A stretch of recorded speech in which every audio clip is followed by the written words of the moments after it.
All right, what's going on, chat? Good afternoon. Hope y'all are having a good one so far. Today, we just got done with EUIC over the weekend. It was a good event. Honestly, despite it being the last format. Okay, let me think on that, back on that a little bit more. Yeah, I thought it was a pretty, like, it was good matches, good gameplay. Obviously, we saw a lot of the same decks over and over. It was cool to see Mega Absol kind of rise up. Not just get the win, but also be like a very relevant deck throughout the tournament as well. Yeah,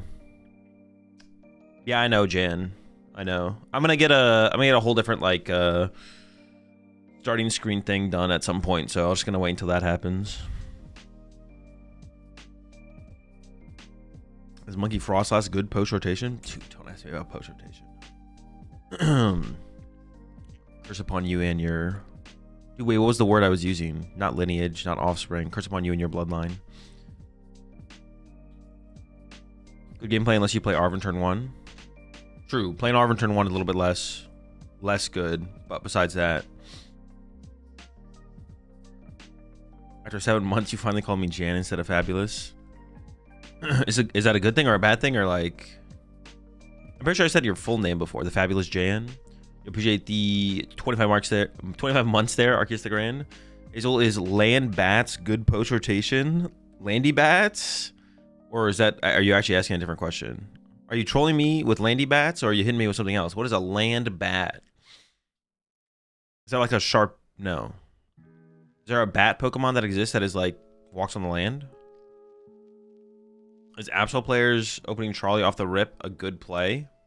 It's pretty solid. One of the better plays we've seen. Arguably better than Grimmsnarl players going first and opening Buddy Buddy Poffin. One of the best. Had a good sleep after 2 long nights. I did. I always sleep. I gotta like remember that and just like plan for it ahead of time, to be honest. Like after like European events, or sometimes not really the ones in Japan, to be honest. The ones in Japan end at like 2 or 3 a.m. my time, so it's not as bad. But after the European weekend of an event, I gotta like prepare to like sleep in the next day. But I never do. I'm like, okay, like I went to bed at like 11. I usually like go to bed at 12 and wake up at like 8:30. I went to bed at 11 because I was like tired, obviously, from the weekend. And I was like, all right, I'm set my alarm for 8:30. I'll go to bed at 8:30. It's like, nah, I need some more sleep. I just gotta like mentally prepare for that. And just be like, all right, I'm gonna wake up later. What are we thinking? Blood Moon or no Blood Moon in Absol box? Definitely Blood Moon. Definitely Blood Moon. 100%. We're looking at UIC list today. That's what I was gonna ask you guys. Actually. Are you playing PultZard today? I am playing some PultZard today. I'm gonna start with the Absol box deck that won, but then I'm gonna play some Acerola PultZard, and then we'll see where we go from there. Is Secret Box good enough for Haunch? It's not bad. Liam's list. I mean, Liam's list is just bad though. Like we're in the Ascended Heroes format, so I'm not gonna play a deck that is like strictly gets upgraded by changing the list, right? I'm just gonna go make a list in that format. But like PultZard doesn't change at all unless you're counting like maybe a Pokepad. I don't know. Neither does Absol box. Like Absol box doesn't change with the Ascended Heroes, so I don't think Grim is good in this format.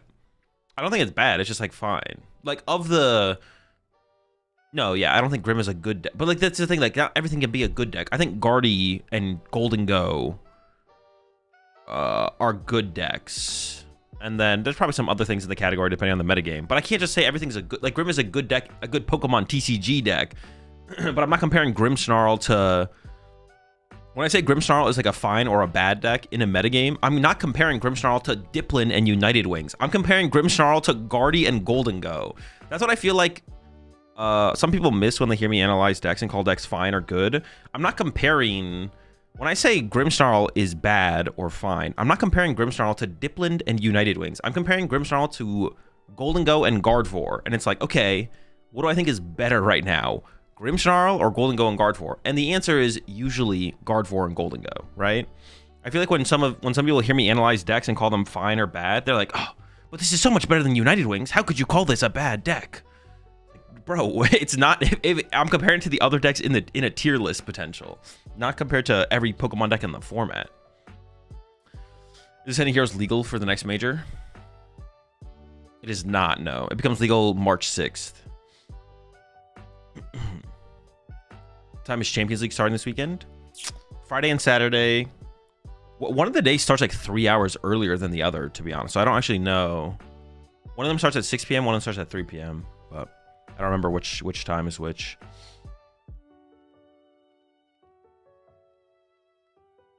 Rotation is April 6th. Ascending Heroes becomes legal March 6th, or like those weekends.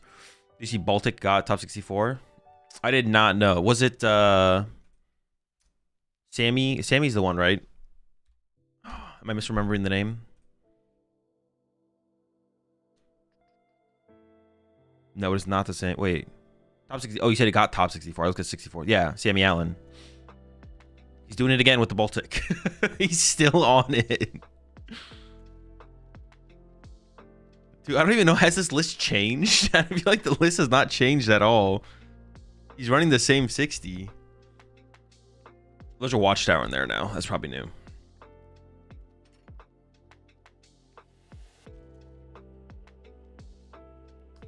Yeah, but to truly answer your question of do I think Grim is good or bad right now or what? I actually don't. I mean, I wouldn't say it's a...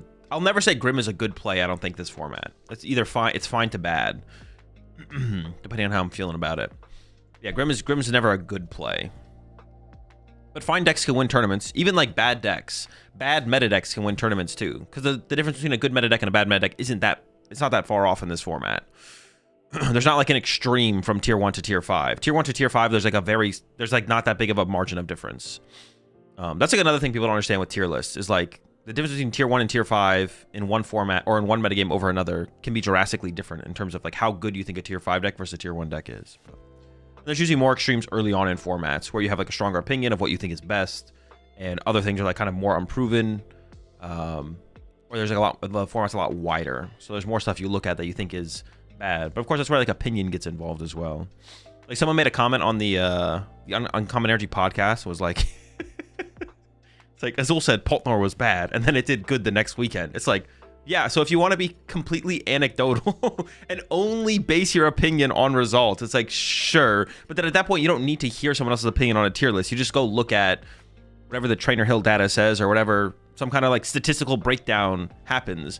But when you go to tune into someone's tier list, you want their opinion. You want what they think is good or bad right now. And obviously, I can't predict the future, so I don't know.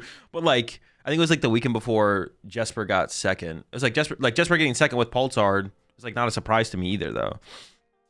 I don't rank the deck. Maybe I probably should rate the deck a little bit higher than I had previously, but I don't like rate the deck tier 1. Like I don't think it's a tier 1 deck or anything like that. It's not like, yeah, it's not like a deck that shouldn't be considered like to play at the tournament though. It's still a meta deck. But yeah.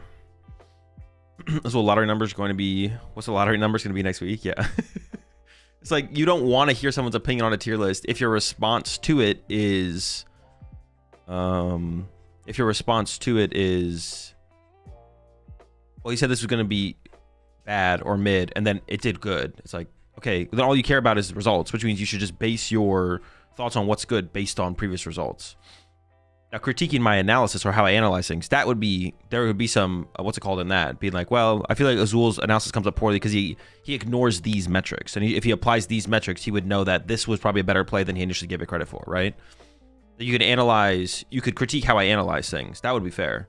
By simply saying, Azul said X was mid and then it did good, so therefore, his tier lists suck. I mean, it doesn't really do anything. If you don't want to listen to me talk about decks, that's also fine. You don't have to. If Grim is bad, then why did I win against my little brother with it? Checkmate. True. Timmy's pretty powerful. Thoughts on Mega Starmie? No clue. No thoughts. Talk about the current standard format for the most part. Are you cooking Toxtricity or Kang with Absol? Neither. I am playing the PultZard is not S tier. It's just a deck most people aren't prepared to tech for, while also having even matchup spread against many top decks. Yeah, it's like a super fine deck. It's like you can beat most things, but you don't have the extreme power levels of a Gardevoir or a Golden Go.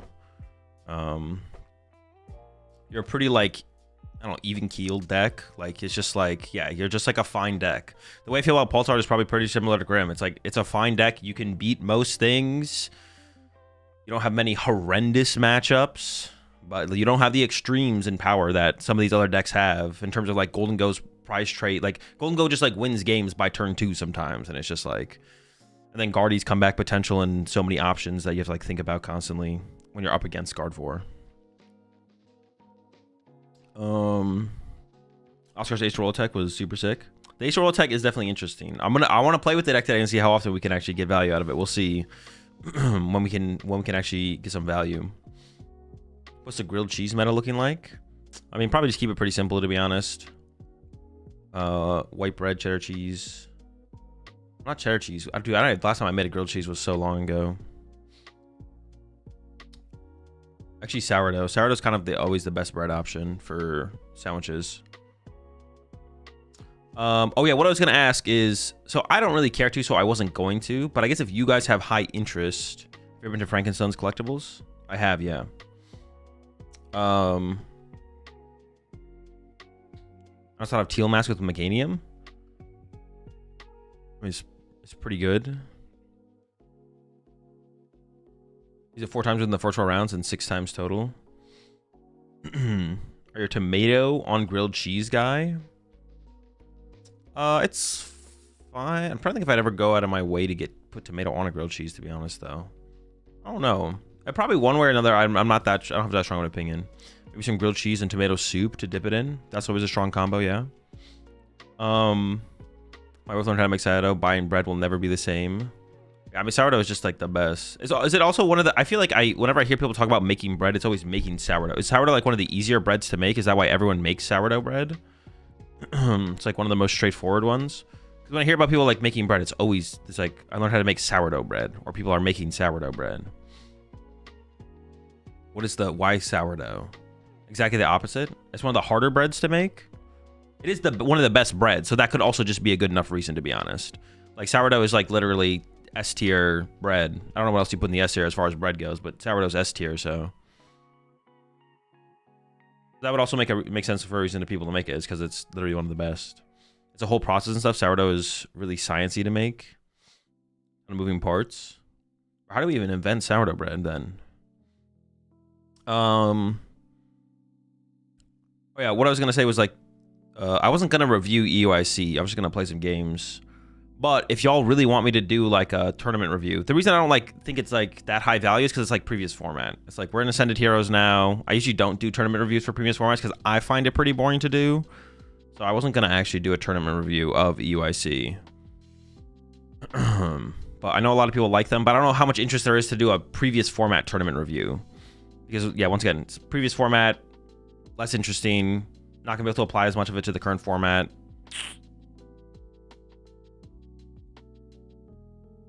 Now I want to sandwich share that.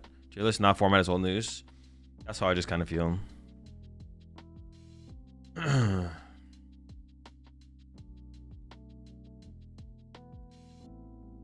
you excited for this Friday's drop? I don't know what's dropping on Friday. Isn't Seattle also non-ascended? Yeah, ascended becomes legal in March.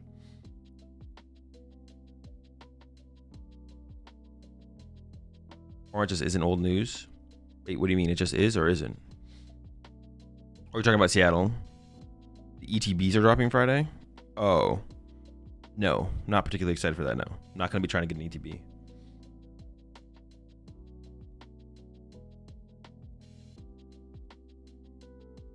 Review of UIC is Drew didn't know whose prize cards Petron EX counts. Did he not know at all, or did he eventually know?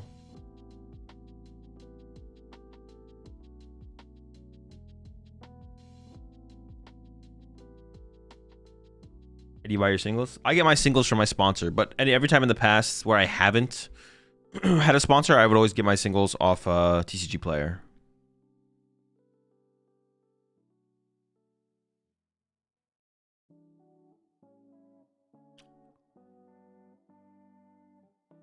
What's your opinion of playing against yourself to test certain matchups? I mean, there's value in it for sure. It's really draining. It's like one of the most mentally taxing ways to practice in the Pokemon TCG is to play against yourself. But there's value in it.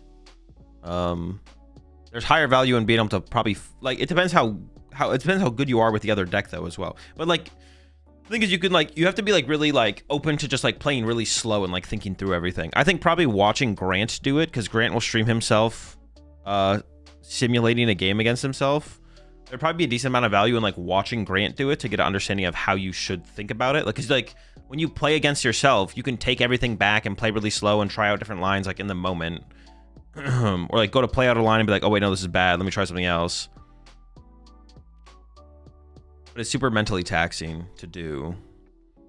So for efficiency's sake, it's probably better value to find someone who is good at the deck or serviceable at the deck that you want to test against and then do that. But I heard on the Play Pokemon stream that the final was the best in a long time. I would like your opinion on that. It was pretty good, yeah. I mean, I can't like, off the top of my head, I can't think of like a bunch of other finals in the moment, but I thought it was a good final, yeah. It wasn't like a blowout. Came down to game 3. Intense back and forth in the game 3. Grant's Twitch is TRIC roar, trick roar. Yeah, it was a fun, it was a good finals for sure. It was a good finals.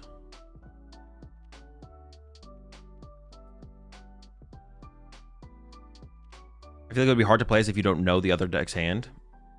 It's not really that hard once you get like... There might be a slight... what's it called to that? But it's really not that hard. All you have to do is be like, okay, I know this is the hand. And also that is a good thing as well. It's more of a good thing than a bad thing. When thinking about like playing against yourself open-handed, the best way to test is actually open-handed. If you have like a testing partner, you should be testing open-handed. Because then you can critique and discuss plays on the other side of the field and understand the other deck better. And then also, it makes you realize that let's say you're playing deck A and you're testing against yourself. It makes you realize what deck B is capable of at all times. And then you have to like learn to weight how much you should play around play A or play B. Or if you didn't even realize play C existed, now you realize it's a thing and you're like, okay, is that something now I'm aware of? Is it something I should play around in the moment? And then you have to try and weigh whether or not to play around it. But you wouldn't have had the knowledge of the play to begin with unless you just like saw the other hand and then kind of like put it all together. So how would you solve the prize card problem? Well, I'm not aware of a problem, so you'd have to tell me what the problem is first.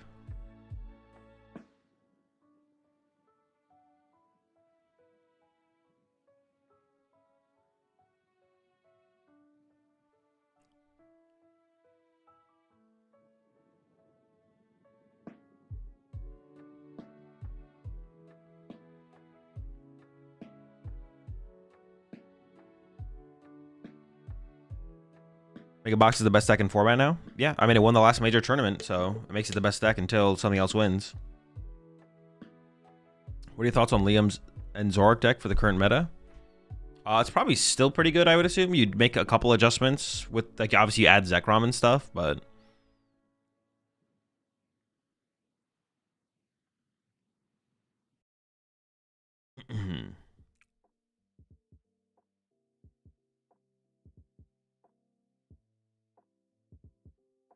What deck box do I do is use IRL?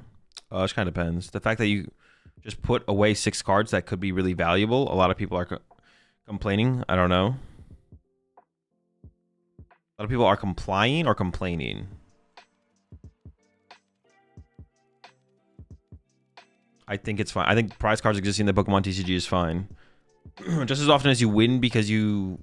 Just as often as you lose because you have bad prize cards, your opponent wins because they have bad prize cards. So, like, it doesn't change the outcome of... It doesn't change the outcome... It could change the outcome of a tournament run, but it doesn't change the outcome of multiple tournament runs. Like, after, like, 2 major tournaments, your prize cards weren't why you didn't do well at 2 major tournaments. It's because you played bad and prepped bad. Or just played a bad deck. I have taken a look at the new Mega Greninja card, yeah. I'll have a video up on YouTube today after the stream. When was the last time a completely rogue deck that no one had on their radar won? I don't know. I have to go back and look at tournament results, to be honest. I can't think off the top of my head. Blaziken EX deck competitive to you? No. Did you get those new dual mat Dragon Shields? Yes. If so, have you used them? No. I don't play cards IRL ever. What do you think of Sage and Park Zard list? Haven't seen it.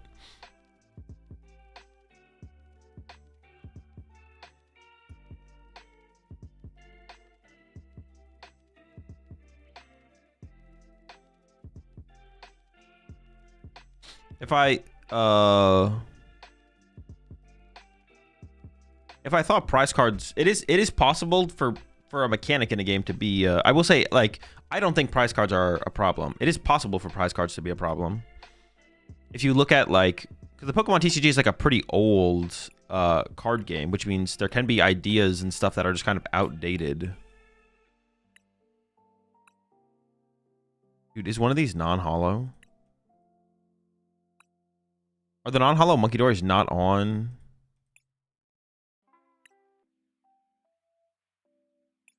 It is possible for ideas to be outdated. So, like, if we looked at other card games and, like, saw what they did and how their game worked, it's possible to come to a conclusion, oh, this is better than prize cards, and then they should replace prize cards. But I don't think that's true. I think prize cards are just fine. I think whether you have prize cards or don't have prize cards, as long as the game feels the same, it would be fine. But I think if you take away prize cards, it goes from neutral to worse, probably. If you take away prize cards, it goes from neutral to worse. And if you keep prize cards, it just stays neutral because it still just has prize cards. So I personally don't see a reason to take away prize cards. Because it can only get worse. It could only be a worse game. I don't think it ever actually becomes like a better game. It just doesn't matter.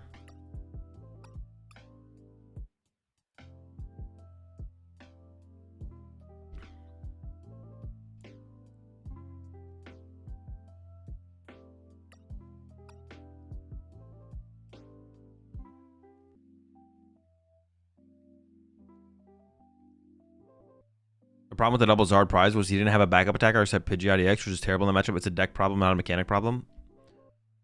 No, it is not a deck problem. His deck was fine. It's not a deck problem.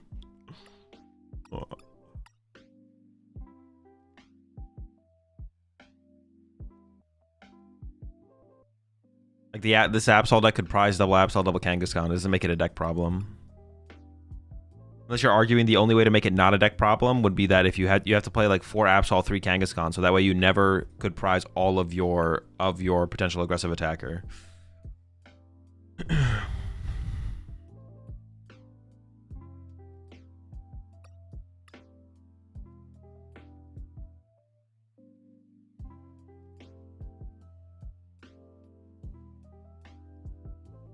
Only problem I see with prize cards at the time is it takes, for people, me including, you think looking at your own prize cards for 10-20 seconds before the game starts would be a good solution? I think it would be fine. I think it's fine if they do it. It's fine if they don't do it. Like, let people look at their prize cards. I think it's fine if you do it. Fine if you don't do it. At this point, now that we have like a set amount of time, you get to check your prize cards. Prize checking has become a skill in the game. So I'm kind of like content with it just being the way it is, to be honest. Yeah, now checking your prize cards is like truly a skill. I think before it was a skill as well because there was like a time limit, but it was so long and getting pushed to the limit so consistently that it like, how much of a skill was it actually? Although my argument in the past has always been that like prize checking is a skill, and it has always been a skill, but obviously letting it go to 2 minutes was just kind of egregious. But now you have 45 seconds. So now it becomes. It's a higher level skill to apply, and you can practice it too. You can literally sit there, pick up your deck, put it down, lay out 6 prize cards, draw 7 cards, start a timer, pick up your deck, and start looking through it and try and find your prize cards. You can actually practice prize checking. You could have done it previously as well, but you set a 2-minute clock, so it should be pretty easy to find at the very least 4 prize cards. So a 2-minute clock wasn't very hard to like find the majority of your prize cards with 2 minutes. But now you have 45 seconds. So now it's like actually something to like it's more relevant to practice, I guess.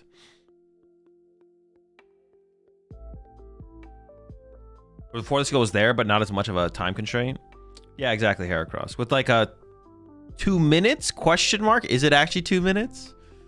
We don't know, because we don't know for sure, but like they're kind of just letting me continue to check for my prize card, so I'm just gonna keep looking.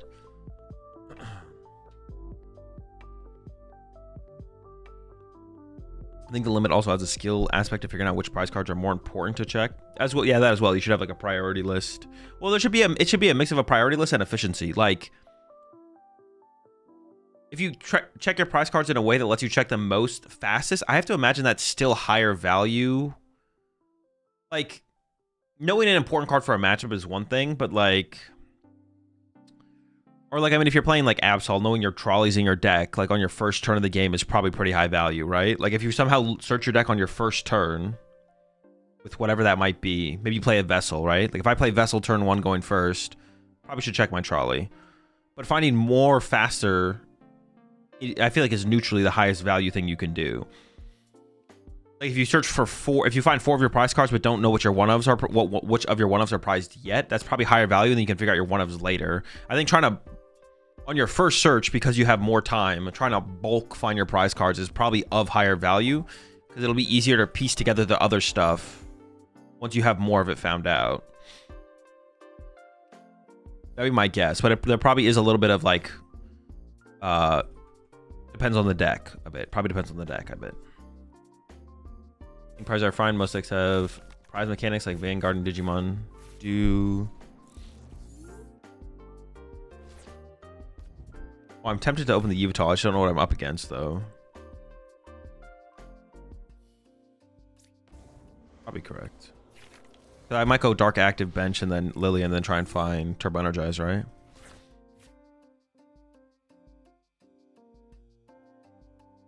If this is a mirror match, do I actually want to set up a Toadstool to stop them from being able to use Night Stretcher? That doesn't even sound that bad. That's a Luminous Energy. On a Latias? Bolt, I guess?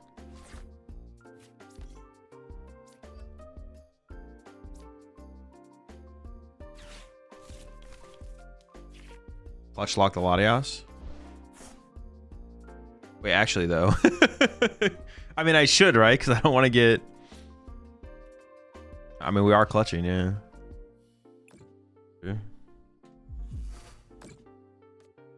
Attach the Latias. Yeah, the attach is a little weird, but they are staring down a Yveltal, so maybe they think they might have to Eon Blade sooner than later. But yeah, I guess now I'm not getting Badooed, right? Which is pretty sick. I guess that's the real reason to attach active, actually, is to stop the Badoo potential. And I'd maybe even clutch over, even if I drew a Turbo Energize here, I'd maybe still clutch, because I want to be able to get my trolley, get my squad. Interesting.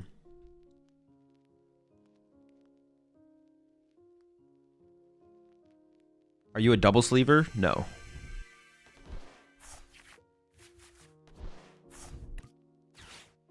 Double sleeving is for cringe lords and criminals, and I am neither.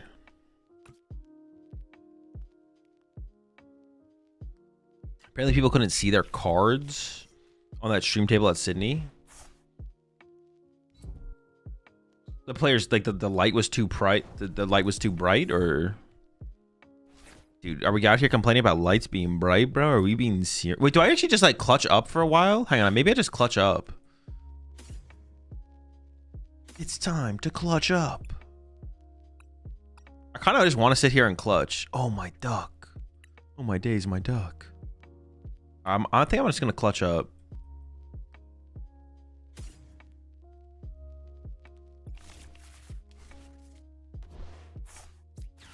I just kind of want to see what happens more so than anything. Oh, my days, my duck. Surprised. All right, we'll go for the squad.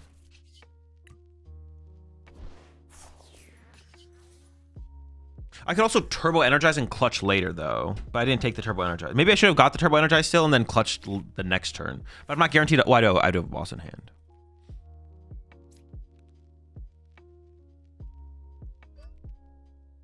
Oh, my days.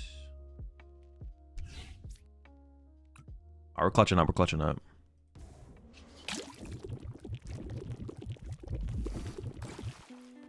I guess what if they have Turo?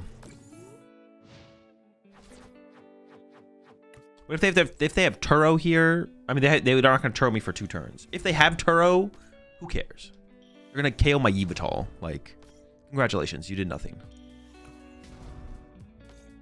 Oh, I could get Nord. That'd be kind of annoying. Getting Nord would be annoying. You can't Nord me yet, though.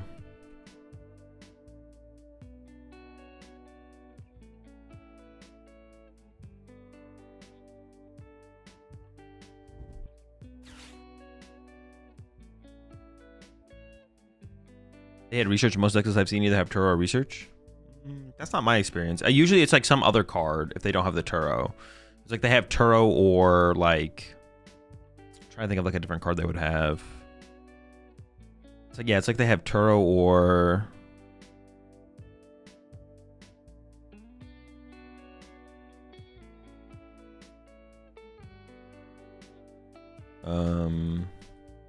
Yeah, like a candy...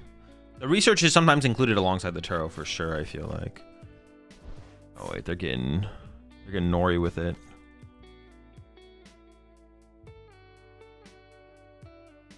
The Mist Energy on the Absol is fine, right? Because I just don't want Mist Energy anywhere else. Mist is on well, I don't want to put Mist in play initially because I want them to actually... Yeah, I don't want to put Mist in play initially at all. Yo, are they swinging? Yawn? It's Blade time? Can you find a basic Psychic? They do play 2 of those, though.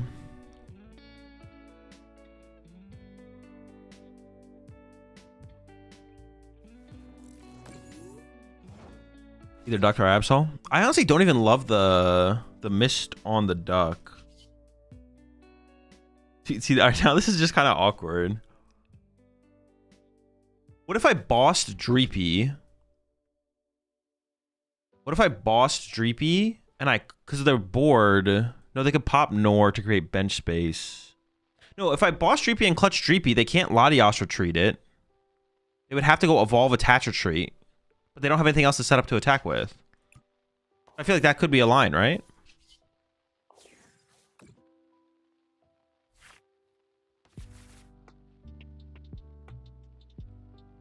Or what if I went Boss Dracloak, Turbo Energize?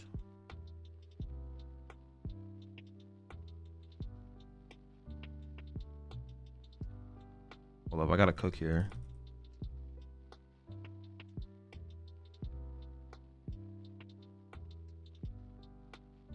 I kind of want to go... Yeah, I kind of want to do that, to be honest. I think I'm going to do this. I'm going to do this. They could Neo Upper me, I guess. That'd be kind of annoying. I could go Mist Energy active, Turbo Energize active. I could attach Mist to Absol, push Yveltal. I don't want to play this. I don't want to play this. I don't want to play this. I don't want to play this. I don't want to play this. I'm playing the boss.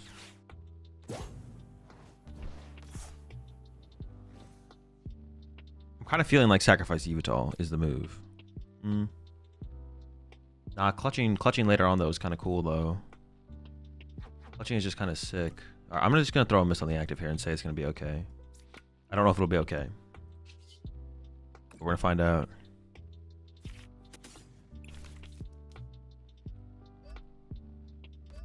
Oh, maybe I could have split actually.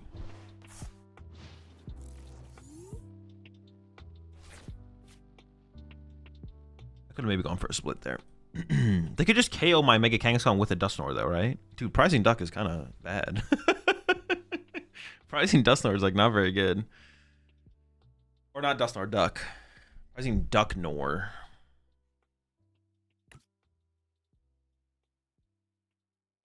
My duck.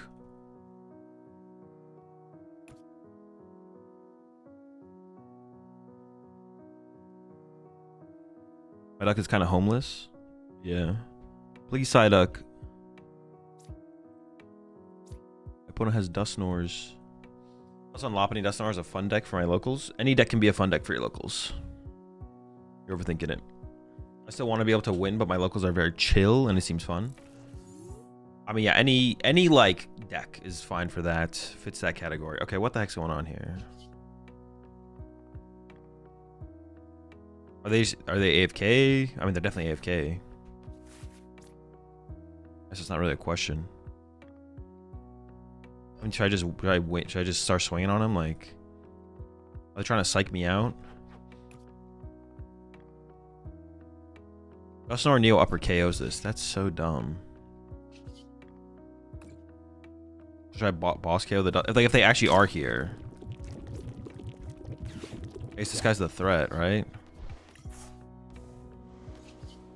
Theoretically, this could be the threat, but they also might just be AFK unless they're just baiting me. Hitting me with the good old bait. Down lively. No, they still have double jamming. I guess I could have ripped the jamming this turn, so maybe it was worth it. Play for that possibility. I think there's a good shot that they are just AFK though. Well, they instantly sent that up, so they're definitely not AFK.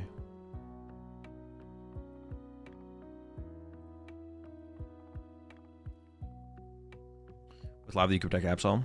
Yeah, no, but they also have double jamming left. I kind of just want to wait to bump a jam. I want to wait to bump a jamming with a Lively. I feel like.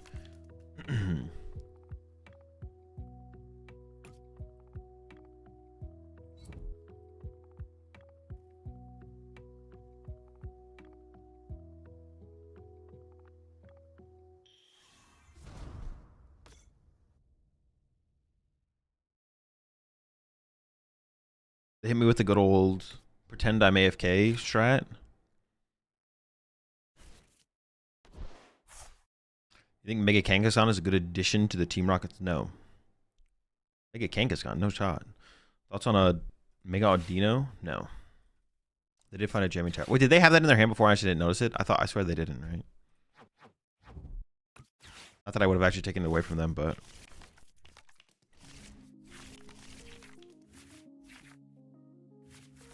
Ooh, I mean, this is about as good as it gets, to be honest.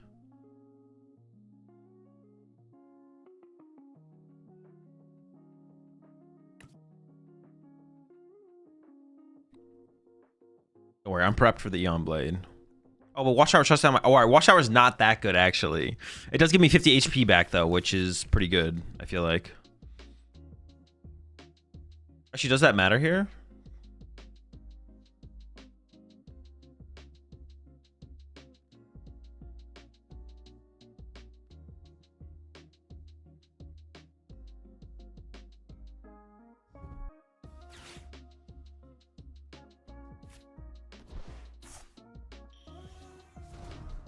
I'm not dead. What was the last card that you played that turn? That wasn't min rarity?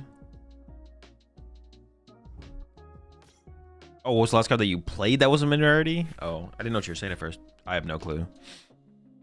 Wait, what's stopping me from just clutching this Fez? Why would they put Fez in play? What did they whiff that they put Fez in play? That's got to be a throw, right? Now they have Latias and Fez in play. They still have their basic Psychic, though. Oh, they play Double Fire. Oh, so they're playing Moltres? Oh, no, they're not playing Monkey Dory, and they probably played Double Fire, Double... Well, they could be playing Moltres, I guess. But they might not be playing Monkey Dory. They might be playing Double Fire, Double Psychic. Celebration Mew? Probably, yeah.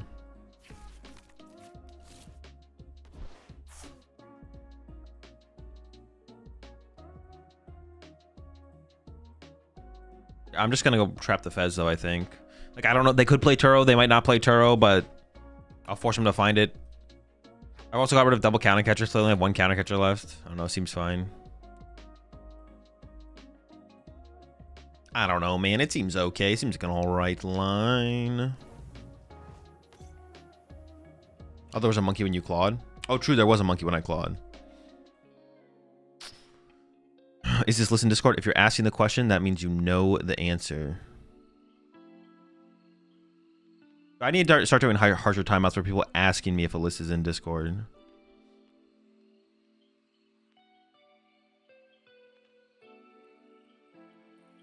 Permabans. Are you also going to try Absol box with the Genesect? Yeah, probably. I like that. That build is interesting for sure.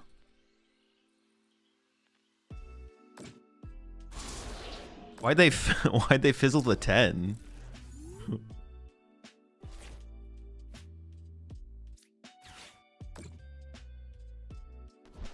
Why we fizzling 10 out here?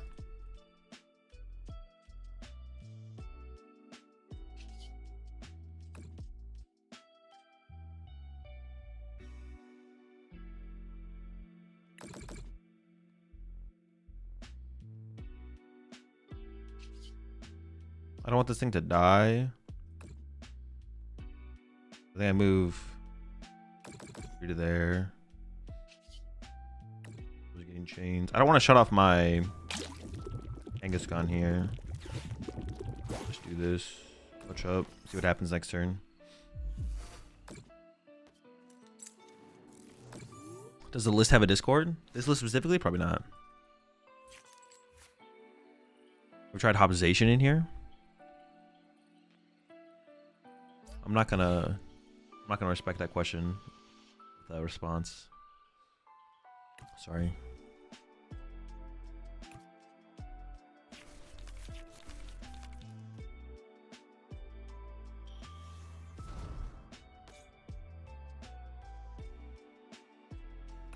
Got him.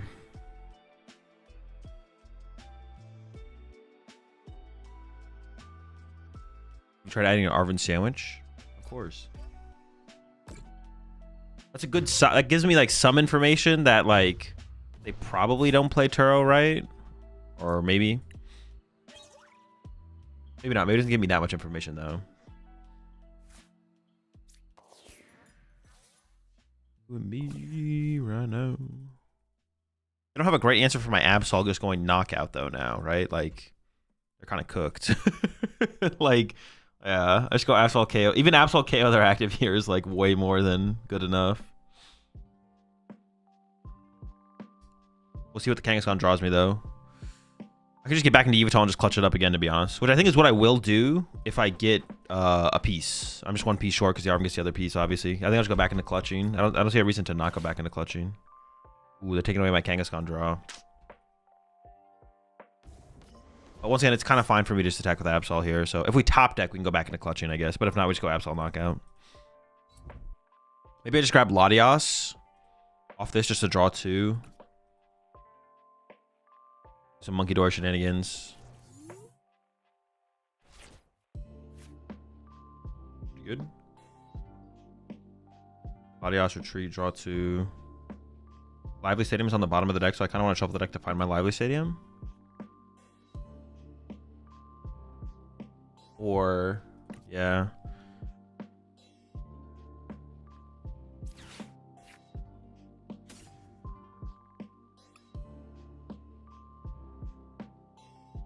Or I just wanted a counter stadium that's not, what's it called? They have 3 prize cards left? Dude, how do they win? I'm trying to come up with how they win. I don't think they can win the game, though.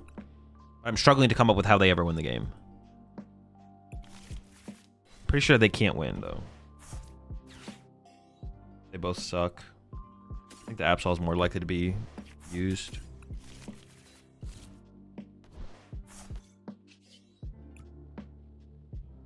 Yeah, okay. I thought I misplayed. I thought I messed up there somehow. You're fine. Come on. Come on.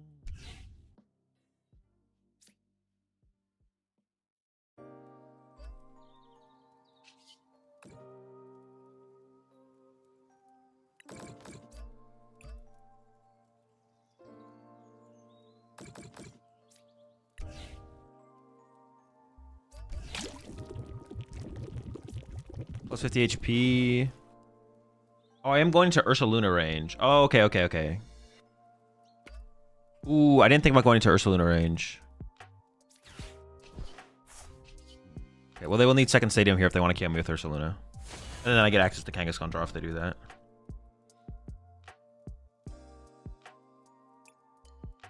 There's the Ursaluna. They're down 2 Night Stretcher.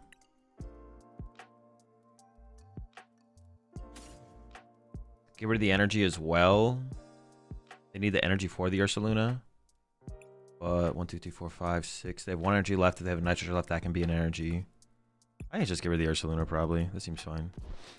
If Jamming Tower was there, I'd get rid of that, but it's not, so it's fine. They also might only be playing double stretcher, so that might be their... That's it. They just don't have Ursaluna anymore. Cooked. Out of options.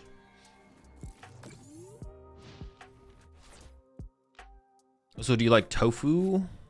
It's fine. I like, I mean, if it's like prepared, yeah, tofu's fine. Actually, don't go out of my... Actually, there's like fried tofu is like pretty good. Like I'll go out of my way to get that sometimes if it's like available at a restaurant or something.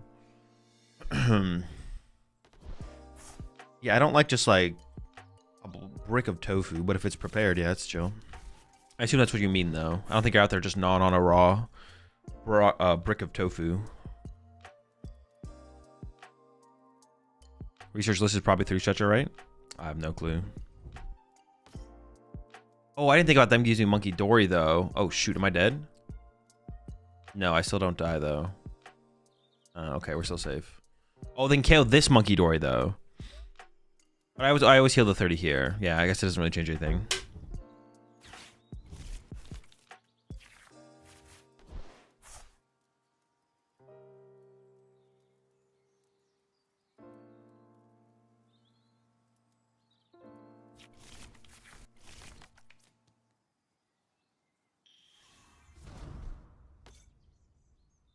Wait, is this a copy pasta?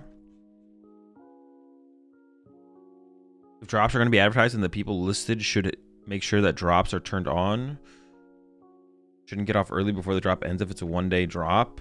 And or should show up so that people don't miss the drops advertised. In general, it should not be allowed. This isn't right. Wait, this is like a troll. Wait, what are you even saying? What are we saying? I'm so confused.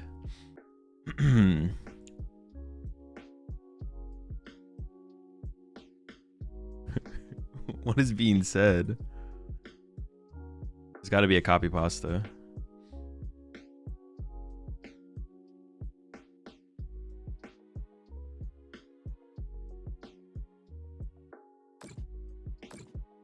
What is the claim here? Is the claim against me or against someone else?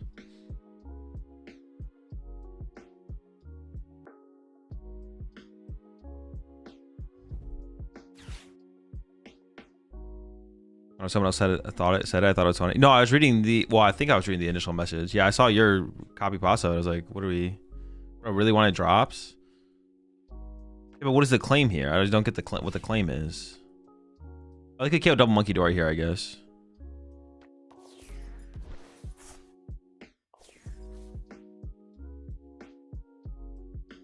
Oh, is this a win condition? They're just kind of cooking over there.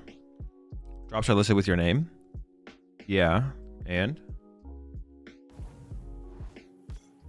what? Yeah, they are. Yeah, but the drops literally like have already ended, or they end soon.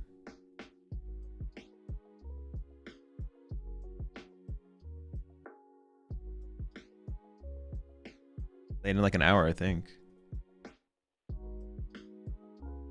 You should turn the drops on. The drops are on. My drops are on. I just didn't put it in my stream title because it ends in like 2 hours.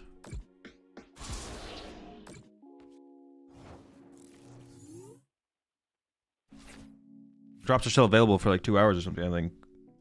Hour and a half, maybe. I just didn't put it in my title because it's not relevant. They aren't working? I don't know. I don't got an answer for you. I didn't disable them in my Twitch thing, so...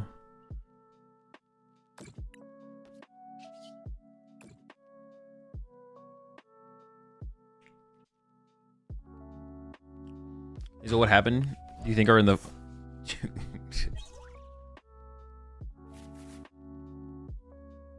I got a first dub.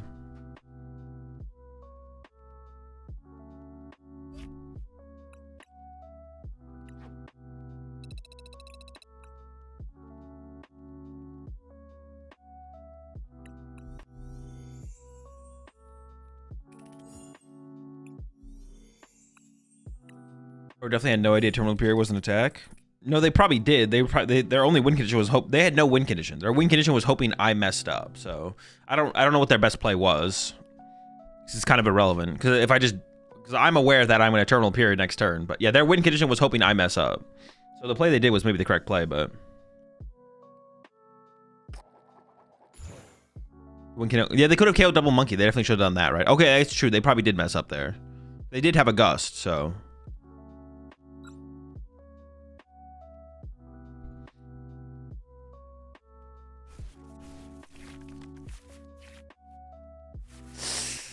It's fine. We can make a really tanky Ursaluna, and then over the next 5 turns, we'll build it up for an attack. Azul got my shirts from your website. Def ordering some more. They're comfy as fuck. Yeah, they are pretty nice. The guy I worked with who designed everything put me onto the brand for the shirts, and he definitely knows his stuff. Any opinion on Daichi's frillish inclusion? Not overly. I just don't have a strong opinion on Absol in general, to be honest. I think, if I had to guess, I think Toad Scroll is probably the best build, but... yeah. It's not something I'm invested...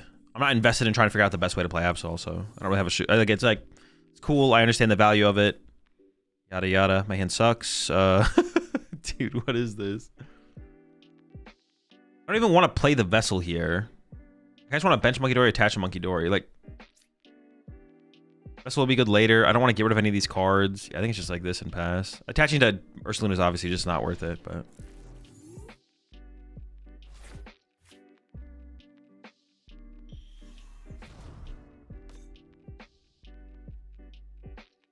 We got that random guy about to drop, but this dude trying to sort out his points ignored. One guy, that random guy about to drop, but this dude trying to sort out his points... I don't know what we're talking about. His life depends on it. Please help him.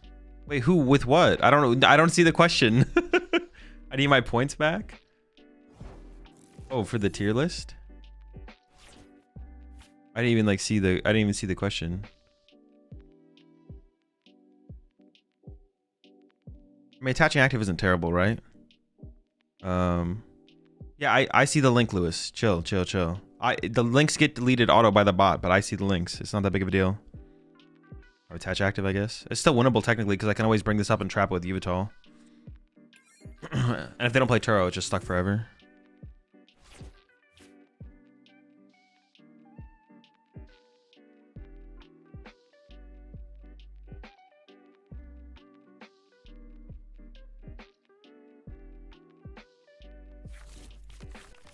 Okay, Ursaluna's kind of hot. Don't at me that. What the fuck?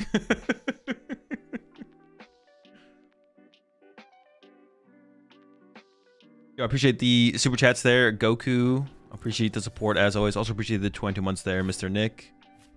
Oh, we're in it. Let's go.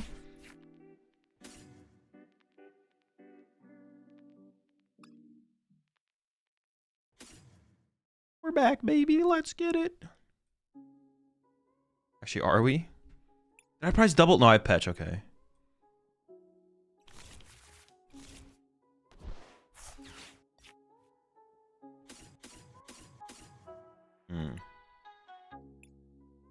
It's weird. It has to be this. It's fine, though. I could immediately go into Clutch. Or I could Turbo Energize first to Absol. I kind of like the idea of Turbo Energizing first and then...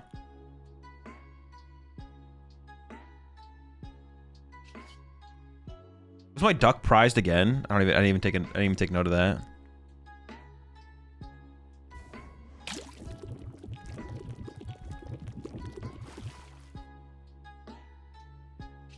Kind of just want cards as well, to be honest. I think we should go with some cards. Alright, we can never go wrong with a Bravery Charm on an Absol. And Turbo Energize here.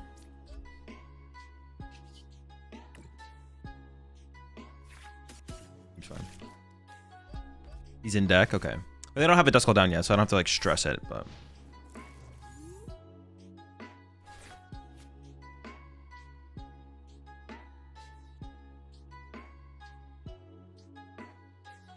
Or do you even play this deck? Everyone knows you hold the Bravery Charms? Or you'd think. Why no Latias? It was prized. Also, I want Petch anyways, because I want to be able to, like, force build damage on my side of the field, so...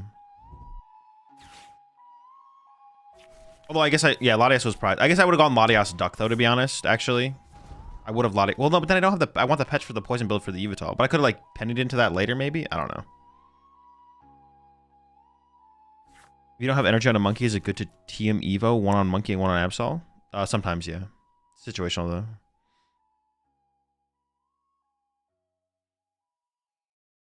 I am Soda, thanks.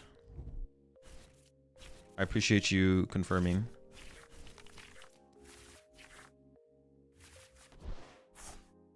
I can always rely on you. I really want them to not attack this turn. Oh my gosh, the Scully?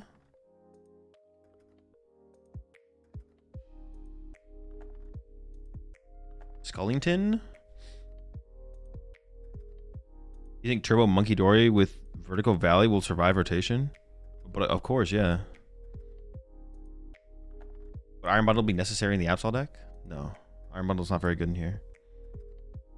Extremely mid.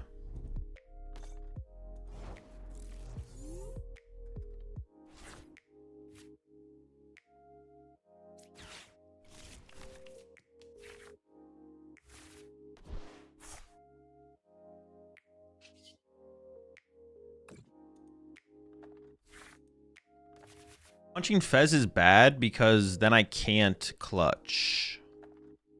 I'm finna clutch. I don't really want to punch the Fez. They only have a 3-card hand. But I don't have bench space to like respond to that play, to be honest. I just go like this. This. They could double. Yeah, that's fine though. I'm finna clutch.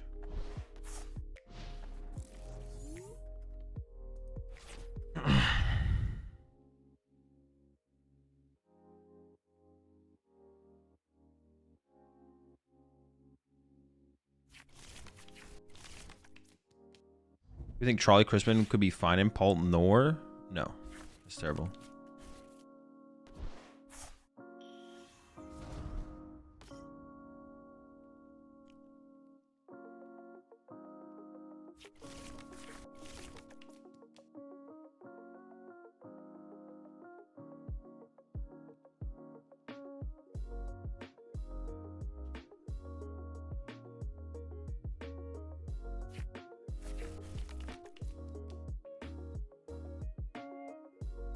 I need to get this Ursaluna out of play. I need a penny. I have the Ultra Ball. I can get the Duck. Oh no. Duck, where are you? I need help. Is it worth to put 1 energy on Petch with Turbo so it's not prone to boss later on? It's not prone to boss. It allows us to push these up. It'll never be prone to boss. Need that Duck ASAP. That's what I'm saying. Duck!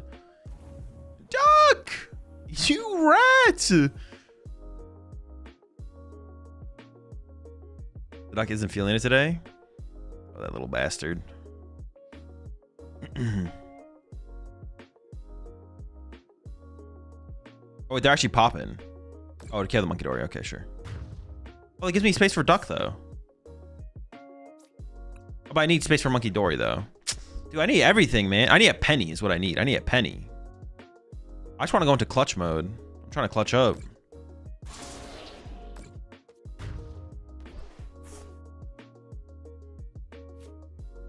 Can I get a penny, please? Actually, penny's not even that good here, to be honest. Okay. Oh my gosh.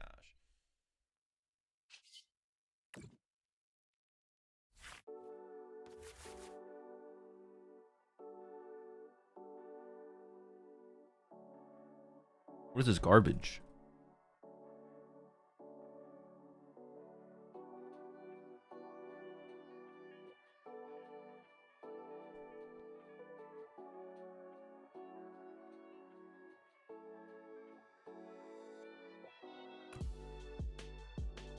It's gotta be a clutch line, and then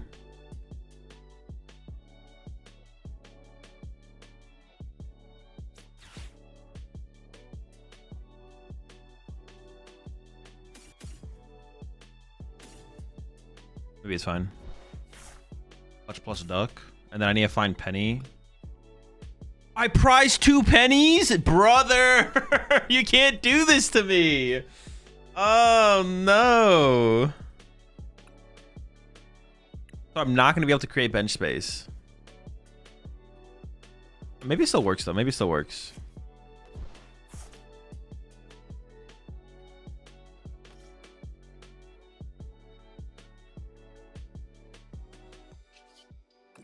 Penny prized. Not very chill. Yeah, it might still work. It might still work. Let's see.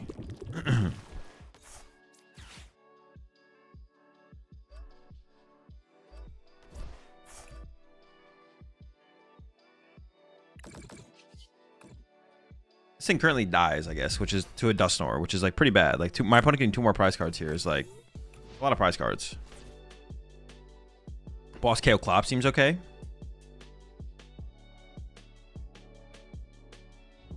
Maybe. Yeah, maybe that would have been okay. No, then I give them Counter Catcher. Giving them Counter Catcher, alright, that's also really bad. If I knock out Clops, I give them Counter Catcher. This Counter Catcher KO my Kangaskhan, go down to 2. Honestly, if they want to Dusknoir my Kangaskhan, I think I'm okay with that.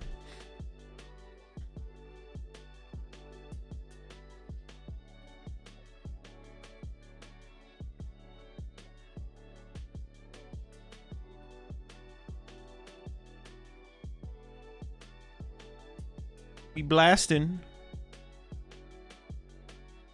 It's got to be to go after Kangaskhan, right? Oh, interesting. You're gonna throw out the live there, try and protect Kang? No, they have double jamming left. It's not worth it. I'll just get. It's just like I just lose a counter stadium. Oh, Penny, let's go! Wait, that's actually huge. Wait, hang on. Do they ever have Turo? No, I need the draw. They don't have it like that. I can't play around Turo at this point. My Penny, brother!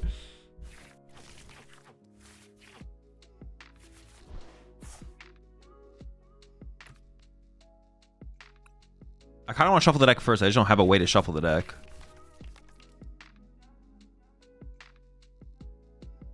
If I just get boss here, though, I can just like boss KO this Dragapult, and that's like fine, right? And then they're stuck with just this guy. Like double monkey here, move 3, terminal period this. I don't know, I think that sets me up pretty well, to be honest.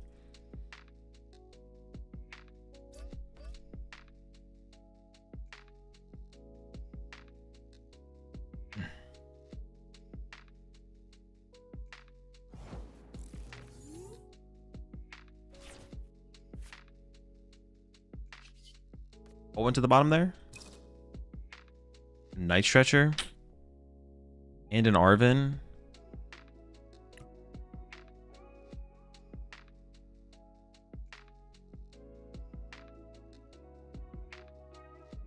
An Arven already gets me there, though. And I have 2 other Arvens in the deck. There's 1 Arven on the bottom of the deck in 3, 6, 7, 8 cards.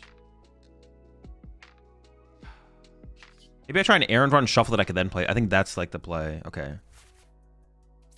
Oh, that's duck though. Oh no, but they don't have any things anymore. Or we give up on the duck. You're done, duck.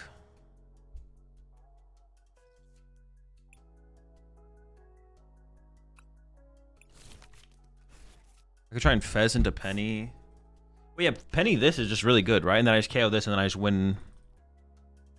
Monkey Dory 30 off this to there. They took a KO, right? Or am I trolling? Yeah, they KO'd my Yveltal. Okay. I need to check this first. See what it gives me.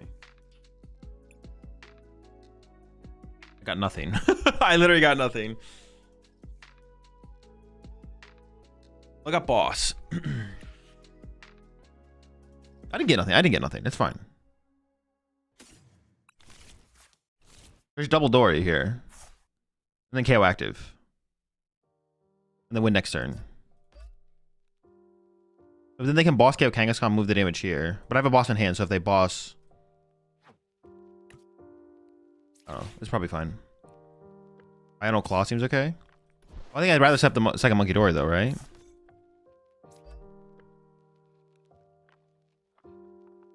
Well, now I don't boss. Now I just Lily, right?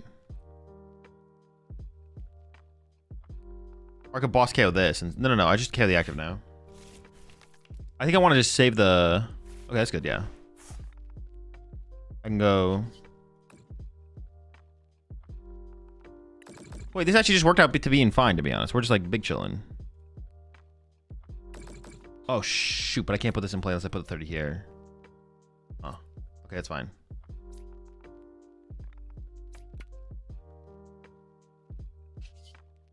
Is that fine? I should be fine. The Brave Charm does the same thing anyways, right? So... Brave Charm does the same thing anyways. Nice retro counter catcher. It's gotta be the counter catcher, right? I don't want to punch my active.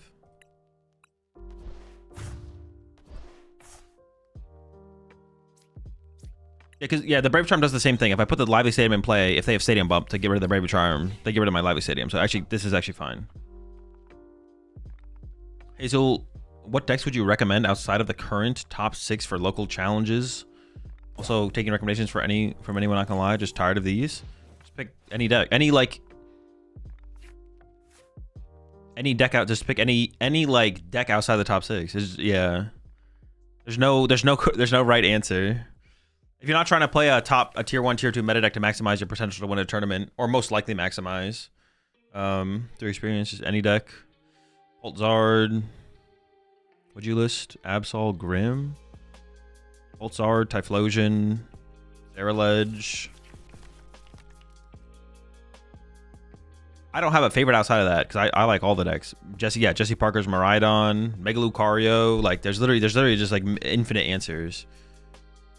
I don't even have a recommendation. I think they're all fun. Slow King's a good one.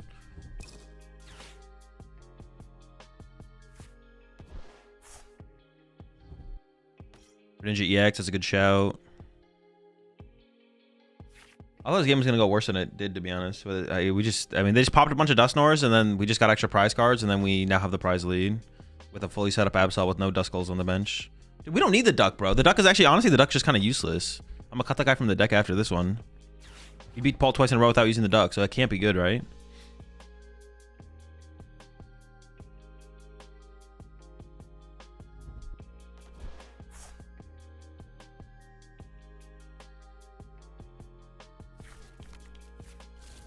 Dude, but there's no way they're doing here, though, right? That'd be crazy.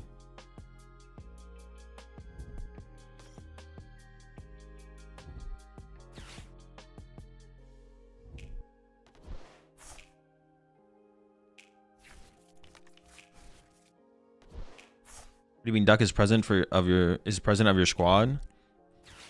President Duck?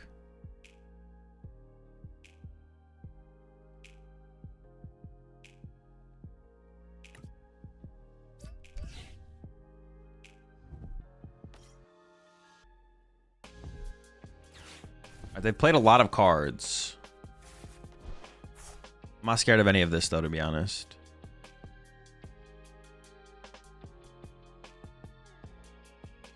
That's a dub, folks. That's a dub.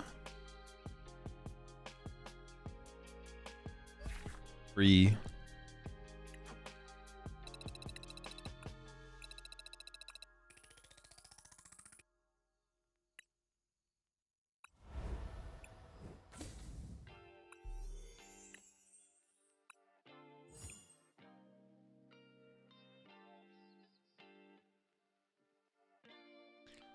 Wow, so I guess Absol Box really does do decent against Pult. Yep. Winning 2 games on ladder confirms that, so. I actually beat every other deck two games in a row, and it's unbeatable. I think Absol Box can do good in the future. No clue. I don't think about the future. Current standard format, pretty good card, though. Pretty good deck. I'm digging the Iron Leaves tech instead of Rustle. Oh, Crustle in Mega Absol.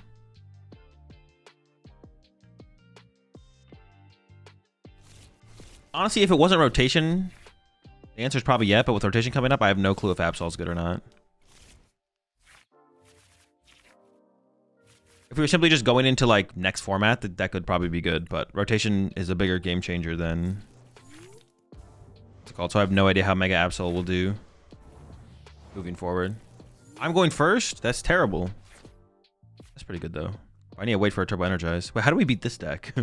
This seems bad. Bad matchup. All right. You don't know anything? I really don't. Do you think the Duck can earn his position for a job in the future? Yeah, he's got potential, but he's just not showing it.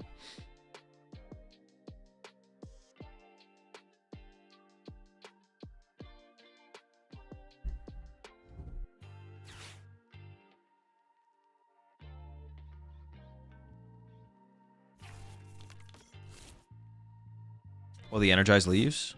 Yeah, but I mean, there's the Mega Audino. There's other tools to utilize to set up Mega Absol. Like, anything's possible. I want to count it out completely.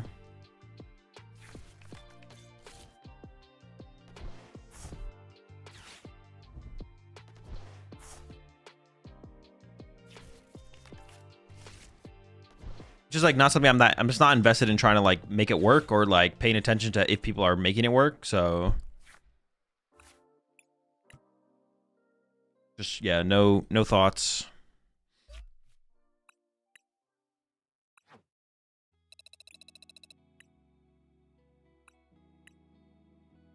They said though, if we were going into like just a future format, my answer would be yeah. The deck's probably good.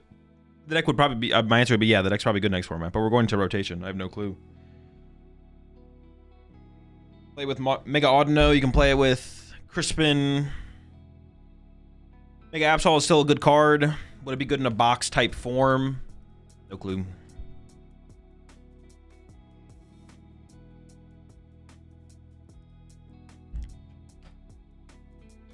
No clue, no clue.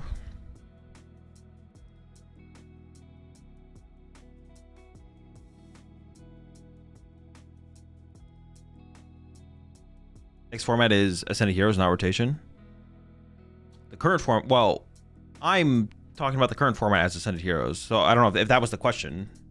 I'm currently playing in the Ascended Heroes format, so Ascended Heroes isn't next format. Competitive format it is.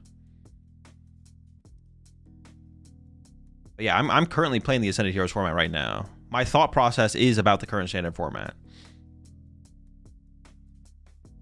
Well, all right, the current legal tournament standard format is not Ascended Heroes, but you get my point. Would you rather play Dragon Ball Dusk or Absol to a major? Absol for sure. Can we just say Psyduck instead of what? Duck? What do you have against ducks?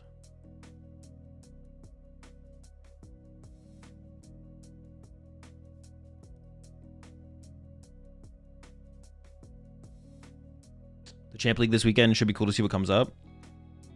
Yeah, for sure. Almost got him talking about poach rotation. Well played, chat. Yeah, Champions League is going to be fun this weekend for sure. Rotation, first big rotation major. Actually, that's one thing we're going to do today. I'm going to look at... I want to do a City League review before the Champions League this weekend. I want to take a look at what's... And I'm going to do it today. I want to take a look at what's changing over there, what people are playing, what's winning.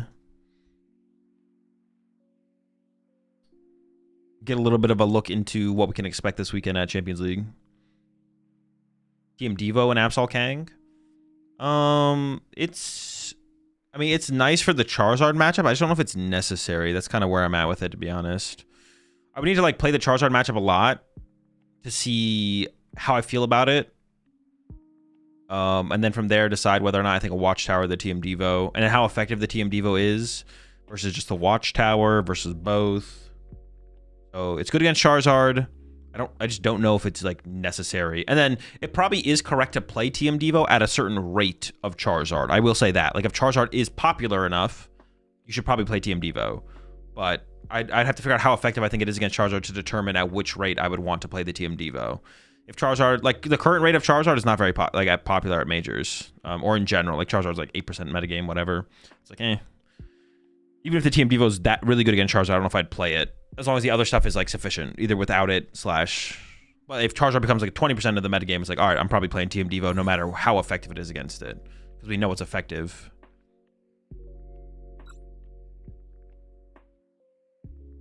So just inexperience in the matchup. Means I'm not sure. We need a top deck here.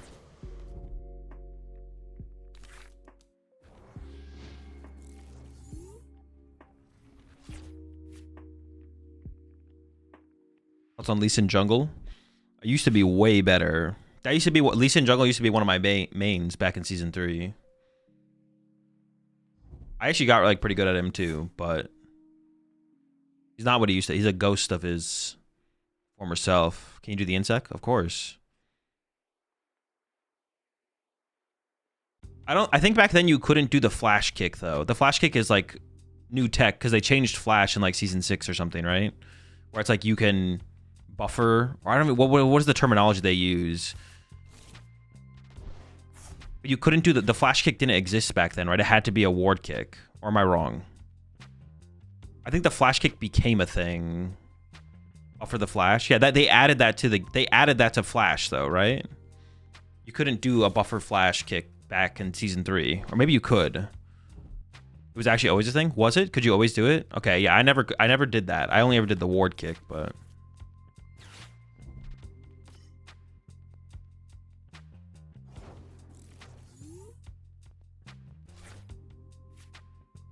good top deck. We're up against Grimmy.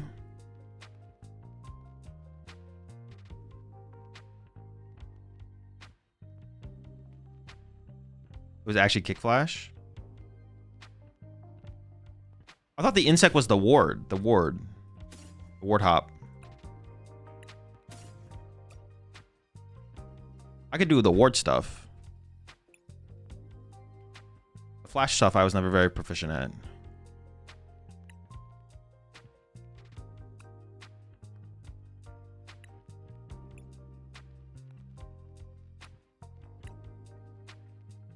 Try some toes.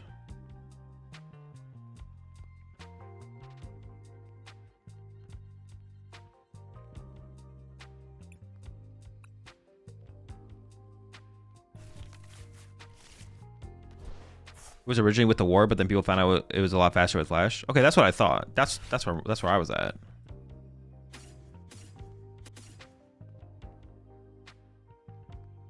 Or actually, do I not get this and do I go Petch Yveltal? Is that the correct lineup?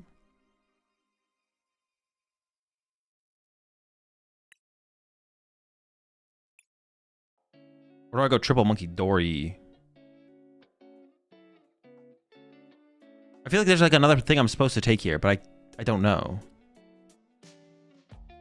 Yeah, can't I just go triple Monkey Dory, or am I trolling? I can do this, right?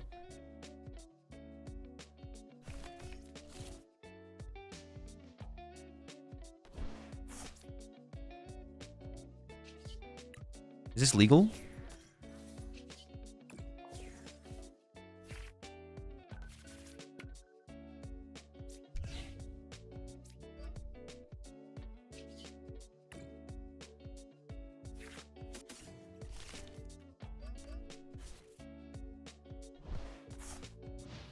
Does Grim play Maractus? No, well, sometimes. They sometimes play a Retreat Locker. Not often, though. Not often right now. So there was a Monkey Frostless deck that ended in 19th this weekend. They used a Pseudo-Widow instead of Yveltal or Maractus. Thoughts on this? I actually saw the Pseudo. I actually think that's a pretty good inclusion, I think, actually. I thought about it a little bit, and I was like, okay, I think that makes a lot of sense for quite a few matchups. Honestly, like this matchup specifically. Well, I have to hope their Petch is prized. You're getting cooked by Mega Absol, never mind. But it's nice to be able to like trap Monkey Dories longer, I guess. Like you're always gonna have Frost House in place, so their Monkey Dory will get KO'd eventually. But if you have Yveltal, it like overkills it. And even Maractus does damage. I thought it was like a cool inclusion, yeah. I thought it was a cool inclusion.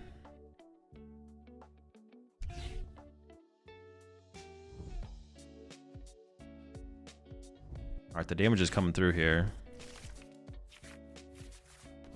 I wonder if I should have just set up the Absol. I planned on Turbo Energizing again this turn though.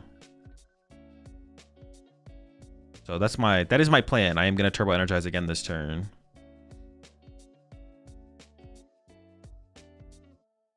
You can KO Mega Kangaskhan if the second attack hits heads. Sure. You can try to imitate the Kangaskhan. Yeah, I guess, yeah.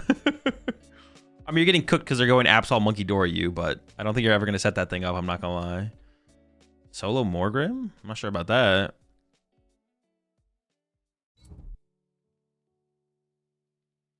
Not sure about that one.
I mean, I kind of got a squad here. You know, I'm pretty confident in my squad that I got set up here. We should be aight. You thought about any future Limitless or any other platform could implement that you always wish for? Oh, any feature, sorry. Any feature Limitless or any other platform that could implement that you always wish for? Not really. Nothing off the top of my head, to be honest. Everything that I've ever kind of thought of that could like would be good inclusion in the in spaces like that, Robin has already done. So yeah. And anything that I haven't thought about, Robin has also done. So everything I've thought about or not thought about, Robin has already done. So yeah. My Pekin League, Diamond 2.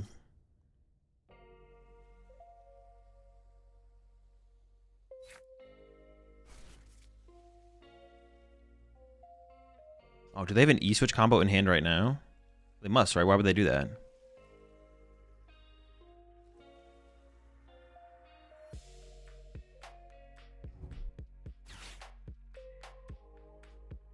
Oh, air balloon E-switch? Ugh, what the fudge, dude? That is a turn. Wait, that is an insane turn from them. I think one prize decks aren't doing well. I started playing again after the past rotation because they're just worse than multi-prize decks. Also on Beach Court and Greninja. It's an interesting inclusion for sure. What season though? Season 3. Do you have a main champion playing League? Lee Sin and Xin Zhao were my two most played by far. What if Limitless had a feature where it told you what Azul thinks of the future format? That'd be a terrible feature. No one wants that. I feel like on this turn, though, I can just like penny my Kangaskhan out of play, KO their Grimmsnarl, and there's no huge pressure, and then I go after the Frostlash, right? I think that's probably the move coming up here. We'll see. Other than Dango, what other matchups does Toadscruel come into play? It's pretty good against Guardy. 1? Oh, 1/2/2, so it dies to Frostlasher. I was so confused for a second there. I was like, 1/1?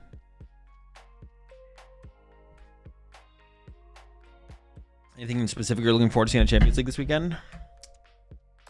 The first tournament in rotation format.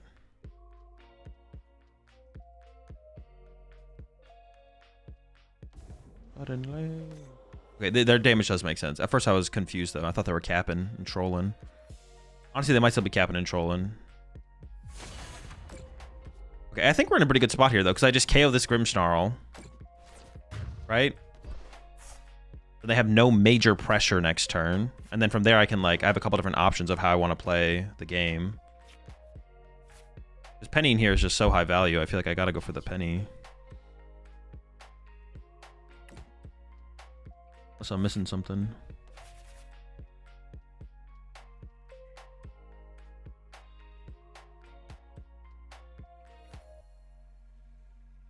I can go...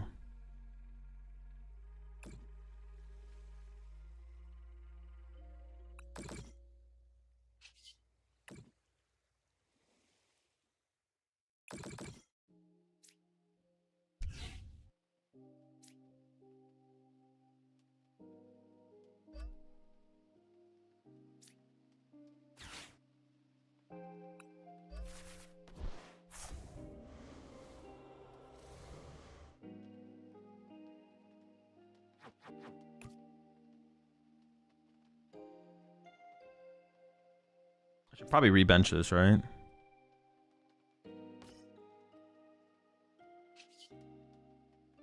Yeah, it seems fine.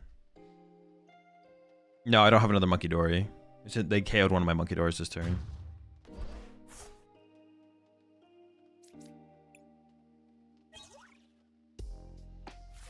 You can try and set up another one next turn, maybe, with an Ice Stretcher, but I take a turn off.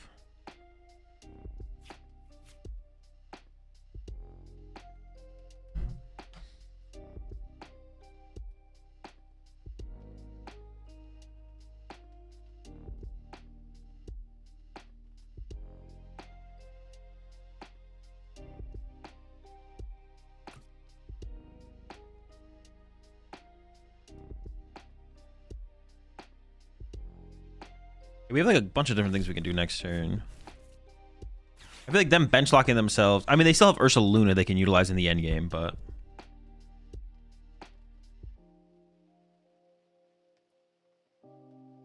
are we gonna talk about the Henry list?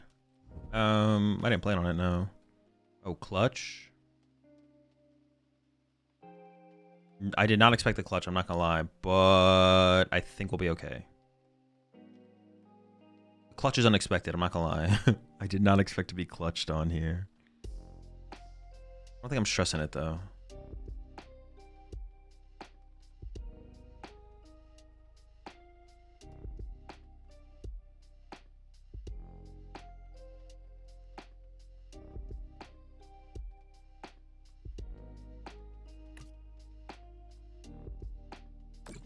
Does X play a Mega Frostlass? Grimsnarl, no. I mean, they could have it. Yeah, I mean, I guess they could have Mega Frostlass, but I doubt they do.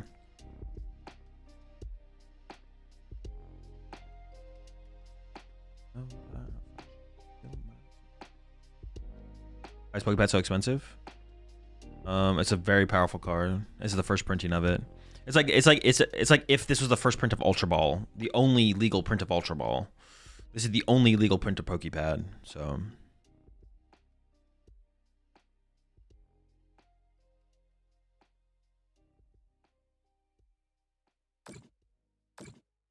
Interesting.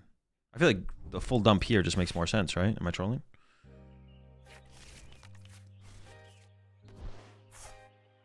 Or are they going to KO this one with clutch? Well, it's just not a very good clutch turn then, is it? If they're going to take the knockout. Oh, they are. Wait, how is this good? Wait, this is a terrible turn. How is this good? I do not understand. It does not compute. This seems like a terrible turn.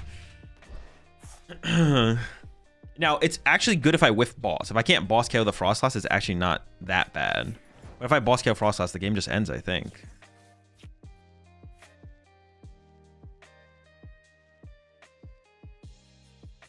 I kind of just want to thin these out before Iono hits, to be honest. I could draw with Fez here, right?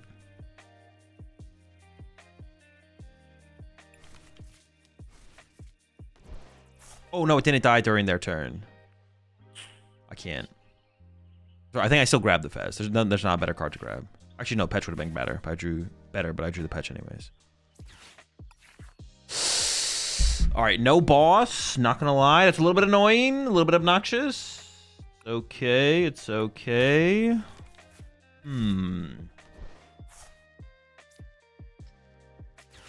Still fine. It's okay, chat. Don't panic. I'm gonna get myself another Monkey Dory.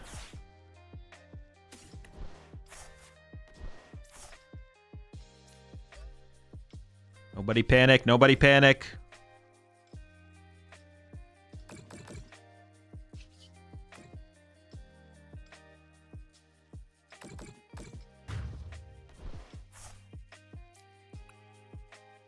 Stop panicking, chat. Oh, there was my boss. Okay.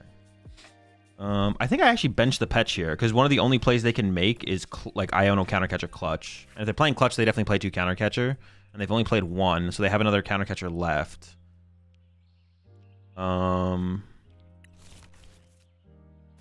feel like benching this is just correct here, despite it being like another target for poison damage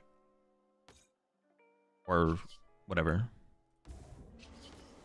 Seems like it's gonna be pretty tough to lose from here. Who knows? Maybe my opponent's got it like that though.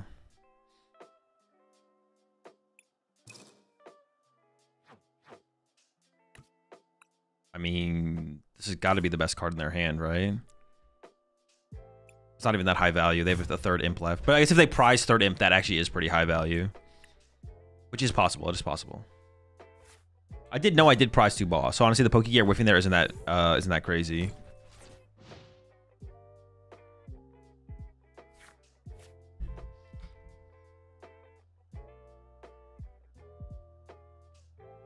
Yo, what's up, Scrub? What is the strat with Absol box? Set up Absol, attack with Absol. But like every deck, every matchup is different. How you approach matchups can be completely different. Matchup A to matchup B can be completely different. But the general strategy is set up Absol, attack with Absol. Oh, also, I know they're lilying me here. That is so bad for them that they only have a lily. Yeah, this game is cooked. I'm not gonna lie. It's over. They have 4 prize cards left. They have access to Ursaluna next turn, but there's no way they can draw 4 prize cards, right? I don't think there is. Oh, double imp. Okay. Doubling up on the imps. Now I might just boss out the Frostlass. We'll see. Sometimes you attack with Absol, sometimes you don't. Very complex. Yep. True. Why they call this deck Mega Kangaskhan Absol?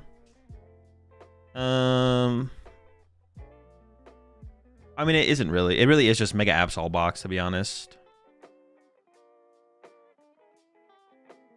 They call it. I think it's initially kind of got that name just because it was like the first deck that played the Kangaskhan. And in some matchups, I feel like previously there was more matchups, maybe it was more prevalent of an attacker, but you really don't set up Kangaskhan very active. But it's a big part of your draw engine. It like is your draw engine. It's a Kangaskhan engine deck. But it really is like an Absol box more than anything. Like Absol's the main guy, and you've got some other stuff around it that you use sometimes. It's more Absol Monkey Dory than anything, but maybe we could try and come up with a cool name for it. Claw of Darkness, Brain, Absol, Terminal Period.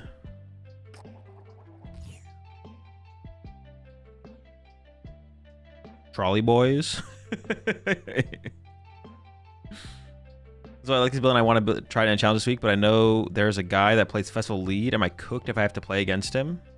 You can set up Kangaskhan with a Bravery Charm. Yeah, just set up Kangaskhan probably, right? And then pray. I mean, if they don't play Jet Energy, Clutch could be probably a cool thing in that matchup. Maybe not. I don't know. It depends how many switch cards they play, to be honest.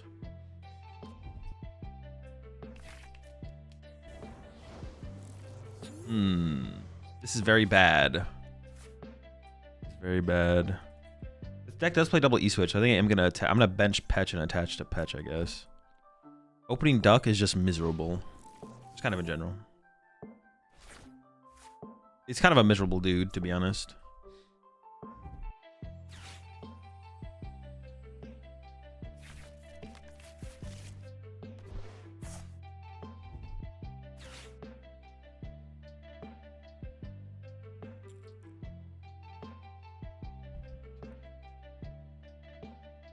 Hear me out, call it Absol box.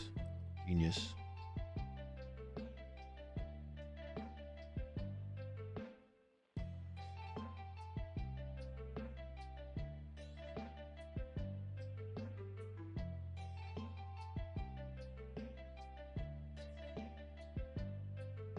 Isn't it called Mega Box? It is. We only use 1 Mega, really. It should just be called Absol Box.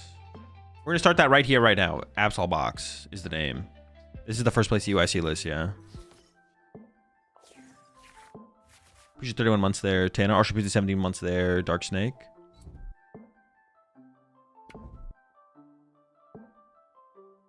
Edwin Box. I don't know if I go that far, but this is Edwin's list. There's an Absol's Umbreon and call it Eevee Box. Terrible. Terrible meme. Terrible joke. Dude, I think I'm going to lose. No, we never lose these.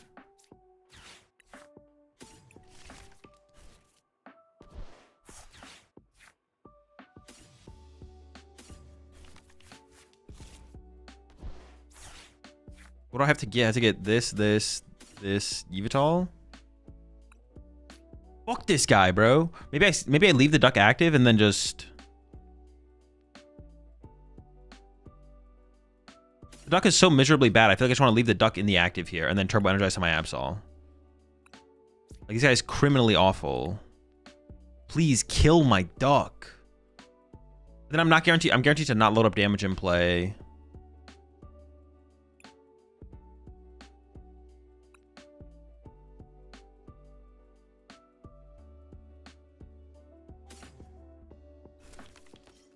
It's bad, man.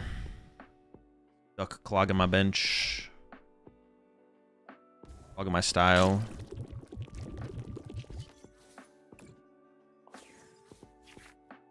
If I'm my opponent, I'm probably risking it, to be honest.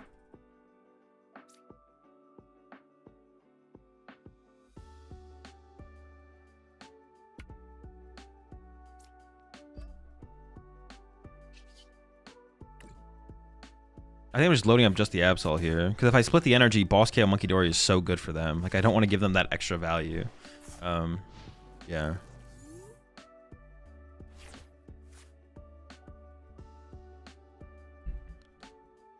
I think I just literally have to, like, play Lily and punch their Absol here, to be honest, with my Absol.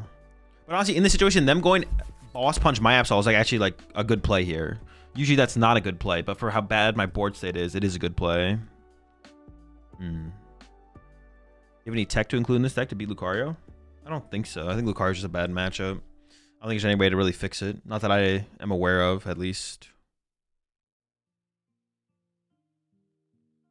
Doing like some clutch plays though can be pretty good because their deck isn't like super good against clutch. The problem is the thing is everything you clutch is an attacker, so yeah.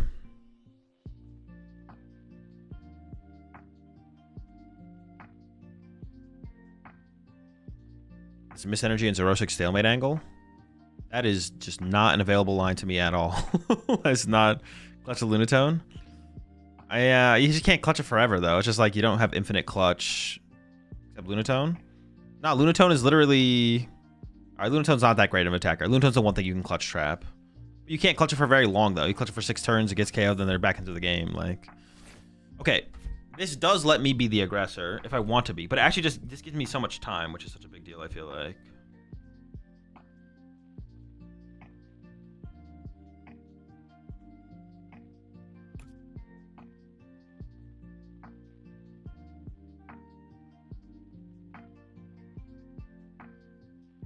Maybe I should do something like this.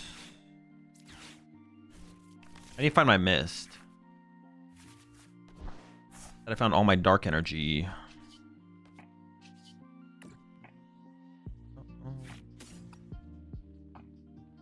I literally found all of them. I want to send them back to the deck. If I punch this, I'm getting terminal perioded for sure. I could clutch the active, but they're winning on Monkey Dories. It literally just has to be attached to Monkey Dory Pass, right? Why not boss charged monkey? It's just so slow.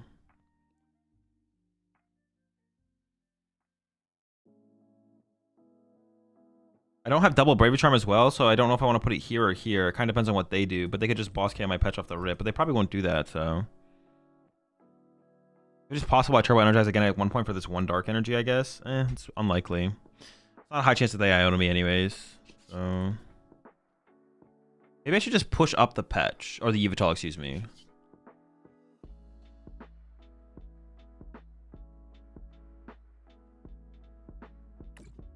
Punch Latias? I could have just punched Latias. I don't know, I kind of felt like digging for Mist gave me the best line. I don't know. I think I'll feed them a prize card. I don't know. We'll see how it goes. Maybe this is bad. How do you feel about a 1/1 Zekrom Reshi?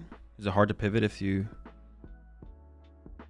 Oh, I think it's fine. I think 1/1 is fine. I probably always play more recovery before playing a second of either of them. It's just like neither is.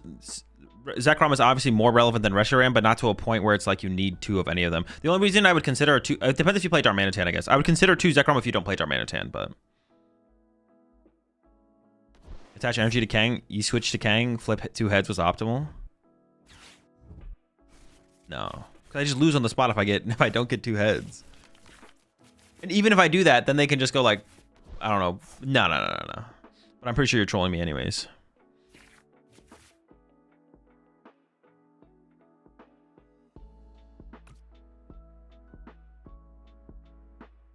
Mist Energy?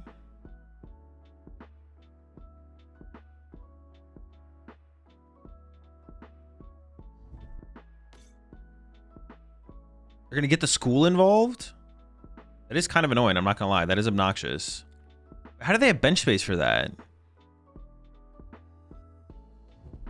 I guess they have Latias and not Petch, right? But what happens if I... Well, then they can Penny to get access to a Petch, sure. Honestly, that might be optimal to get the Toad Scroll involved. Nitrogens are pretty good, so... No mist, but it doesn't matter. I don't have damage to respond to the no mist.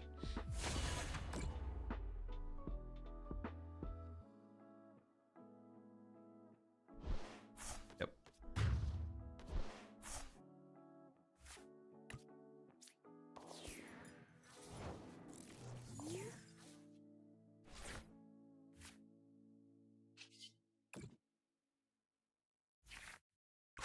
Mistin. So I go Mist, Iono, Punch the active, right? Mist, Iono, Punch active. Kind of down, kind of down.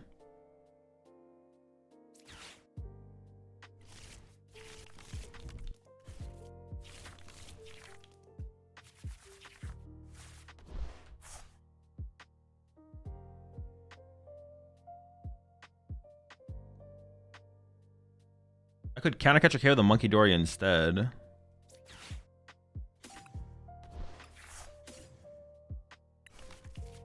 KO Latias? Why do you guys keep saying KO Latias? Why do you want me to KO Latias so bad? I already attached return. Oh shoot, I should not put this energy in my hand. Oh, but I could E-switch off this, I guess.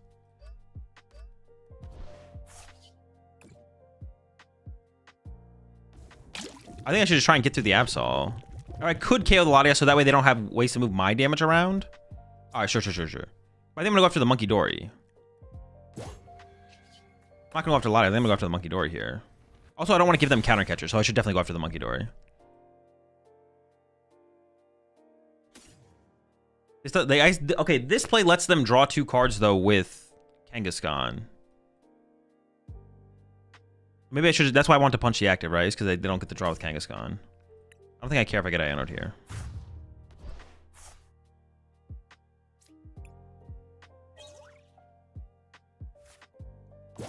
I could have ripped a miss after the Iono. Yeah, that's very true. I could have gotten rid of counter catcher there for future plays as well, to be honest. Yeah, okay. I think actually punching the Absol was still better. I think I should have just punched the Absol there, actually, the more I think about it.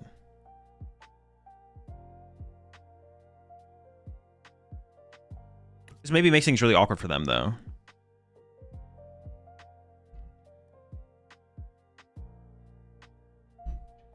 We will see. I swing to the active, but this board state seems pretty good. Yeah, thinking back on it, I think I probably should have swung to the active there, for sure.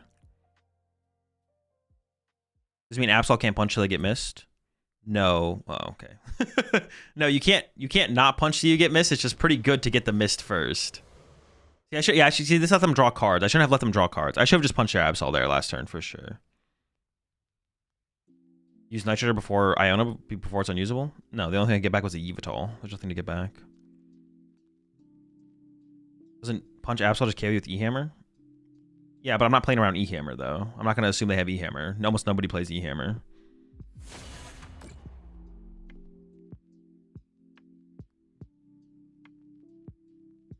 Playing around E-Hammer here would just be a mistake.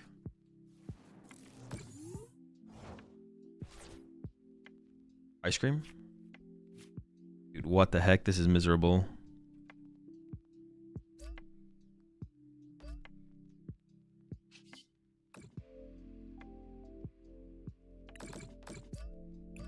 I should have just punched their Absol last turn. I definitely just messed up by not just punching their Absol. This is the best card that they can rip, so I should just put this here, I guess. We can take. Boss will matter later, right? Yeah. Doesn't matter right now, but...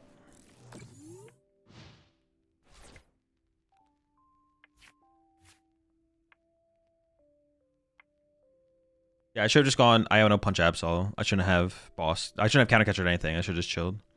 No terminal period. What is the most important card in the mirror match, Ian?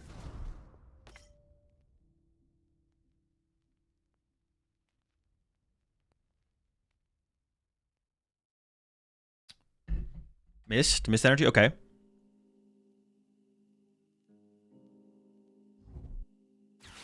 No dark left.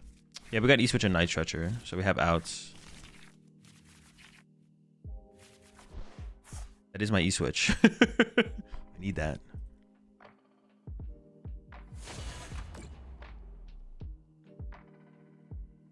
Oh, true. They did take away my Night Stretcher with the Scroll. Dude, do not take my Night Stretcher. I need that. What do I even push here?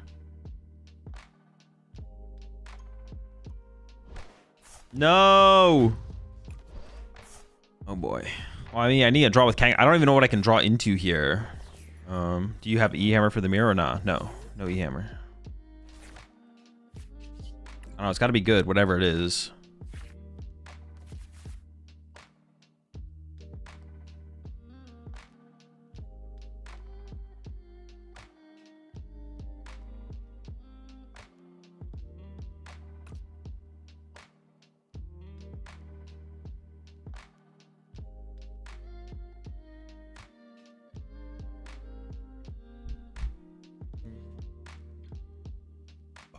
Obviously terrible.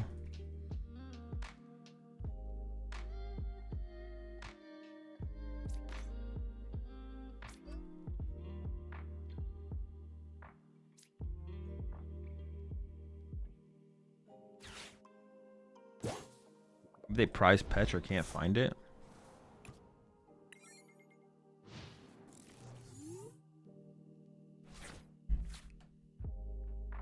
I just listened too much. I had to trust my instincts of just punch the Absol. I had the mist, punch the Absol. But now, here we are. Definitely in a worse spot than we would have been. It would be the best time to play Watchtower when playing Mega Absol. Like in the late game. Sometimes mid game, sometimes early game. Depends on the matchup, depends on the situation. It's a very situational card. Usually it's played in the late game because you don't find it till the late game. Like usually you sit there, you cycle your deck against like a Charizard deck, and then you draw into it with an Iono combo at the end or something. But or like mid game, it could happen as well, I guess. You know what Tordor always says?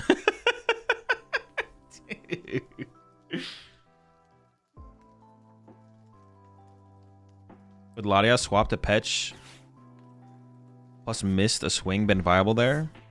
No. Petron's attack costs 2 dark energy. Would not have been viable.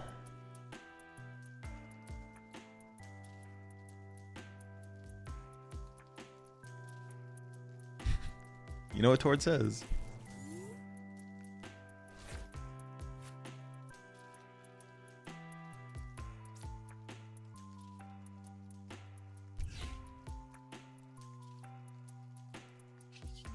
I would like to penny the duck.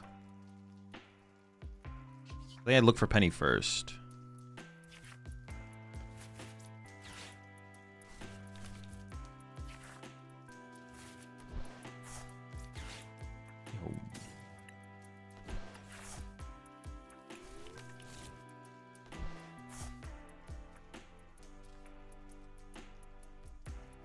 They bump this. This has 260.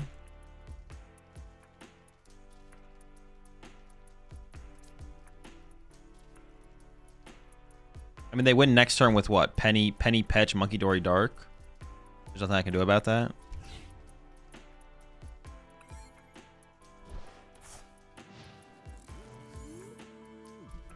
I think I literally have to... I think I literally have to next turn Penny Duck, run errand, then find Latias boss.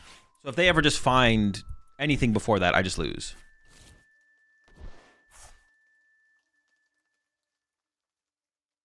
I think that's literally my sequence here. Next turn Penny Duck, then the turn after that, Latias boss KO Absol.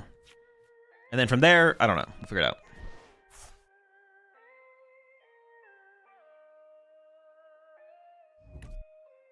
Penny Kang next turn boss Absol. Oh, they went for the full reset on the guy. I mean, that's pretty annoying. I have 5 prize cards left with no real attacker. That's probably pretty good just to sit there and manually set up their Absol, to be honest. Counter catcher? Yeah, I used it on the thing earlier. How do I even win from here then? I don't even see like a win con anymore. I still need to get this duck out of play, but...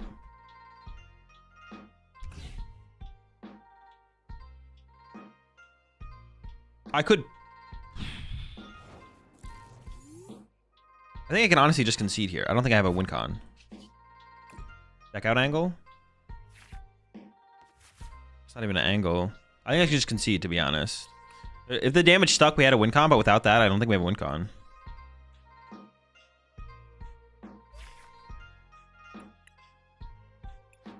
An E-switch left? Oh. There was, yeah. I could have actually KO'd their Absol with... No, that wouldn't have even KO'd it yet. Yeah, I don't think there was a line. Only doing 240. I'm gonna run and make some food real fast. I'll be right back.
All right, chat.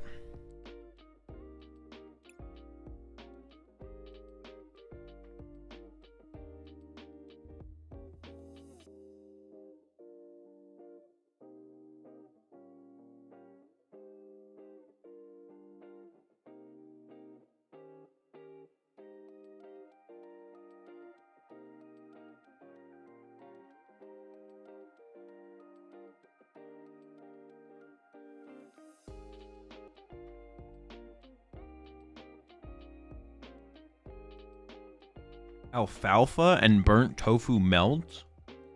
No. Not that it sounds bad, but very far from anything I'd ever consider making.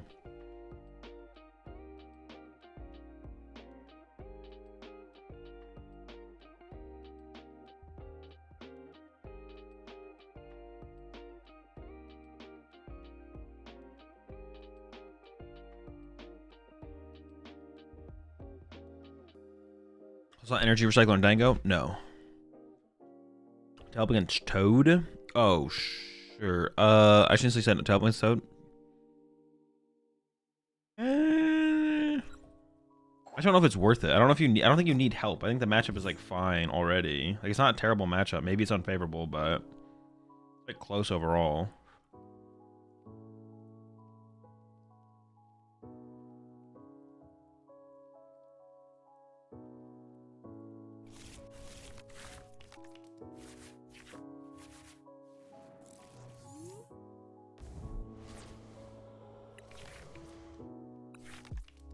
One first? Bro. So bad.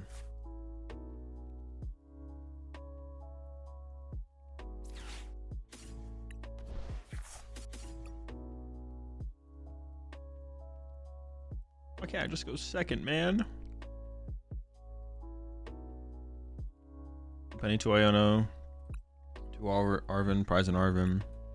3 boss, 2 Lily. Discarded Lily. Gear in hand.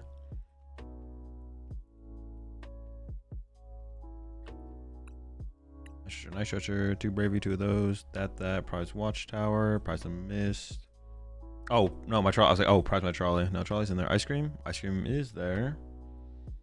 Counter catcher. It's probably some Pokemon. Duck is here. Petch, Yveltal, Petch, Fez, Urs. Something. It's something. I don't know what it is. Or maybe we price an E-switch.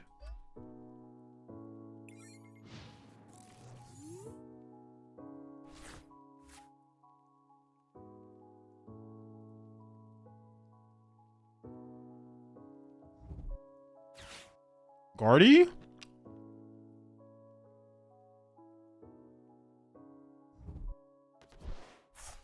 Wait, what the fuck? Oh no, it's not Guardy. It's, oh no, it's Badoo. Frostlass Badoo. We're probably gonna lose this actually. Wait, no, I can boss something and clutch it and then Arvin to set up. Oh, it's Grim. Okay. Oh no, that makes more sense. That makes a lot more sense, yeah.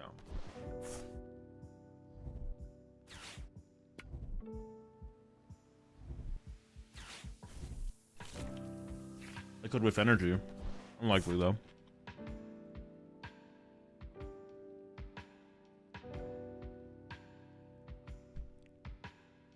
No, what? Did they actually whiff? Oh, you can't be whiffing out here.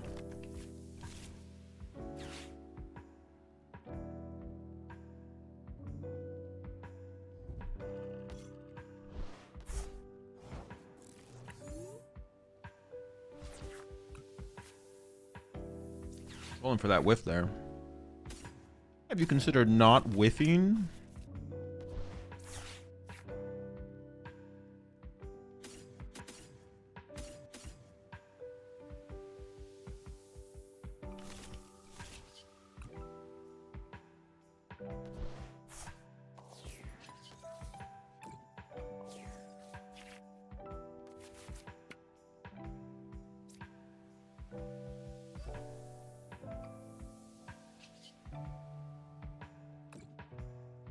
You fool.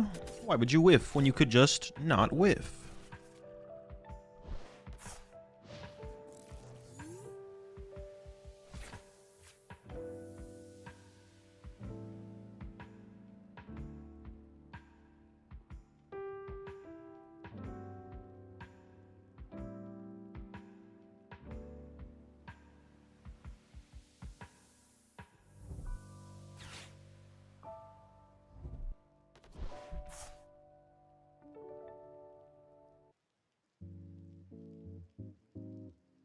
I'm gonna stack the Absol there.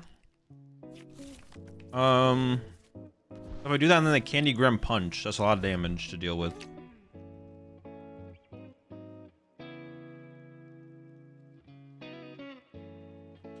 And I can't KO the Grimmsnarl immediately. That's like this. I feel like that's a scarier point in this game that can happen, is that lineup. I want to have to deal with that. I mean, I guess I could have stacked it and then just boss KO'd Frostless though, right? Yeah, maybe it was better just to stack it. I can see it.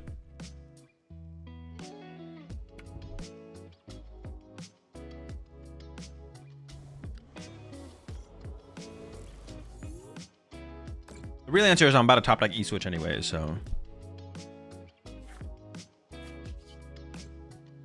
I would want to KO the Frostless.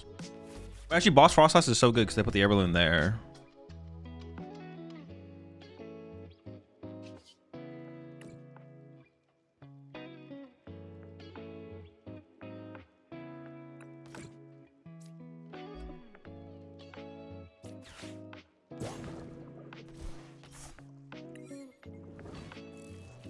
If he bedews you, do you always just boss since you held Buggy Ear?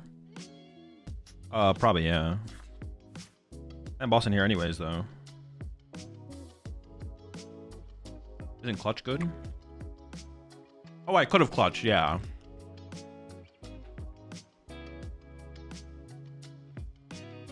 Would you to energize with Monkey Dory? I could have done that actually as well, so I could have got +1 energy in play. Honestly, there's like a lot of other things I could have done besides what I did. Energize with Yveltal was probably correct. I have like 2 energy stuck in play. Also, clutching was probably correct. But honestly, I think we're still in a good spot.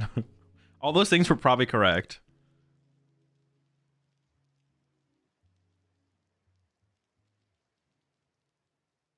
Matchup is really bad for Grim, yeah.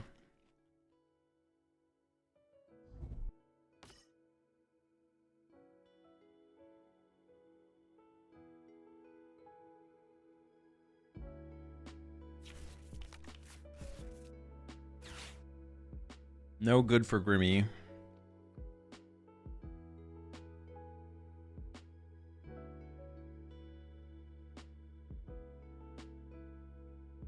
it better if you let Frostless live? No, not really. I want full control over like the damage. If I leave Frostless in play, it can get out of hand. Unless you played 3, so you didn't have another? Okay, that's what I thought. Yeah, I should have definitely clutched the Frostless. For sure. I should have for sure clutched the Frostless. Definitely. But this is like good enough. We're in a really good position here still. But yeah, I should definitely clutch it because them moving it this turn with a Grim could have been, would definitely have like, just giving him the option of being able to do that is just bad, I think. We're chilling.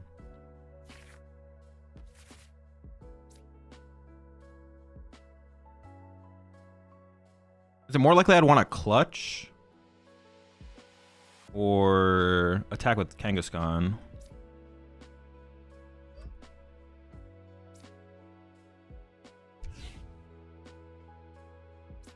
gonna say clutch because clutch is cooler. I actually don't know though.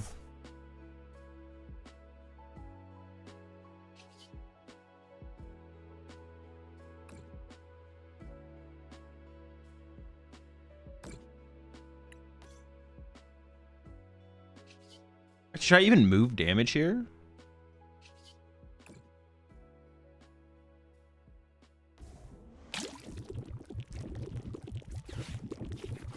I don't even know it's correct to move damage there.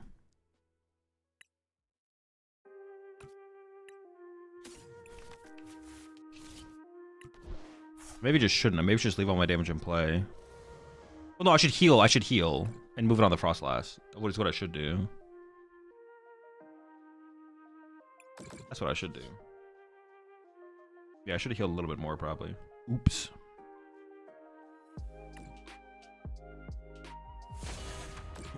Forgot about the heal method, the heal tactic. Get rid of the Grim, doesn't really do anything. They have Stadium, they have all their recovery left. Yeah, we should get rid of their only draw supporter.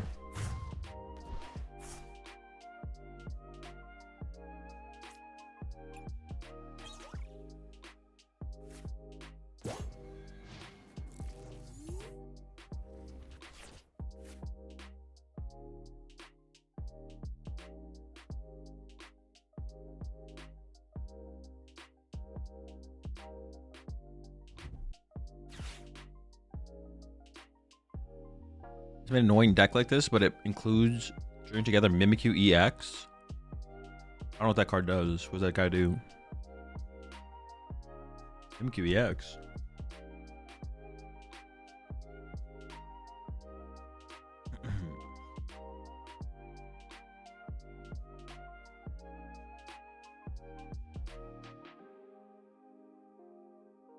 Just two Pokemon, put 3 damage counters on each.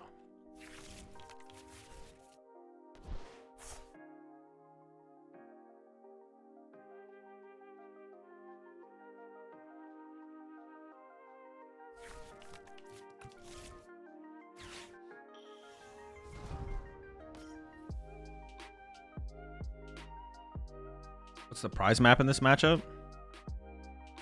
Depends. KO Grimmsnarl when you can, usually, or when you think it's correct.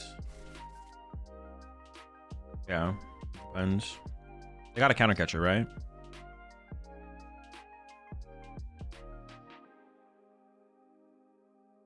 You could get my pet here, I guess. Not that that's like particularly strong, but.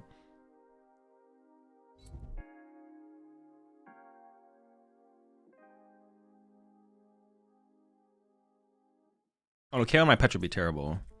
They have to KO Monkey Dory, right? They have to KO Monkey Dory. They don't have a choice.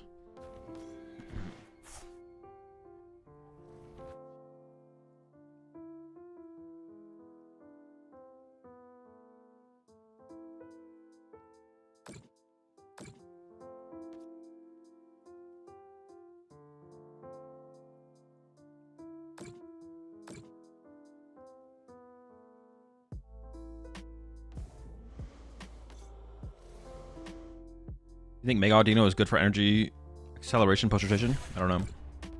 Haven't thought about post rotation at all.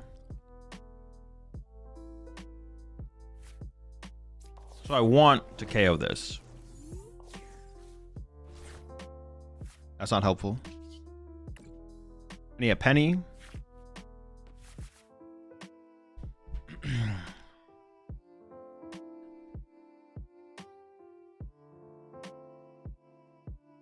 Or an Arven? My third Monkey Dory's prized. Maybe I'm always bossing this turn. Well, if I get Penny, it works, right? I guess I do this.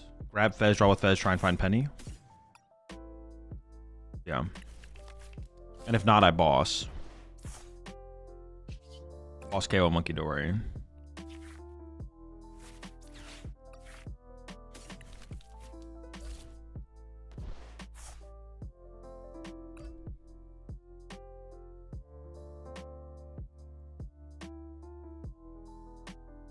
Maybe I leave the 6 in play so I can always terminal period.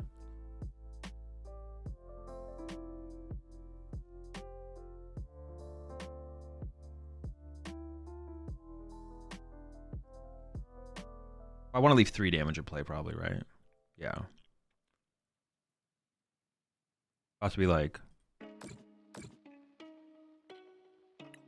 Because I have to penny, so I lose the damage on the Monkey Dory. Yeah, yeah.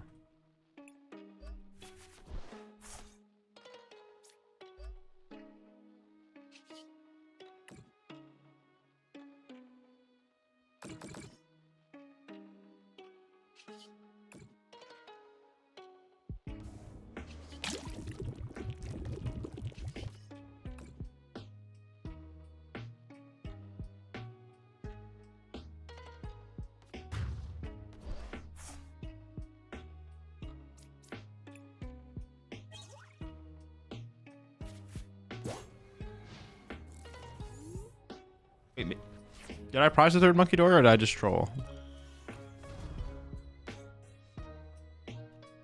I messed up one of my prize cards. I just drew a... What did I draw? A boss. I did not have a boss marked down there. Dude, I'm throwing. Maybe it was the energy switch. Oh, another Monkey Dory. Oh shoot, they do have Frost Last setup. Alright. It is actually kind of annoying. When I poison the Absol? I don't think I want the extra damage there, because then my Jumbo Ice Cream is less effective if they just punch me. They want my Jumbo to be as effective as possible. Yo, that Filch? They're getting Filchy?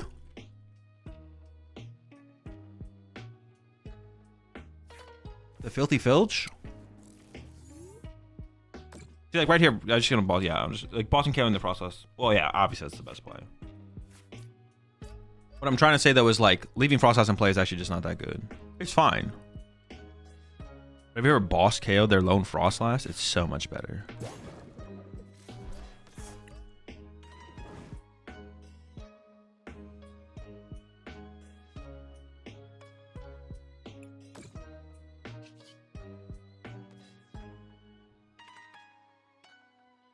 I know they have a Grimmy in hand.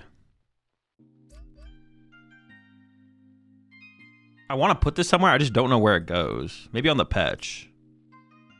I just don't need it here because this thing's never dying anyway. So I think maybe it goes to the Petch. Let's put it on the Petch. Move to the Petch. I want to save this to go on a Monkey Dory, I think, as well. It seems fine.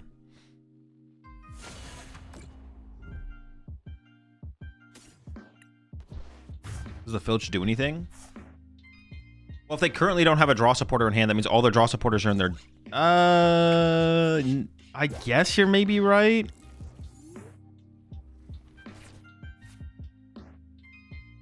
If they need a two-card combo Candy Grim, it increases the chance they draw it. Well, it's not 100% true, is it though, Scrub? That's not true, because like the...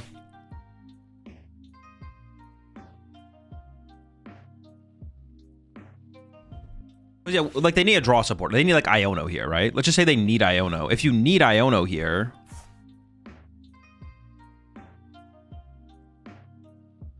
Let's say drawn to Candy specifically. But that doesn't decrease the odds of them drawing it when they need it, though, I don't think. I think it's actually just incorrect. I think it's equal, isn't it? Because the math is, let's say you have a 20 card deck, one of them is rare candy. Let's say you need rare candy for Candy Grim. Let's just say that is the math. But did they just actually draw the candy there? I actually wasn't paying attention. Did they just draw the candy there?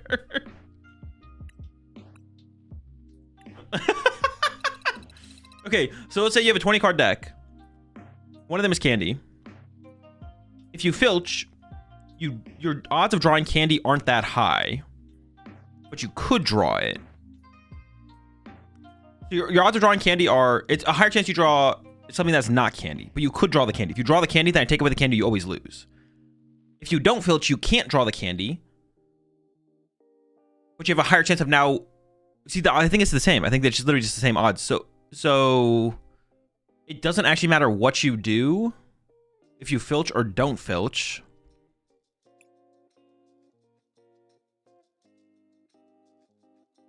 But if you do draw the candy, you just lose. So it's correct, because if you don't filch, you never immediately lose the game. So then it's correct to not filch, right?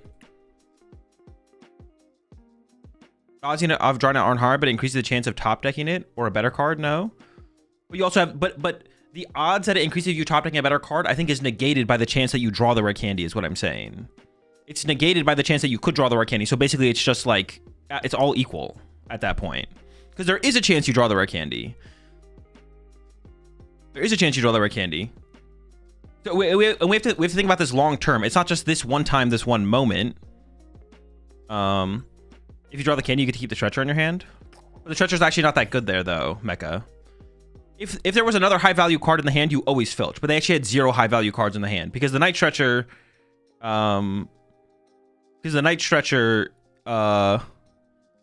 you only ever need Grim as a Pokemon there. If you had like a Lily in your hand, then you always filch. But you need to draw something or you lose. But it depends on if anything in the hand actually matters, right? Because if nothing in the hand matters, then... I guess it depends on what draw supporters they have in deck left available to draw into. No? Well, no, because because it depends on if there's any high quality stuff in the hand. But there was zero. Their hand actually had just no good card. Well, their hand had effectively 2 Grimmsnarls because it was Nitrate or Grimmsnarl. So that means their hand basically had no good cards. If your hand is 100% useless, Filch is bad, right? The hand was 100% useless. I think we can say that for sure. I don't know if that means the Filch is bad, though. Dude, I priced double Kangaskhan. I shouldn't have even turned on the stream today, to be honest, man. This is not my day. All right, what else are we doing then? 5, 6, 7, 3 of those, couple Mist, couple Turbo Energize, Rise of Bravery Charm, Night Stretcher, Ice Cream, Double Ultra Ball, E-Switch, Lily, Prize of Lily, 3 Boss, Prize of Boss, Iono, okay. No Raw Charlie, why are we even here? Honestly, at this point, I'm like questioning, like, gosh darn it. All right, we can concede soon. Come on, just draw nothing so I can concede one time. Draw nothing, draw nothing. Yeah, let's go. We actually drew Turbo Energize and Mist, but we drew no Pokemon. Are you thinking about these probabilities when you're playing in a cup or a tournament? Yeah, of course. That's literally all the game is. The game is all probabilities. You can spend more time and think harder. And I think if I'm probably at a League Cup, if I'm in a League Cup or a League Challenge in a Swiss round, I'm probably not thinking about it as hard as if I'm in like the finals of a regional, or top cut of a regional. But yeah, I try to give it all kind of the same. You want to try and give it all the same weight because it's all practice at the end of the day. Like you want to be like in the moment, you want to be as efficient as you can about making those calls. So like, yeah, it's possible like in the League Cup Swiss round, maybe I'm not thinking about it quite as hard as like top cut of a regionals, but I like when I played League Cups, I would be pretty locked in. Like I'm trying to maximize my odds of winning the tournament. Like that's why I think it's a little silly. I think there's two sides to it. When it's like when people say like, man, I played against this player, they were taking this League Cup, they were so try hard at this League Cup. It's like, well, yeah, but why not? Like there's a way to be toxic, but I think if you're at a League Cup or a regional, the way you would be toxic would be equally toxic. So I feel like there's very few things that like, the only thing would be like at a League Cup, if someone asked to take something back, I'd probably let them take it back. But compared to a regional, like you're not taking anything back against me at a regional. But like at a League Cup or a League Challenge, yeah, depending on the situation, sure, why not? But I'm playing the game the same way. Like whether I'm at a regional or a League Cup or a League Challenge, for the most part, I'm playing the game the exact same way I would.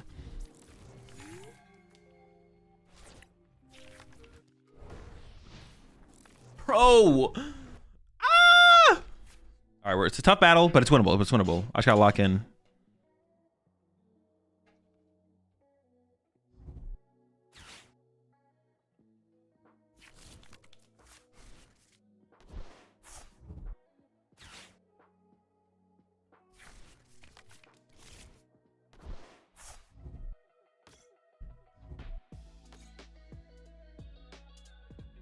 Got this dude who attends our casual tournament at locals who doesn't let no one take anything back.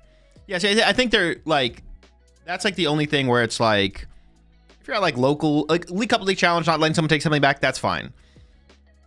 But like locals,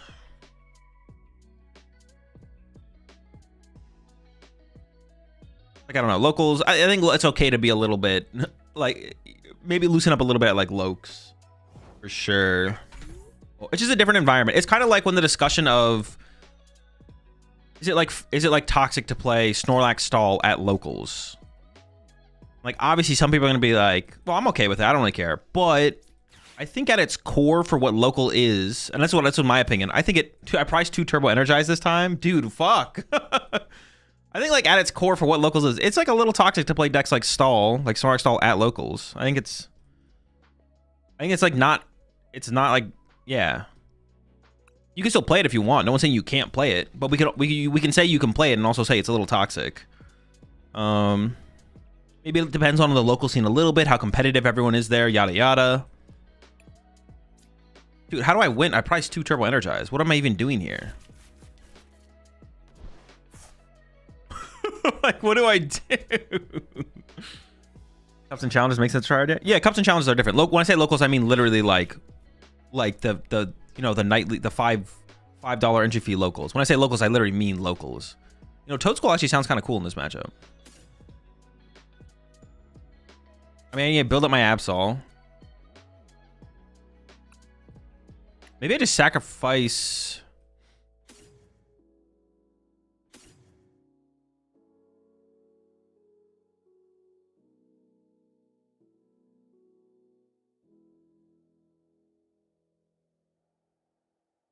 I feel like I need the Kangaskhan draw power still. Oh, something like this. I got my Screwly. Oh no, it's gotta be a Yveltal angle, right? It's gotta be a Yveltal angle. Oh, which means I need it to be a Petron angle. I don't know, something like, oh, okay, we got there. Yeah, something like this. Okay, I'm cool with this. I'm cool with this. Yeah, like playing super tryhard at cups and challenges, whatever. Like, what will you perceive as super tryhard? I'm not a big fan of the term, but like whatever. What would you perceive as like super tryhard is like fine. Like the only thing that I think is like, yeah, playing like your you know, your Friday night locals, Wednesday night locals, the $5 entry fee tournament. Like bring something like Snorlax stall there, or being like I don't know, yeah, super tryhard. Like take like I don't know. It definitely is. It's just a different environment. Like it's a different environment. Like people aren't like it's yeah. It's just more casual. It's more casual. And it's not that, for the most part, some casuals are probably more competitive than others, but it's like, yeah, it's just like, yeah, it's just more casual. Like people show up there to like kind of chill out, play some Pokemon, like have a good time. It's like more for fun. Like it's not for the competition and like super try hard trying to win. It's like, it's for fun. It doesn't mean you can't show up with a good deck and try to win the local tournament, but not cup and challenges. When I say locals, I literally mean like, what's it called? Actual locals.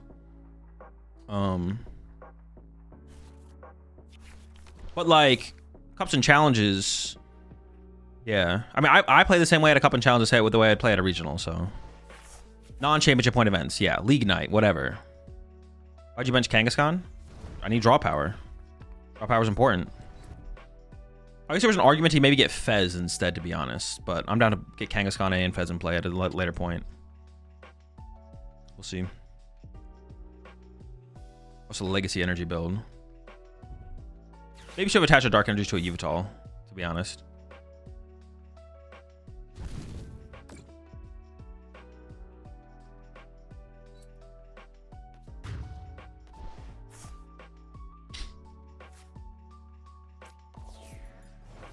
There's nothing you can really do toxic. I don't even know how I got on this rant, but there's nothing really you can do that I think that I personally would perceive as toxic at a League Cup or League Challenge that wouldn't also be toxic at a regional.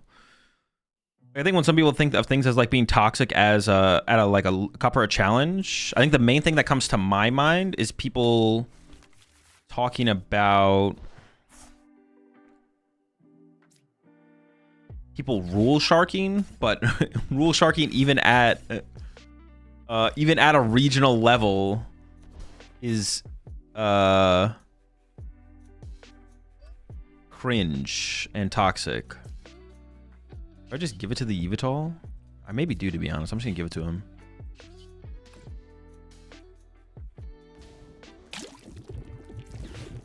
Like rule sharking at any level is cringe and toxic. Oh, yeah. I don't know. This actually, honestly, we have a line here. We definitely have like a lineup. We'll see if it comes. Let's see if it happens, but.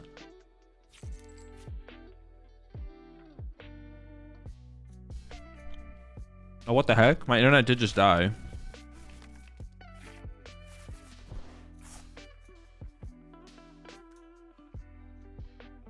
Yeah, my internet is just like is taking a random hit right now. We'll see if it comes back. YouTube stream is fine. Wait, actually the YouTube stream is like just fine? There's like a Twitch thing then, I guess. I don't see the drop yet.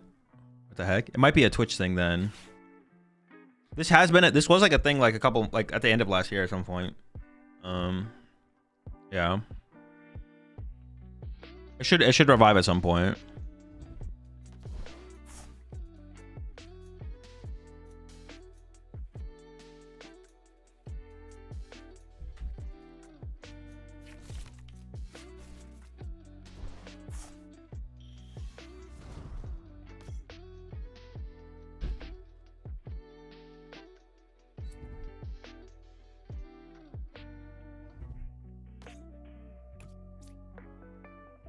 Brother, what is this?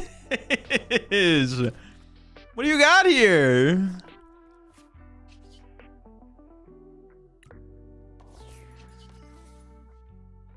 What you got there, buddy?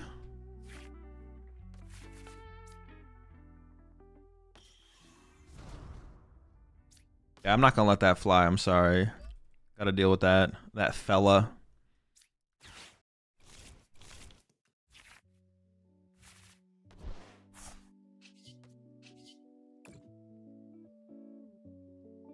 Oh, I was gonna try and set up the. Oh, I do want to use the monkey dory. I was like, for a second there, I was like, why am I hovering monkey dory?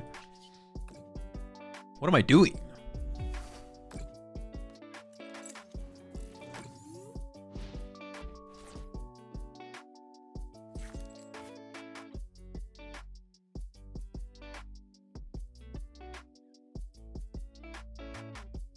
But now I can just go KO, KO, KO, KO to win the game.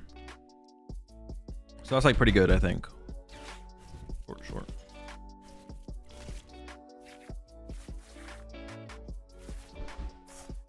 They've got to be playing a post-row deck, right? Got the legacy energy and everything. Judge. That means this thing's just literally stuck. They literally can't move this.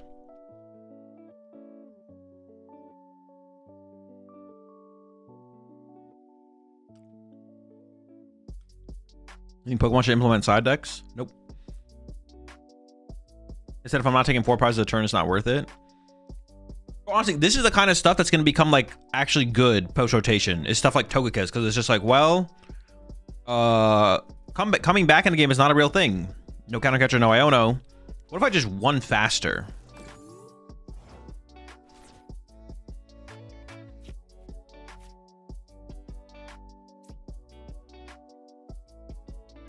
Post rotation, I don't think about the game that way. Oh shoot, my bad. Wasn't familiar with your game. I might actually just do the Lily first. I probably one dark, one miss. Nah, I probably miss as well. I do want to get another energy on my Absol anyways. Lily top deck is really, really good there. Briar Pult? Not just Briar Pult. We're talking about Briar Togekiss Pult. That'd be different. I did get the penny. I do want to penny the Kangaskhan out of play. Actually, I might penny... Oh, I can't penny the Toedscruel out of play. I might penny this Toedscruel, actually.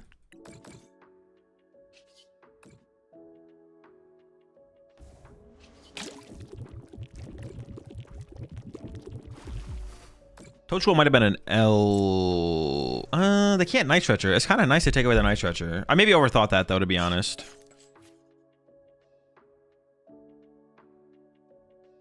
Onto arguments from friends about rule striking at regional. They said I was striking for not letting someone retreat with Latios into a Pult after announcing an attack. No, not really. Toad is cool to even be.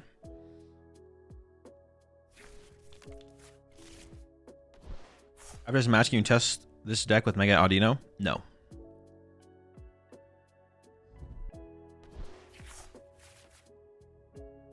Well, can we get a pizza tier list? Someone redeems it.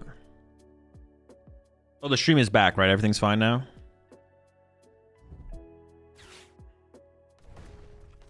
Oh, sick. They play Switch. Well, I had dreams, you know? Hopes, aspirations. Not anymore.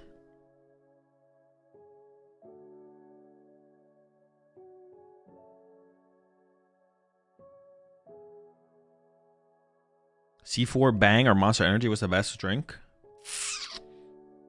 The only one actually I'm not a huge fan of those is Bang. Monster and C4s are both pretty good. They're just honestly I just feel like monsters and C4s are different, but just gonna they're gonna KO this guy. Okay. That means they're leaving my Yveltal in play, which I think I'm okay with that. Mark my words, you're sleeping on You're sleeping on Audino? Sure. Sure. Mark my words, streamer guy. I don't think Mega Audino is good in the current format. Post rotation, I have not thought about it at all. Could be good. Who knows?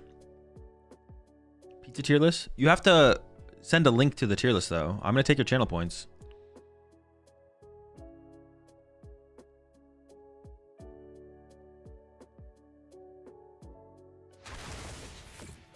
It's definitely annoying. I don't hate Iono Punch here though, actually.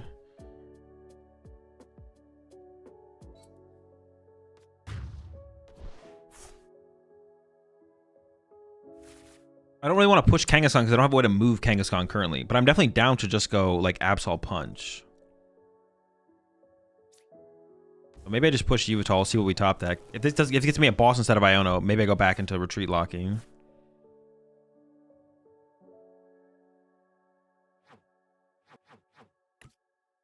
Just can't find anything for me anyways. Oh, I have Fez draw. I can draw with Fez actually. Sure. Fezington. Iono.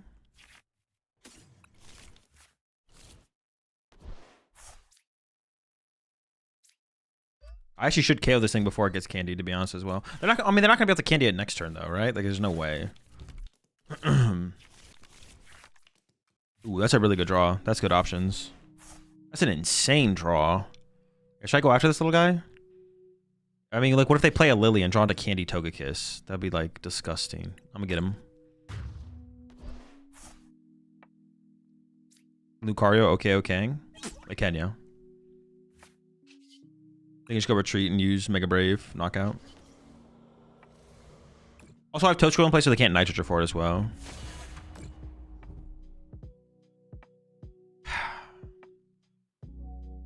Oh, it's got to be Lily, right? Because they can't KO my active currently. They can Hard Retreat and then Wally's Compassion. And then Aura Jab. That's fine.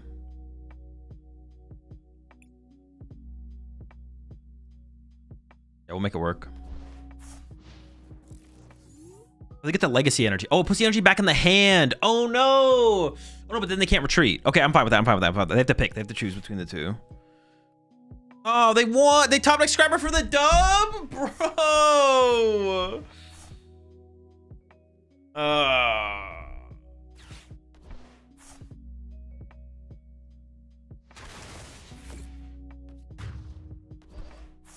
Oh, wait. The active one could use Mega Brave. What did they KO last turn? Oh, they could. Yeah, the active one could use Mega Brave.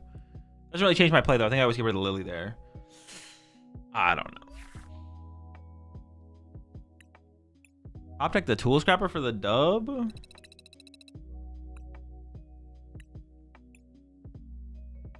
that's right. It was an Aura Jab on Pet. For some reason, I thought they had to use the other attack. I was like, well, they KO'd something bigger than 130 HP, so...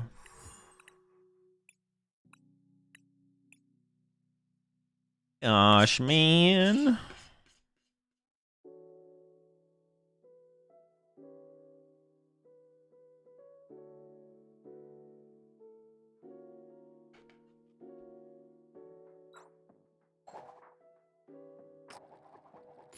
I think Absol's weak to grass.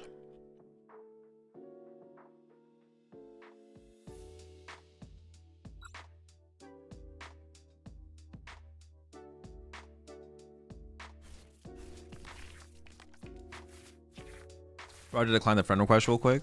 I mean, I don't want my shit getting clogged up with friend requests.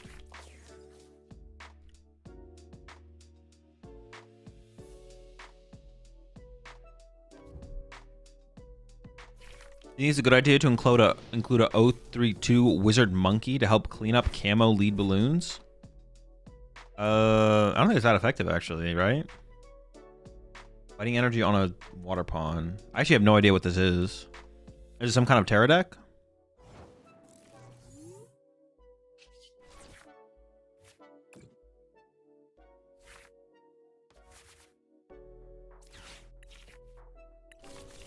Bolt? Oh, it is Bolt, right? Yeah. I don't Iono here because I didn't do anything. I do need to find myself a Petron, though, to play around the Sob. Actually, it's not true. I could just E-switch active and punch. It's fine. I would rather punch with this when they have this low of a start, though. So we'll see what happens.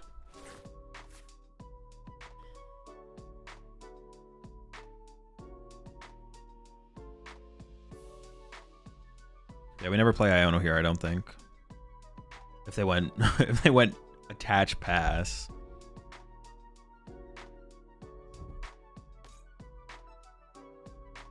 Maybe Boltington. To be honest, no Lucario plays black belt. It might be like a mirror tech though, right? To like try and get through 2 Lucarios. Because you're not playing maximum belt anymore, you're playing legacy energy. So it kind of makes sense actually to get through after mega. So can we have a food review channel? No. We can have D's. That's it.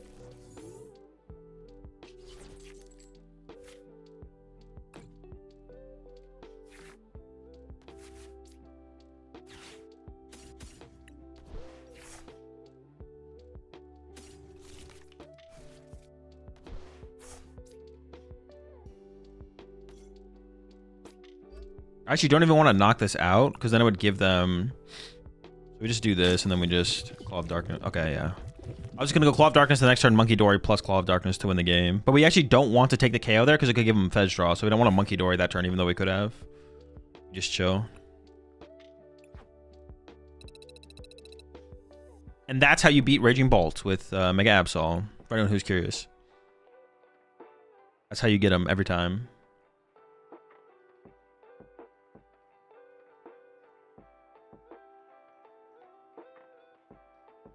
I'm still not a huge fan of... All right, maybe chat can give me a little more insight on this.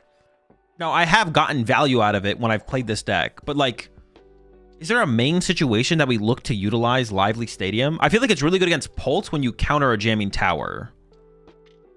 Or when you take away Jamming Tower with Absol and then put it in play next turn, but you almost never want to be aggressive with it. But like...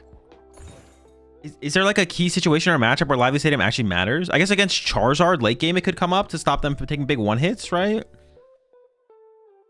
Bump their area 0.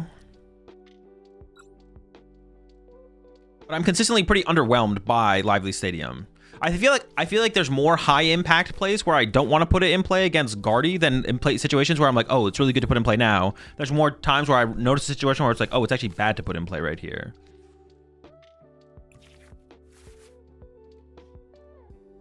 It was good against Saraledge when it was somewhat meta relevant. It was, yeah, it was. It was better than situational. Yeah. But it feels like it's just definitely on the cusp of being way too situational to actually consider playing. It's just a good stadium bump to jamming and tower, no? Yeah, but like, why not play? That's why I'm wondering, like, why would you play like a Calamitous Snowy Mountain or a Second Town Store? I feel like those stadiums have just a higher impact of being like, higher odds of being like way more impactful. But I guess like maybe just running another stadium, like just get variety in there. Yeah, I don't hate the idea of running 3 stadiums. I just question if Lively is the best 3rd stadium to play. Like if we're gonna run 3 stadiums, is Lively actually the move? Like what about double Watchtower? That sounds super good against Charizard. I guess we want double good stadium to put in play against Pult, theoretically. Also being able to bump the Artisan from Guardy is nice as well, I guess. All right, top deck one time. Okay, how do we...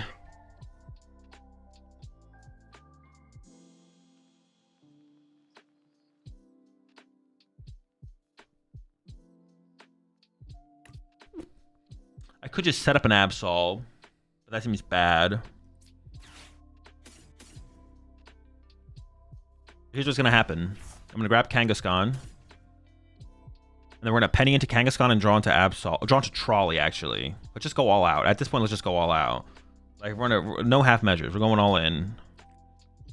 Want everything.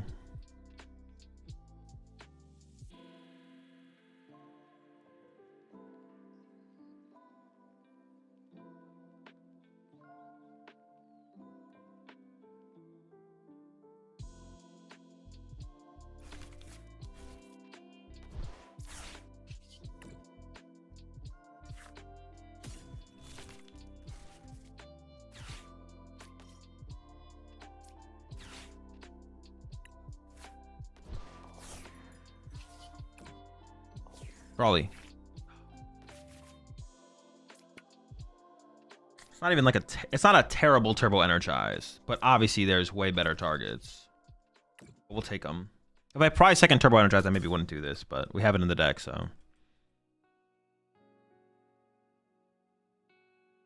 What else did I prize? E-switches. Prize one E-switch. Ice cream? No, I got my ice cream. Oh, no, I didn't press any switch.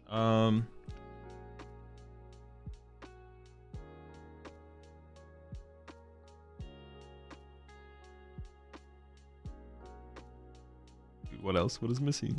I can't tell. It's gotta be some pokes, right? Petch? Oh, Petch is one of them.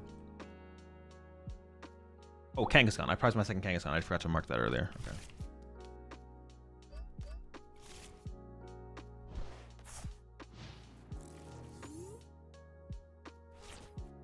No half measures. Bro thinks he's Mike. Wait, who? Mike Tyson? Oh, no. All right, you got me. You got me. You got me. You got me.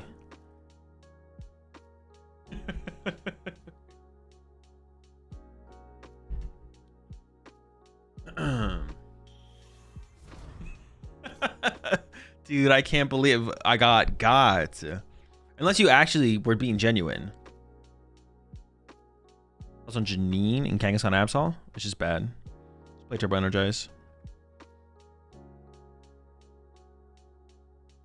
It's super hard to find. Playing more than one would just be terrible because using it once is all you would need. But yeah, I'd rather just play more energy. Mike from Breaking Bad. Oh, is that one of his quotes? Oh shoot, so you were actually being genuine. I don't remember him saying that, but have you considered opening trolley like they do at the feature matches? Hope this tip helps. No, because I'm not a cheater, okay? I don't cheat. Am I really about to get call signed on? Bruh.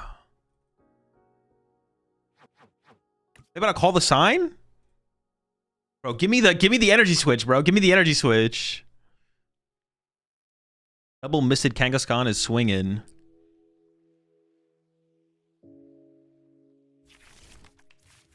Give me the E-switch, man. Give it to me.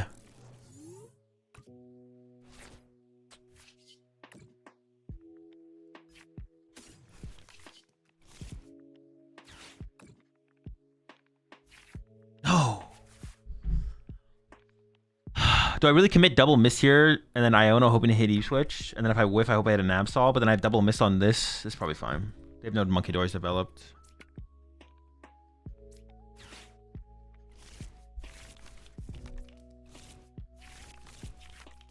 I got nothing. Ah! Bruh.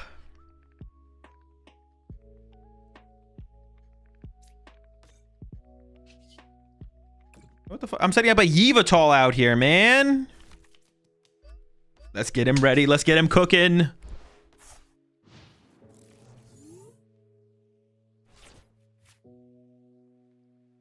No E-switch. Honestly, I had pretty good odds of hitting one of those. Because I had 2 E-switch, Ultra Ball, Trolley, double Absol. I was 6 outs. I had 6 cards in my deck that were like actually good hits there. E-switch obviously is best. But if I don't get the E-switch, it's not that bad. It's not that bad.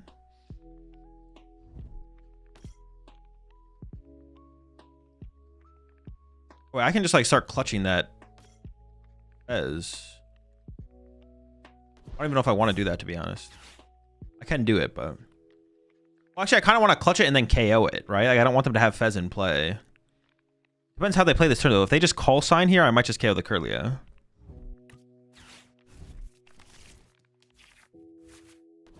I also don't have a boss in my hand, so I need to find that as well.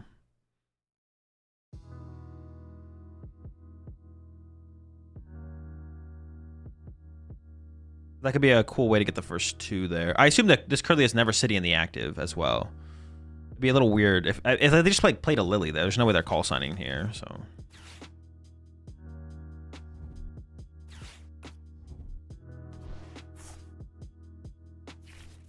You ever catch yourself missing Battle VIP Pass? No.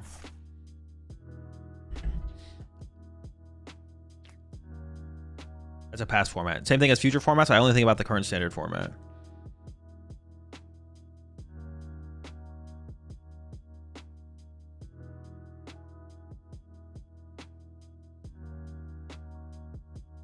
They're not cooking? Are they cooking?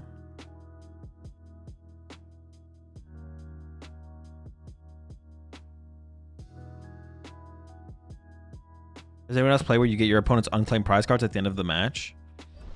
I remember hearing that was like a thing back in the back when I was a kid. Was that like a thing that was like actually like suggested in the initial rules of the Pokemon TCG or something? Like, where does that come from? All right, buddy.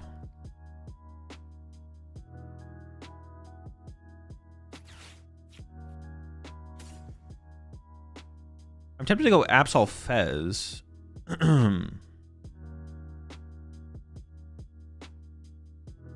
Is the correct play actually Absol Monkey?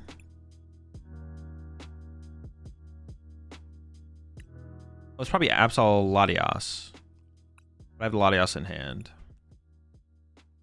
Yeah, it's probably Absol Latias, actually. It's probably Absol leave the bench base open, is what I should say.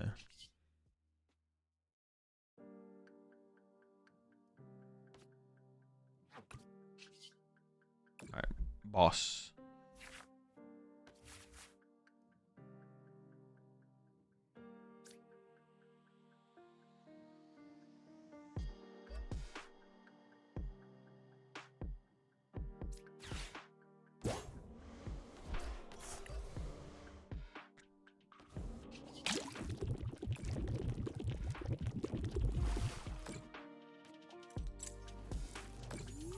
So when are we getting a Fortnite collab skin? Soon, of course. What the heck?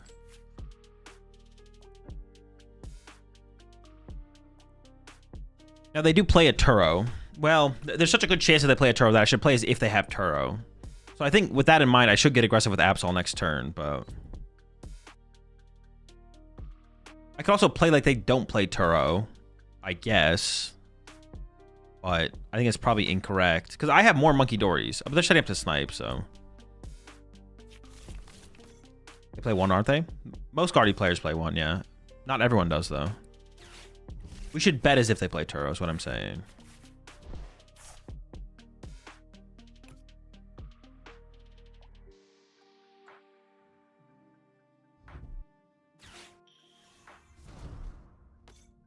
So you play on the Poke Streets, take your opponent's unclaimed prize cards. Gotta be tough.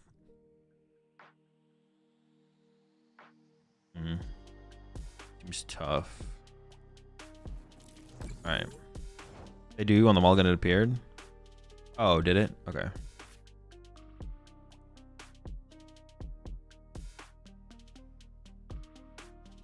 Sweet. I think I'm just gonna play this and then I will draw with Kangaskhan, but I think this is always like needs to get like two such specific cards. I actually don't really want to draw into those off the Kangaskhan, to be honest.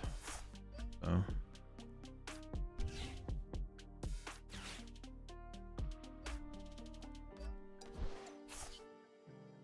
I could poison my Absol, but I should probably draw the two cards, yeah. And then I like leave the damage here, right? To like, utilize later. Dude, I'm just gonna get double Monkey Dory bopped.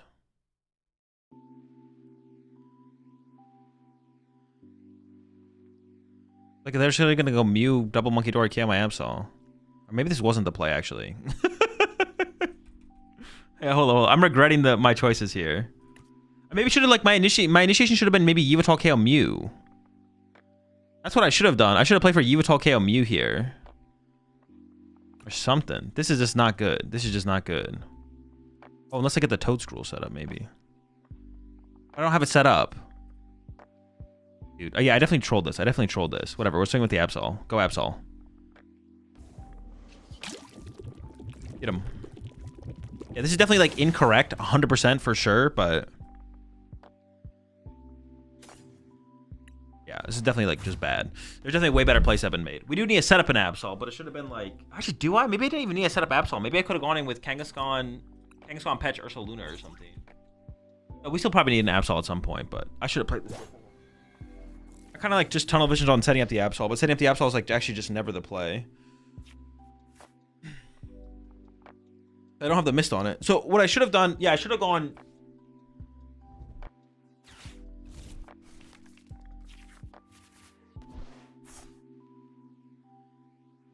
I should have gone... I think I should have tried to find Yveltal KO Mew, is what I should have tried to find.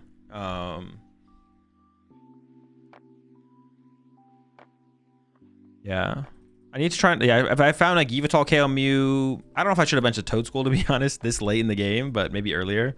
But yeah, now see they get the KO. It's like it's very difficult to play, ain't it? No, not really. I don't think it's like overly difficult. Bro, you guys will watch me misplay one time with the deck, and you guys are always like, yo, this deck is like so hard to play. This is insane. Surely they don't see the line? Yeah, surely, right? I can still go Kangaskhan, Knockout plus Iono, maybe. And then maybe there's a win con, I don't know. If they promote Mew, you just KO with Kanga? Yeah, but maybe what if they just... I mean, they could just nuke my Kangaskhan after that. I don't know. We'll see.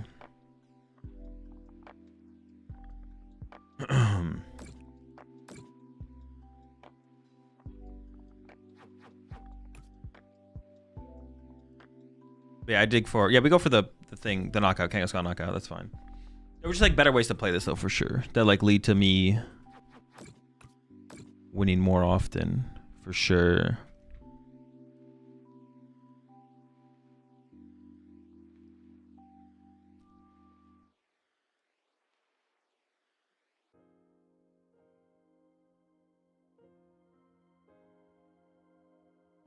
You can't KO Kang, so you're in a good spot here. No, they could, right? They could go... How much does Screamtail hit for? Then Petch knockout with weakness? Yeah, but I want to save Petch to KO a Guardy. So I want to Kangaskhan this turn and then Petch next turn or something like that. I could trap the Fez again. They did just bench Fez. I could just trap Fez again and set up for... I don't even know what it's set up for, though, to be honest. I could do it, though. I could trap Fez, and I don't know where that goes, but... Double Monkey Diancie KO Kang. Yeah, Double Monkey Diancie KO. They could Screamtail KO with Double Monkey. Like, they have a lot of ways to KO my Kangaskhan. The thing is, I don't have my second Bravery Charm. I prize my second Bravery Charm.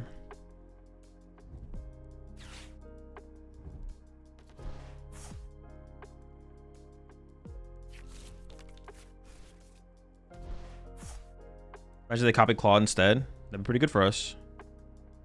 Dude, never lucky. I guess I can go for the Petch knockout here because they put Fez back in play. So I actually can go for the Petch KO here and not leave this in the active to like limit their potential outs. But I like need Iono here, I feel like. This guy's pretty cool. Let's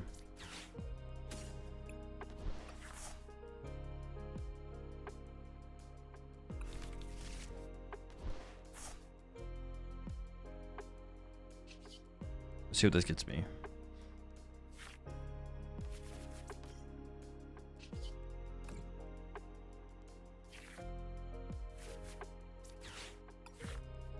Okay, hold on.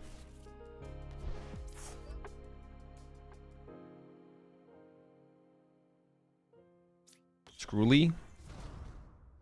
They can counter catch a Scroll and KO my Petch off the bench, I guess. But then like Night Treacher would get me out of that, I guess. So it's like fine. They definitely have win cons, that is for sure. Many a win con. But I could have made it so they had way less win cons if I just played better. Alright, so which deck is hard to pilot then? This deck or Zoro? I don't know. One of them, probably. You'd move 10 off Dory.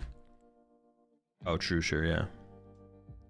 You still test or contribute with your testing group for tournaments? Not really, no. Oh, no. This is also a lost condition I didn't think about. Okay.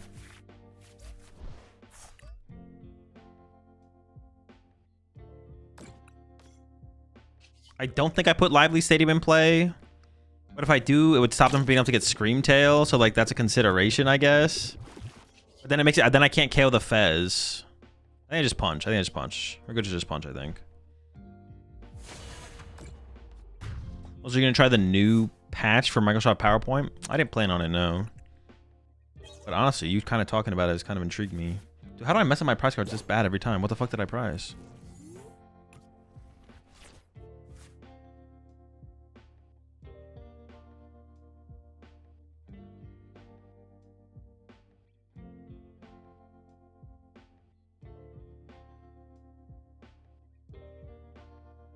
Oh, my Petch is definitely not. Maybe I didn't set up the prize cards for this game. Maybe that was the last game, actually.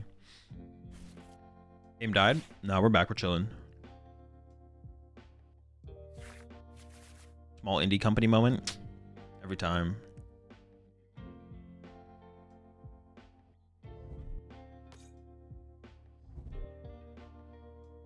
Are we nuked? I don't, how much do they need? That seems like a lot of damage.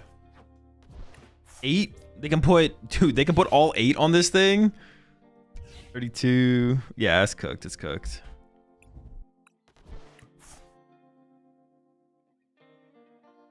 Too many mistakes on my part. Honestly, it was just kind of like that. It wasn't like a the mistake was just like not realizing the game plan in the moment, and then yeah, bad game. Not realizing the game plan. Yo, what's up, Locke? Just not a good deck. Also that, yeah. Also just a terrible deck. So it's like it's always gonna be an uphill battle for me, right?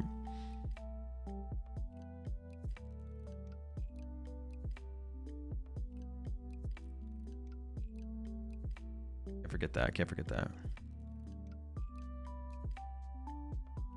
Good game if you got Penny off Pokegear and Boss KO Fez with Ursaluna next turn. I mean, then I also have just game by Boss KO Fez with Kangaskhan, right? GG's, Richard.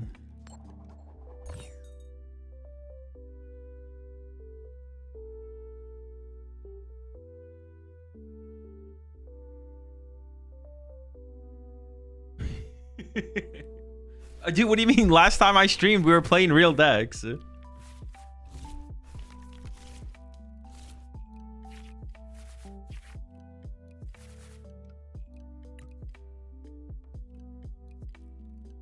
Oh, it's just mirror. I was a little bit confused there for a second, though. If you Penny Kang, they can't take 3. Oh, you mean if I Penny Kang that turn? Oh, Penny Kang that turn and then play for... Oh, I see what you're saying. I see what you're saying. Penny Kang that turn and then play for Ursaluna on the next turn. Yeah, I could see it. I could see it. I thought you were talking about on, like, the next turn. I was like, I don't... That doesn't matter, does it?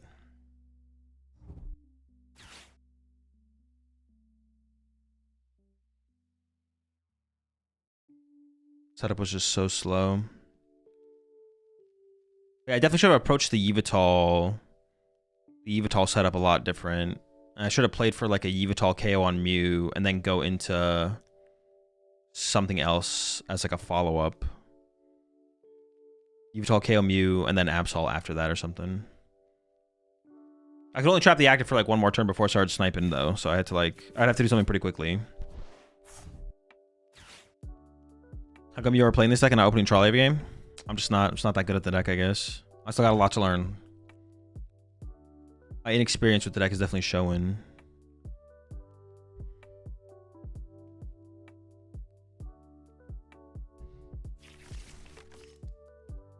Bro, fuck me.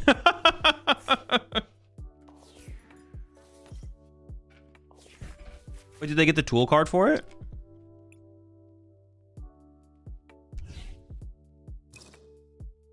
And Turbo Energize or just that? Okay. No Turbo Energize.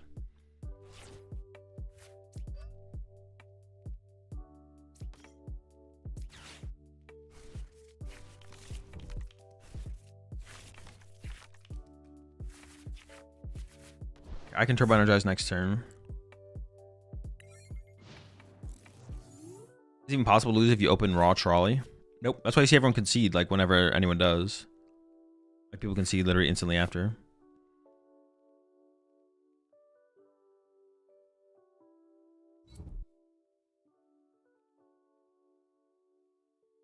It'd be kind of funny if my opponent doesn't have Turbo Energize this turn.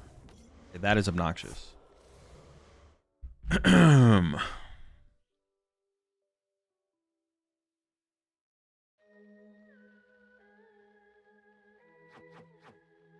Are you sure you put Trolley in the deck? Well, hopefully not, because they have Genesect set up, so I hope I just don't even have it in here at this point, to be honest.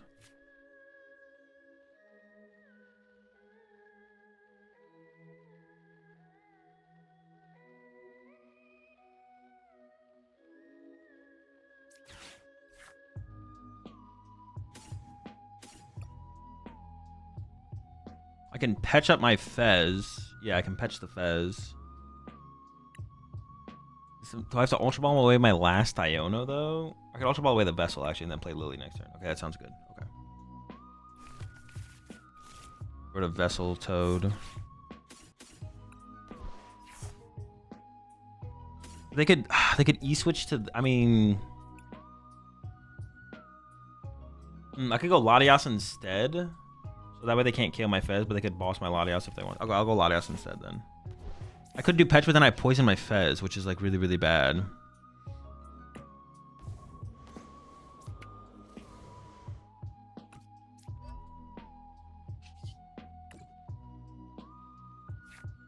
I don't think I really care if they boss my. They boss the Latias here. It's just like whatever. Happens, it happens. Survive.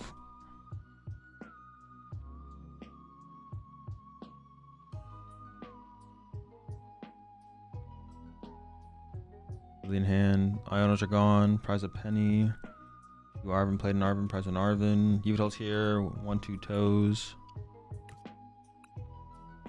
Duck Petch. Double monkey. Triple monkey. Prize a Kangaskhan. Alright. Something else, but I don't know what the other thing is. That's fine. Alright. This is like a chill situation, I guess. Chill spot. I also have to play around my opponent just being like, alright, I'm just gonna attack with Absol this turn. Because they could do that. They could just like be like, alright, E-switch, whatever, swing.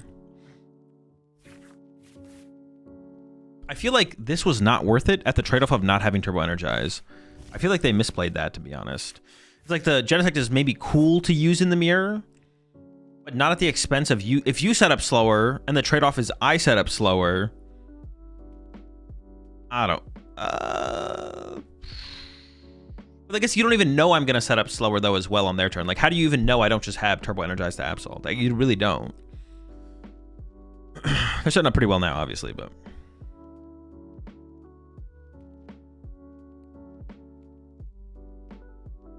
They Arvin for Bravery Charm, yeah. I feel like they should have Arvin for the Turbo Energize and, like, hoped... Well, no, but then... Okay. But you don't want to... But then in that situation, you just don't trolley for the Genesect, right? Just don't trolley for it. Just play more straight up.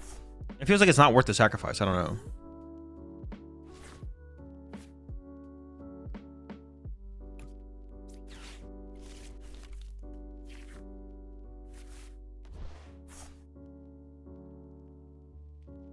I feel like I can risk the swing.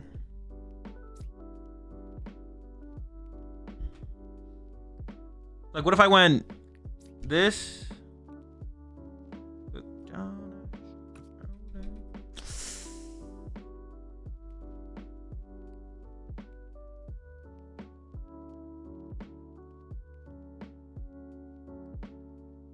But my current hand, if they punch me first, I actually don't have a way to... On the Energizer, they only grab one energy? I actually wasn't paying attention. I think so, yeah. That means they have all their dark energy in hand, which means they don't have that many good cards in hand.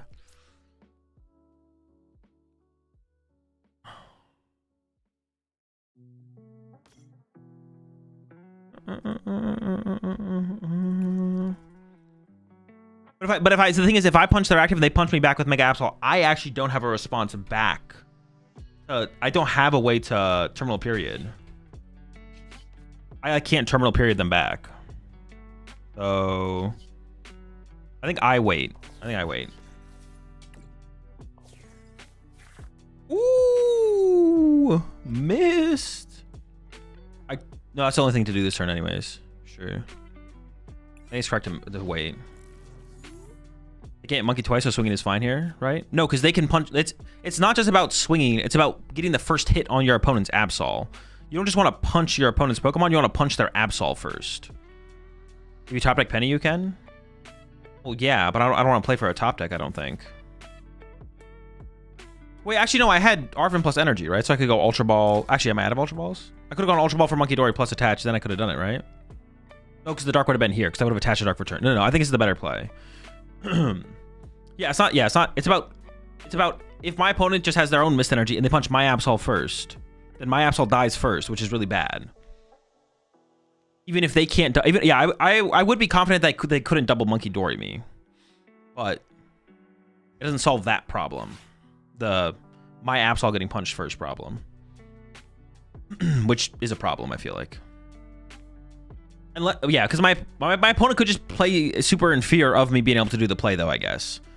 If I was confident my opponent was going to play in fear of that, then I could do something different. Do we not put Watchtower now? I don't think so.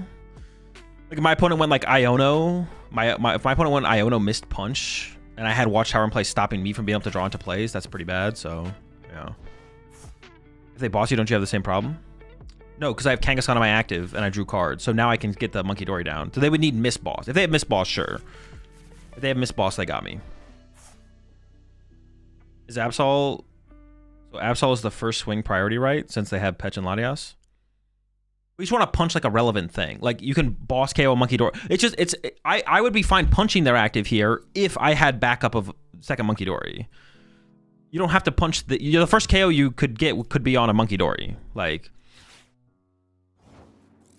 but I am gonna punch their Absol first here.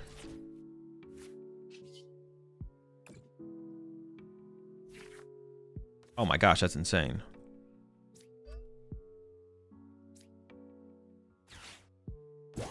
I don't think this ever comes up. Let me get rid of that.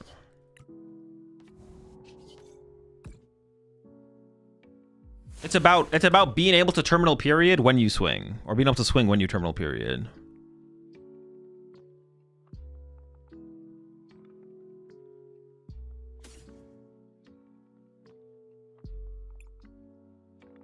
Then being able to penny their Absol here is pretty annoying. I mean, they can't do anything else out of this hand. If like the penny is probably the best card, right? I mean, Nitroture is the best card, but I don't want them to penny their Absol here, so I'm gonna take the penny.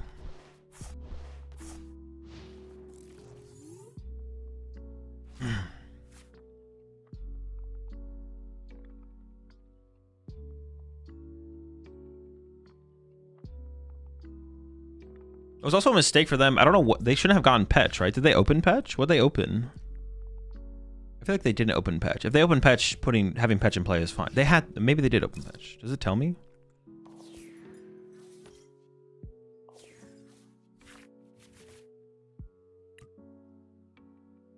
If they penny the Absol, they aren't attacking next turn, right? It doesn't matter though. That's their best play. Their best play is penny Absol. If my opponent has to decide between attacking or pennying, they penny. They go penny, bench, attach, E-switch off the active, pass, and then hope I don't have another boss. Gotta be the E-switch because they can gear for penny. No, but why would I want to guarantee the penny? I don't want to get... No, the correct take would probably be the Night Stretcher if the penny wasn't there. I don't want to guarantee their penny. The E-switch doesn't do anything for them. I have a miss energy. Yeah. They open Latias? Yeah, I don't know why they put Petch in play instead of second Monkey Dory. That was definitely a mistake. They need to have double Monkey Dory down there.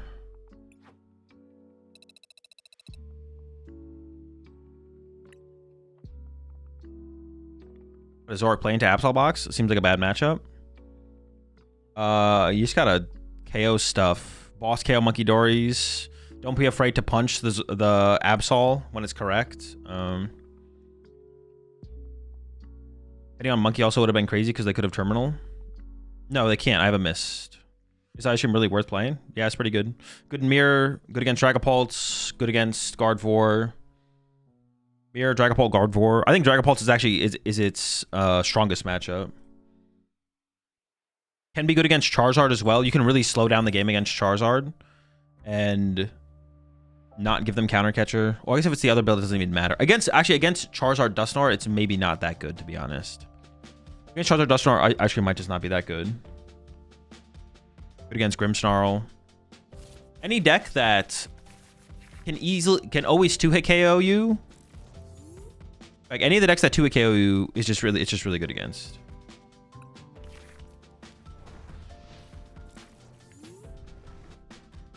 Are you finding more competitive matches? I'm an Arceus and I just find random decks. That's because everyone who just gets into Arceus at the lower ranks, they like play to get to Arceus, but then they don't care past that point.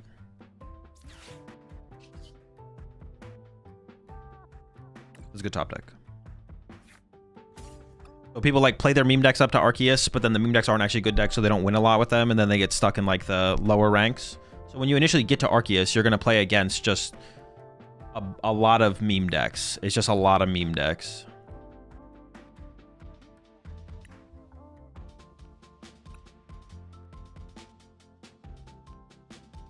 On your initial get to point.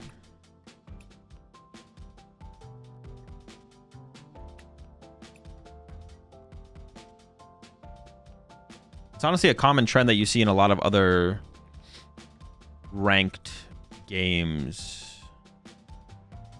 Like in League of Legends, people like get to Diamond and then they'll still play ranked, but they won't actually try to win at all.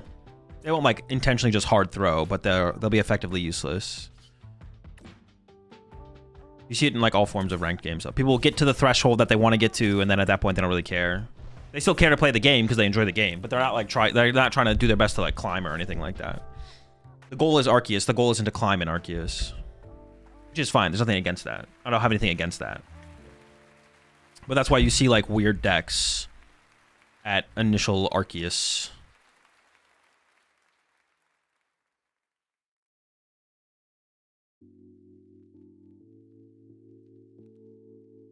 It's fun to test an Arceus rank. It is also better testing for anyone who wants to. If the best way to try stuff is to be in the higher ranks as well.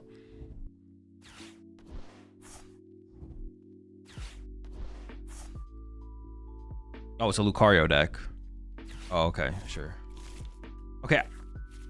I thought this was Golden Go. I maybe would have played this different if I knew it was Lucario, to be honest. I don't know, though.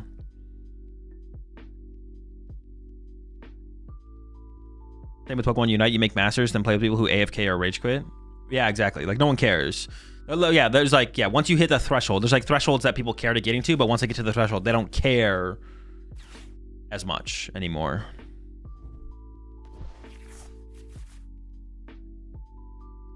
Caring stops.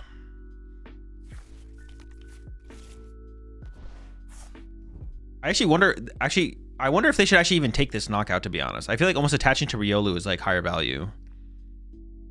Because K-Win the Monkey Dory doesn't do a ton from. Oh, they all got Togekiss now? It's just a Togekiss deck? Because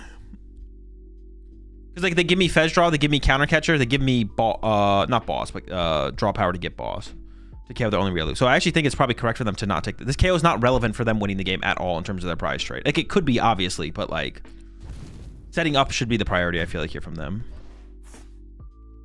We'll see how it plays out, though.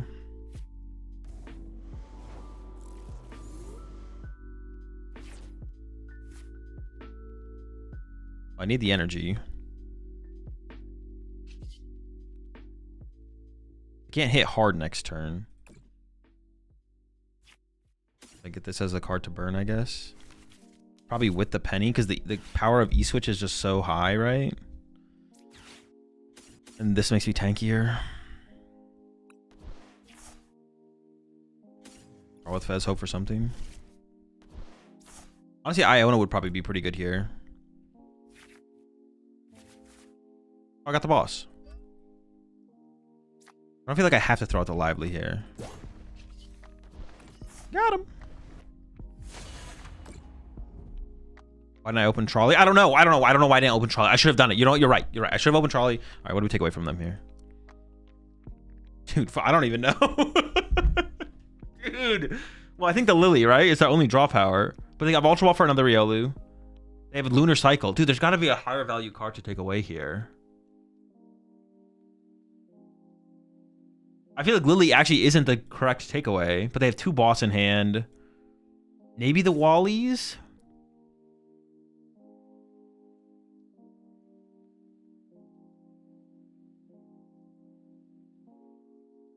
Maybe the Ultra Ball, this is guarantees them a Riolu, but maybe they can't guarantee a Riolu without this.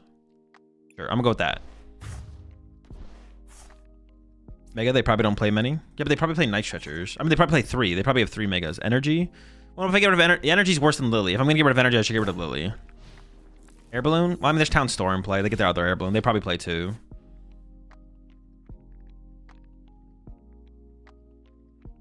I can become ultra beefy next turn though, too.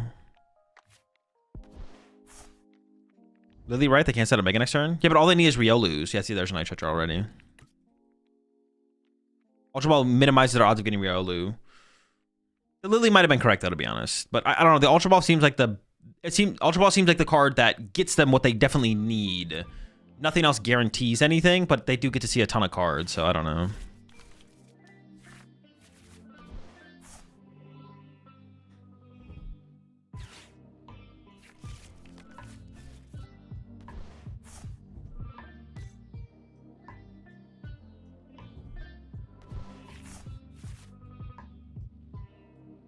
Some analysis in Japan where some Pults use Legacy. Thoughts?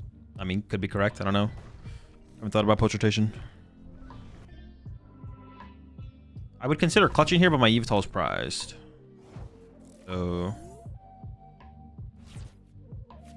Okay, that's Trolley. I feel like that's got to be... I don't know how it's good, but it's got to be good somehow.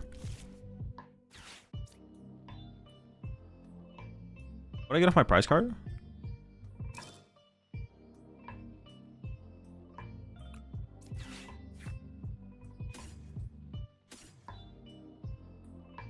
I don't really want to attack with Absol here, to be honest. Double Monkey KO Togepi Claw Rock. I'm down for the KO on this one, but I think I want to run. I don't really want to leave this in the active. I don't like that. I kind of just want to run.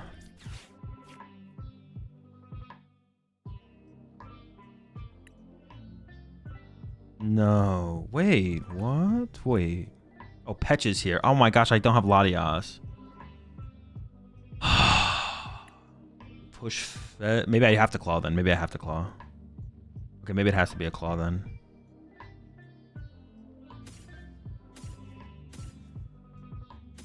Something like that.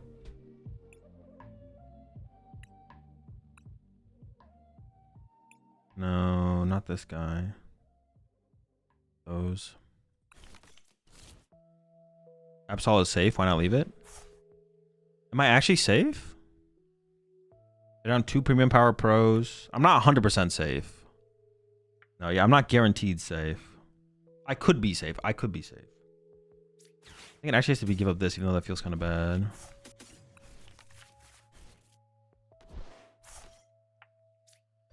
You could also play Scrapper. Yeah, we've already seen one of those.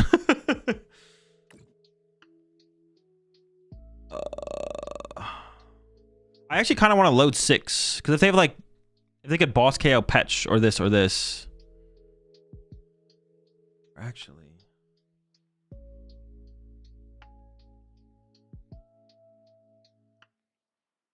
there's no great. Actually, I hate all this. There's just like not that good of a play.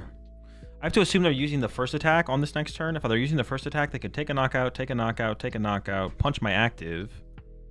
I have 5 prize cards left. I have 4 prize cards left, so I need to get 3 more off the Absol. Okay, so I guess it is like this.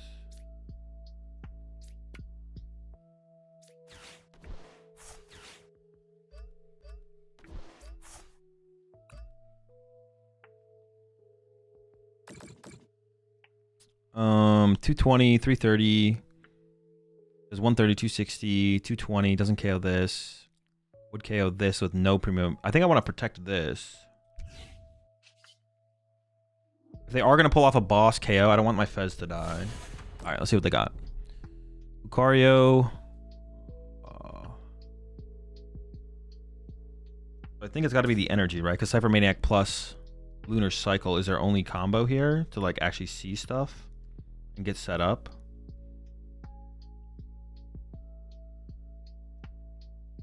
I don't want them to draw, even, but if I get rid of the Cypher, they can still draw cards. It's got to be that then. Seems fine. That's the only thing I'm scared of them is like seeing good cards, right?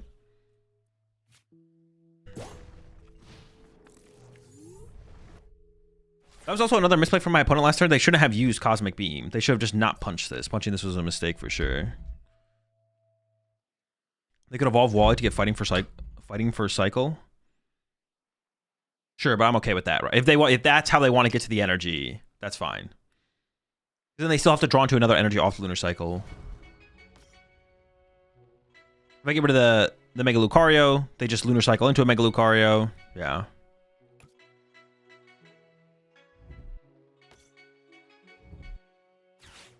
Optic Judge. It's fine with me.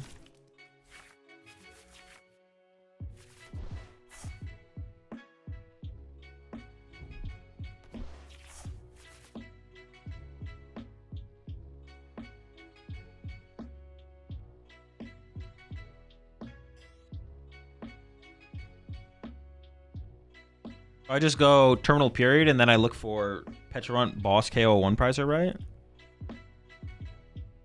Now you just win, right? Well, not yet. With a penny, I win. If they punch me. Yeah, we don't win quite yet. Is there a command where I can submit a dude deck list? Yeah, just put command dude. We have to go. You have to do it in the Discord. Just do command dude. And then I'll give you the link to the. Well, you just have to go to the Discord. Just put command Discord.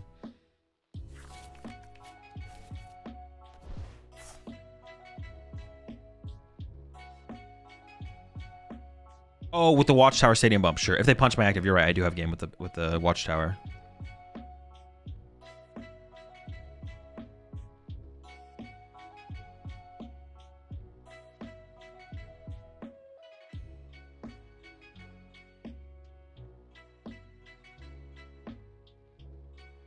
This Loki feels like a post-rotation list of Lucario.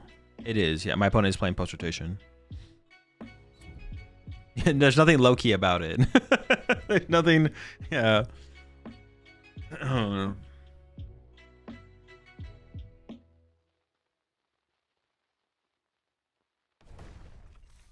Dude, they gotta stop Cosmic Beaming me, bro. Just don't Cosmic Beam. Just stop giving me damage.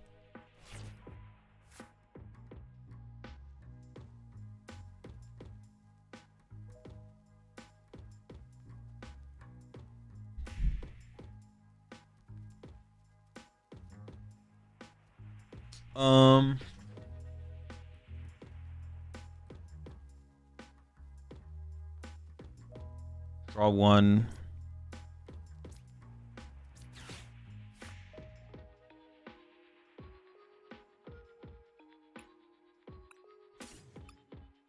Got a million ways to. Oh, I only have Night Treacherous left. I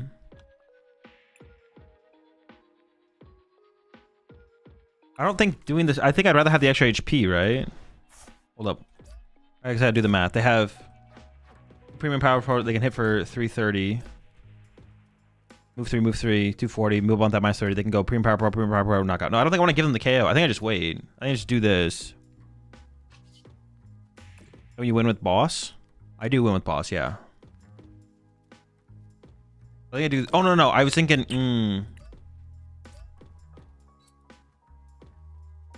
I was going to put it all on the Lucario. I messed up. Now I have to commit to it here. I was going to put it on the Lucario so Ursaluna would KO this, or Petron would KO it. I definitely messed that up. All right, it's fine. We'll survive.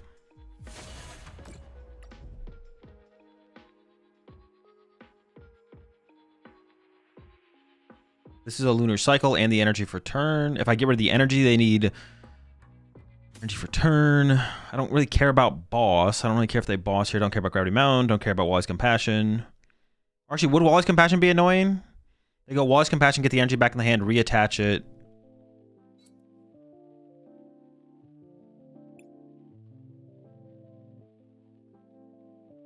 Like Wally's Compassion is not that annoying. Let me get rid of the energy.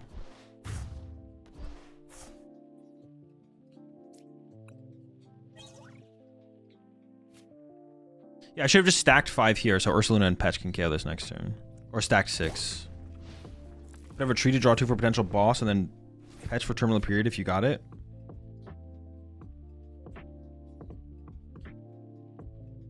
Yeah, but that's not worth discarding 2 energy off my Absol, though. If we're not in, like, panic mode. It's not like get that or lose, so, yeah, we never do that. What do I feel about Sailor in the format? No clue. I haven't played with it at all recently. Definitely not, like, broken, but it might be fine. I have to imagine it probably is still just kind of fine because, like, nothing has literally changed from when I thought it was fine previously, but... I'll also grab Gear to find boss and terminal next turn. Gear to find boss. Well, no, I want to play as if this thing is going to die, though. Yeah, I want to play as if they have... I mean, they would need, like, a lot to kill it, to be honest, but I kind of want to play as if it's going to die.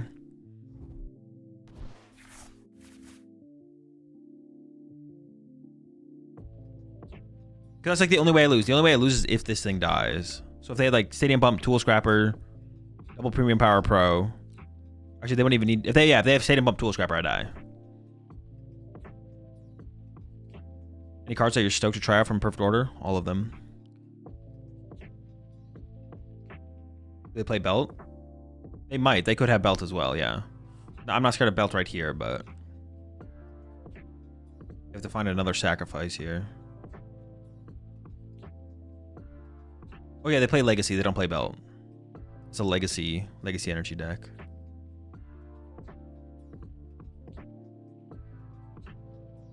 I mean, it's got to be push Togekiss, right? Oh, I guess I can KO that with the damage on my Mega Absol, though. We still have to push that, right? This is like, I mean, honestly, it's kind of a bad, terrible situation for them. It's just a bad situation. I think I go.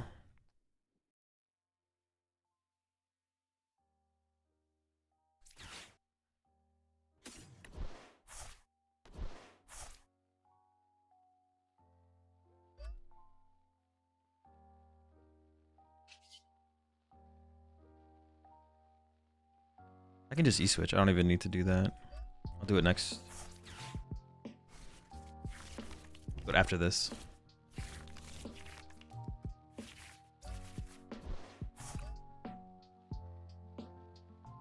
I do this now before they get Candy Togekiss. What is the Togekiss lineup in that deck?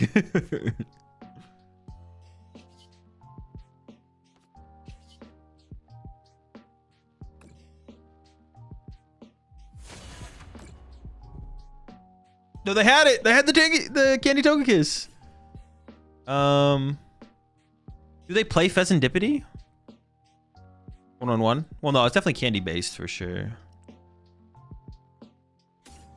The Ultra Ball's actually probably the better card because like the Legacy Energy doesn't really do anything for them.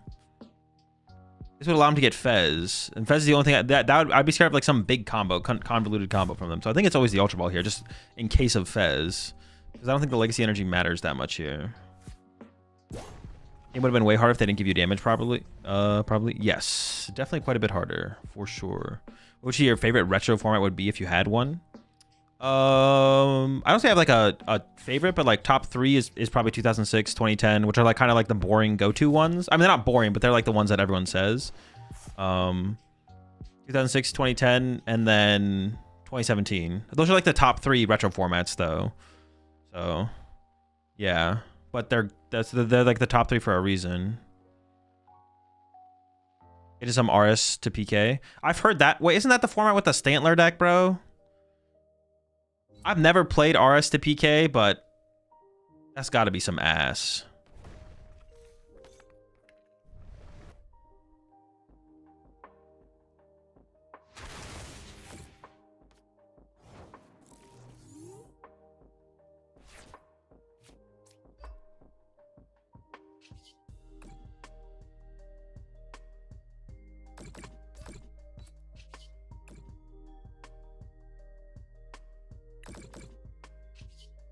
Yeah, that format's got to be some ass. I'm not gonna lie. I've never played it though, so I can't tell you for sure.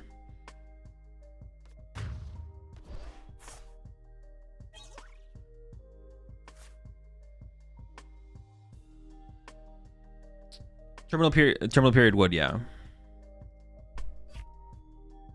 Like we would get 3 prize cards there.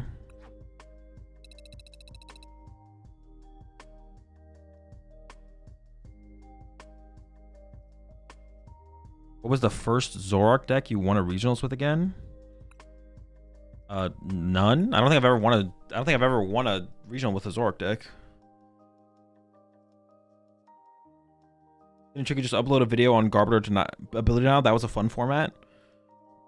If it's like, I mean, he might have been specifically talking about 2017, but denial ability lock Garbodor was in a lot of formats. It also went away and then came back, as well.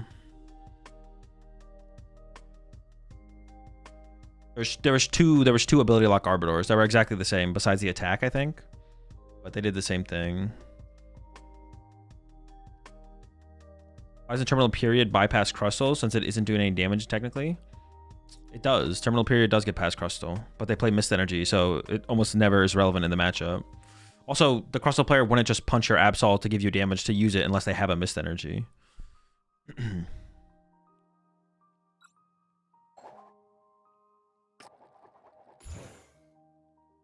My bad, thought you won with Zoro Garb. I won with Yveltal Garb. I didn't win anything with Buzzwole. I got close a couple times.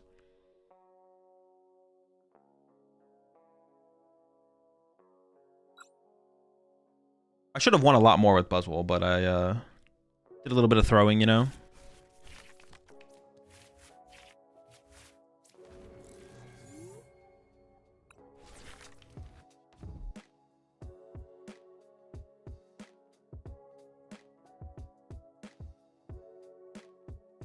Which format did you earn the most?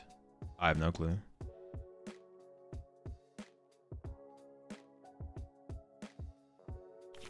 Yeah, I have no clue, to be honest. One of them. How's this deck beat Crustal? What's the line? I don't think you beat Crustal. I think you just lose to Crustal, to be honest. Pack it up. Go next. It was a terrible run. Wasn't meant to happen.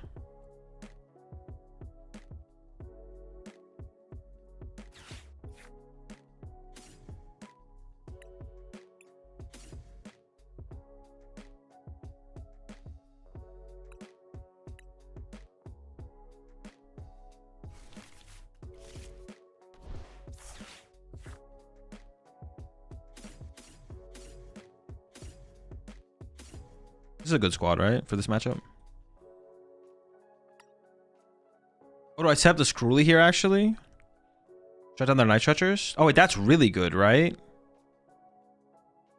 So then it has to be like...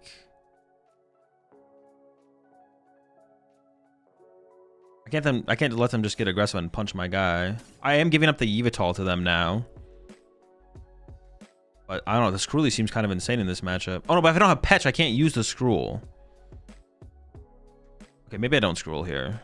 Alright, we're just gonna go with this squad here. Thinking Super Odd, but they're probably playing the Night Stretcher build.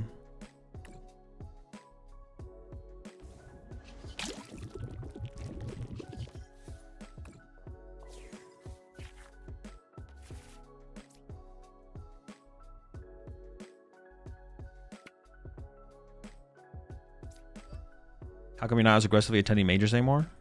I just don't want to.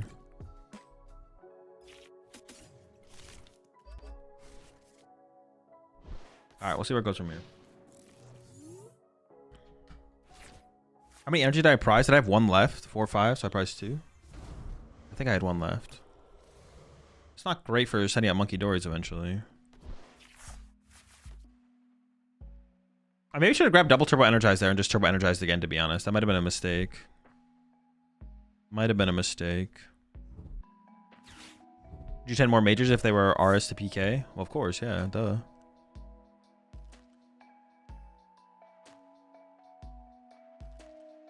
I should have grabbed second turbo energized, because I think just chilling for 2 turns is probably going to be what we're going to do. Or there's like such a high odds that that is what we're going to do that we should just play for that, and that's fine. Actually, I don't even know where the Braver Charm makes the most sense in this matchup. I mean, putting one on Mega Absol never hurts, though.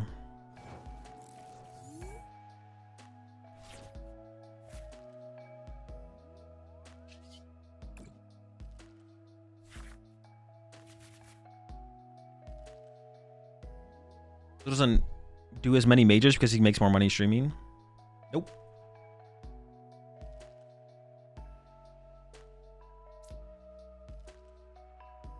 I don't go to as many majors anymore because I don't want to go to more majors. Catch pass? Well, now I could actually penny the Yveltal out of play. But I don't really need the Yveltal. I need the Yveltal initially to get into the Kangaskhan. And now I could just penny it out of play.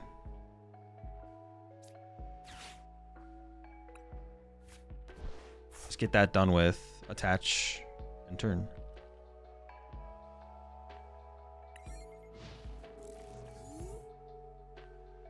I'm on Unkeji. What is RS to PK? It's a format that never existed that the retro community has like taken upon themselves to like do and like refine and like play. What is it? What is it? It includes all the EX Pokemon from that era or something? Why no boss attack? I mean, I could get Outrage KO'd. I guess it'd be pretty unlikely. Boss attack there was like okay. It was like okay. But if I do boss attack, I'm not set up to respond to them just going Zoroark punch my oh fuck, I forgot they have Zekrom. Oh no. Wait, this is I should have put the Bravery Charm down there. Dude, I didn't even think about that. Is this guy dead? We might be in big trouble. I completely forgot that it's like, I was like thinking, oh, this is just gonna be chill. Okay, it's fine. Dude, I completely thought this was just gonna be like, what's his name's list? Liam's list. Like, oh, we're playing up against Liam's list. Okay, sure. But they got Zekrom. Should you have used Petch on Absol there to use build damage? Well, definitely not. Now that I know what build it is, no. Now I know what build they're playing, no. I just didn't think about Zekrom at all because I just thought it was going to be the Liam build. It's like 100%.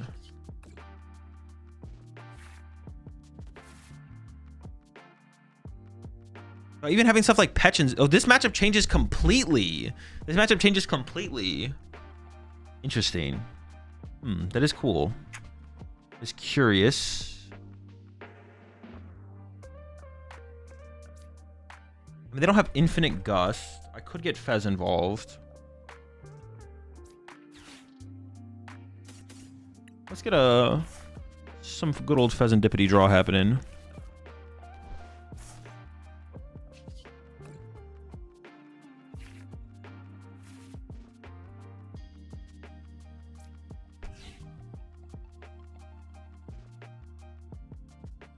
I'm pretty sure I can just give up the vessel here because I only have 1 energy left. But I guess I'll pull them off the prize card, which means maybe I'll want a little bit more.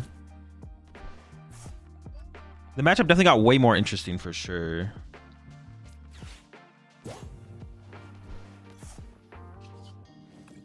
play a lot of stadiums, so I'm not going to throw out Lively yet.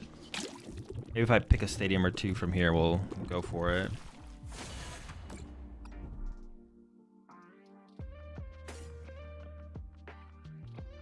Throw doesn't seem particularly strong here. Let's go for the Iono. Do we ever chase Zekrom and set up Skrull? Getting Skrull set up eventually does seem pretty good. I can't do it right now, obviously, but if we get there... Oh, maybe the Fez was bad. Maybe I should have got Toadschool, actually. You might be right. I should expect that they're playing a Nitroture build, so I should have got Toadschool. Wait, could I have gotten Cool? No, I couldn't have gotten Cool any earlier, though. I thought about it off the trolley, right? But I didn't end up getting it. No, but if I don't have double Monkey Dory on my bench, then things get weird for me. Okay, well now, yeah, now things are like really weird. I actually don't know how to play this, to be honest. Well, they're Pofferning, so I just like boss KO Azurua. Sure. I almost want to like boss punch this, like someone had mentioned as a play. I mean, I eventually do build up where Monkey Dory is actually moving damage to the side of the field and being annoying. I guess it's just going to be a boss KO Azurua thing here, though. You ever discard the Mochi? Oh, sure, maybe, actually. I didn't really think about that in the moment, I'm not going to lie. Would I discard instead the Iono? Yeah, the Mochi might have been better. Definitely. Why'd you not use Counter Catcher there? Honestly, looking back on it, I maybe should have. It's just like if they had gone like boss KO my Monkey Dory on their turn or something, then it's good to have the Counter Catcher as a follow-up. But I maybe should have been more aggressive.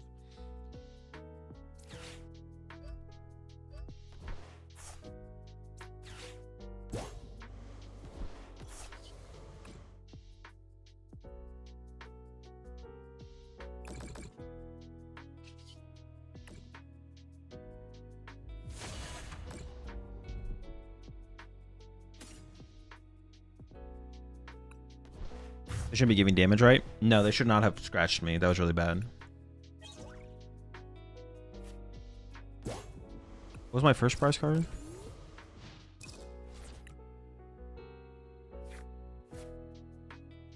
Yeah, the scratch was pretty terrible. I'm not gonna lie. Yeah, I probably should have picked the Mochi over the Iono because me getting Iono there wasn't that big of a deal. Although I would have preferred to not get Iono. My hand is pretty good. You know, my hand is decent for sure.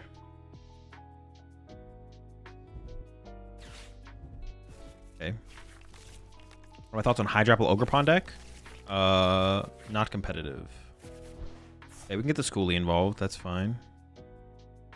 Actually, I don't know if I want to do that, though, because I don't have room for double Monkey Dory now to, like, terminal period. As soon as I do that, then they could just be like, all right, I'm just going to swing on you.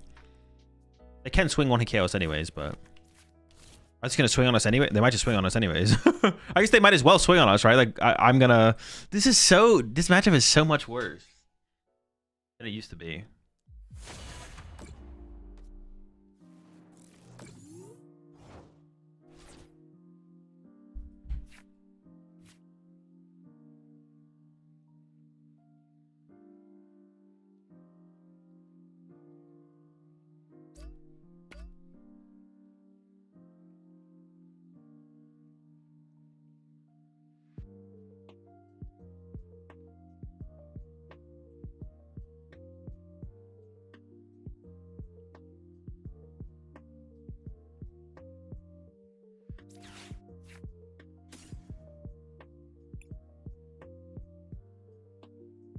Fucking guy, man.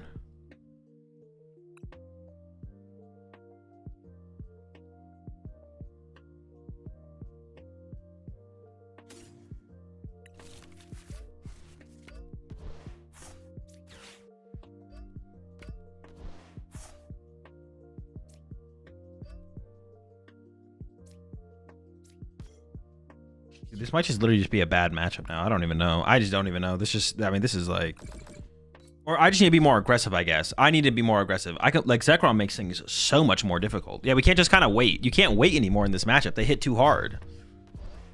All right, well, next time I'm playing against this matchup, we'll reconsider our approach for sure. We definitely just need to be more aggressive, for sure. We need to be the aggressor.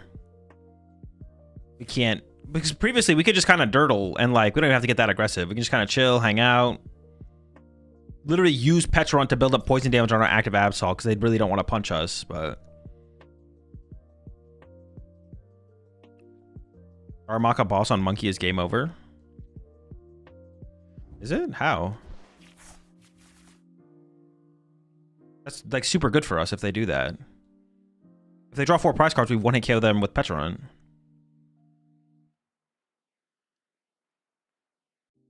Y'all gotta stop trolling, man. Y'all gotta lock in.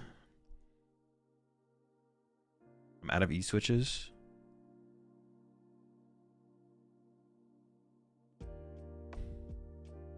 Yeah, I guess it is game over, but I'm the one who's winning. It is game over, but I win.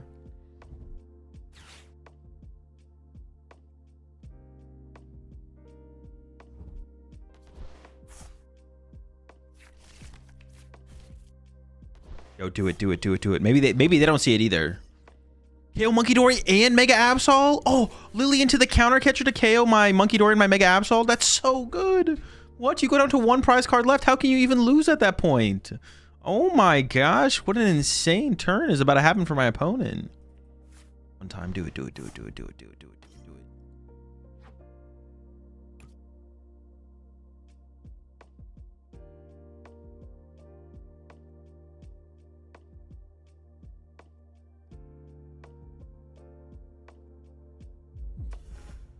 Never lucky. Well, they can hit for 250 next turn as well. They shouldn't be able to KO my Kangaskhan though, right? I think I just load up Kangaskhan and Iono them. I need to evolve this guy as well, I guess. Sure. All right, sure. I need some toes. No toes.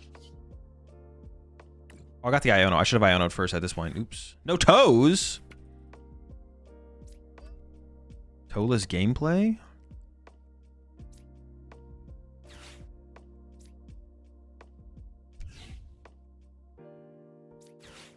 I don't know, Iono? Into the toes? No.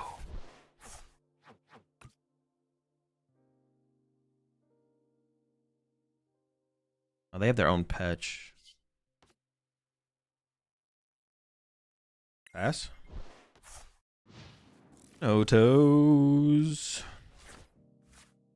Alright, we can just get lucky next turn. We need them to not have boss. If they have boss, they win. I have my toes.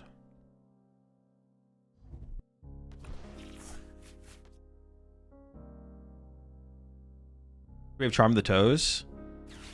Maybe Charming Toes was correct. I'd put on the active to play around like some kind of like obviously like Mochi Petch play, but maybe it's not correct to play around the Mochi Petch play to be honest. Oh, now we gotta get really lucky. What the heck, man? The Hero's Cape? I'm not prepared for this. I mean, they're probably just going to swing, right? I don't see a reason for them not to swing. Are they going to wait? Oh, but now they just went with boss on one of these next turn, right? Oh, yeah, that makes sense for them to wait.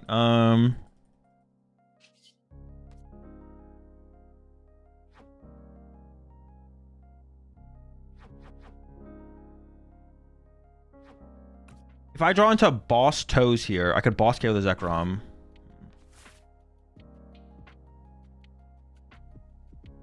I mean, they just have game next turn with boss KO here. They're only down 1 Night Stretcher. They play double Zekrom. But if I had drawn toes plus boss, I could have KO'd this Zekrom. Then they only have Darmanitan. And they can't KO anything with that. now, I think I just have to go for the one on the active. I don't see another line.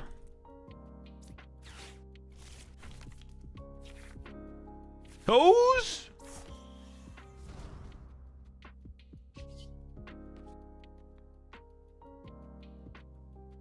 We have to get so lucky. Do I ever play this?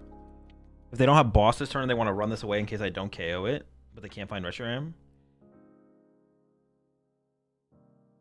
They still have Petch though, right?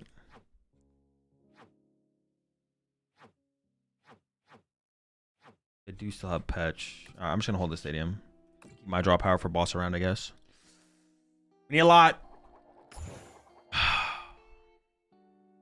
Alright, so now they went with Night Stretcher or boss. Night Stretcher or boss. Oh no, they can't Night Stretcher. That's right. We got the toes. The power of the toes. They went with boss. They went with boss. Okay. Or I guess Super Rod could maybe win them the game. But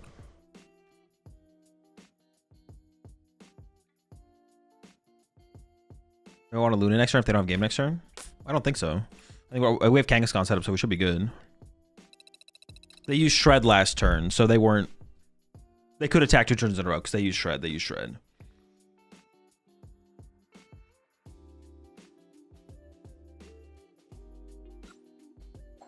Dude, how have I been playing this game for? I can't. Sometimes I'm just like locked in. Oh, my game split doesn't speak for that today. Sometimes I'm just locked in. I don't even realize how long I've been streaming, but I've already been streaming for 4 hours. I didn't even notice. I will switch it up here in a second. Sometimes we're just locked in and grinding.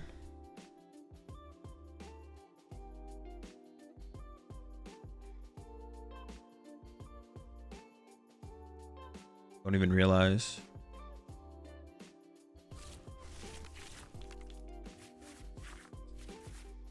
It's got to be Fez start. Bad. He's the primes up there. Dave Payne, welcome to the Rat Pack. Right? Can always top deck. We're fine.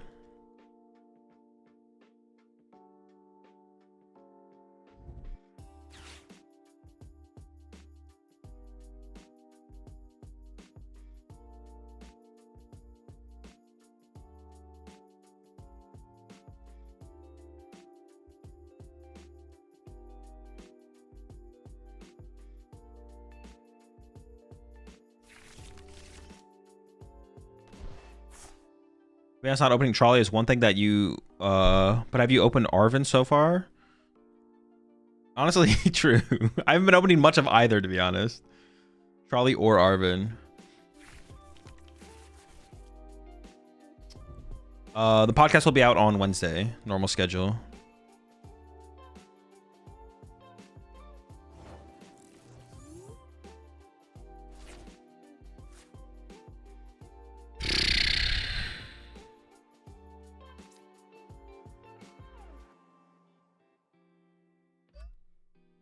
Ooh, I have turn 1 Watchtower. Maybe I shouldn't have attached then, actually. I guess that's got to be the move in this type of situation, right? Feels like it. I feel like I'm getting cooked if I'm just getting punched this turn. It feels pretty cooked if I'm going to get punched. Alrighty. Alright, I think we can just go next on. I mean, I want to stick it out. But... I want to stick it out, but...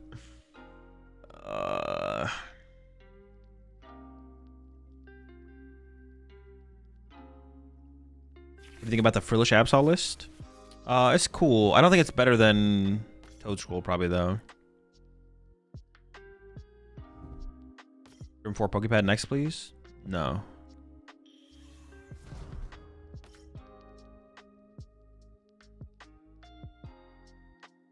Gonna play PultZard next. Are you gonna do another yapping podcast? No plans for that right now.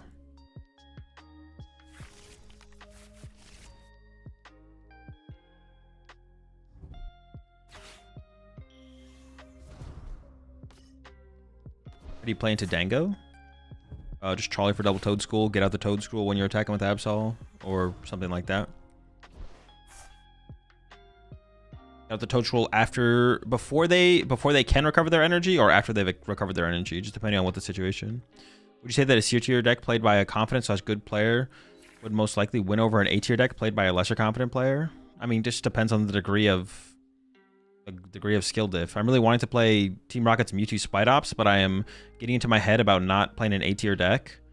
Okay, you say A tier, C tier. Team Rocket's Mewtwo is like an F tier deck. Like you need to, dude. Sometimes all right, just in general, there's more. The tier lists are more extreme than that. Like, yeah, Team Rocket's Mewtwo Spite Ops is like an F tier deck. It's like C, like there's S only if you include it, but let's say if it's not an S tier form, it's A, B, C. That's 1, 2, 3. Team Rocket's Mewtwo Spite Ops is not a tier 3 deck. like, like, you gotta be realistic about what you're saying here. That's like a tier 5 deck or something like that, which is fine. But you have to, if you're playing a deck like that, like there's a difference between like playing a Grimmsnarl or a PultZard. Those are like tier 3 decks. And Team Rocket's Mewtwo. Team Rocket's Mewtwo is like in a whole different stratosphere.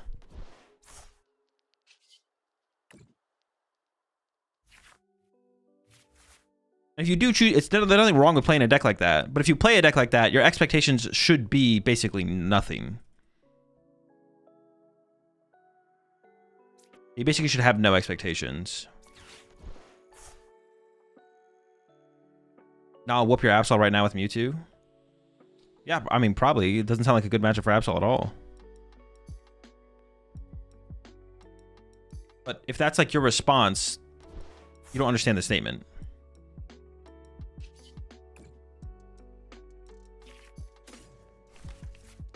Honestly, I would hope you would. It'd be kind of sad if you didn't.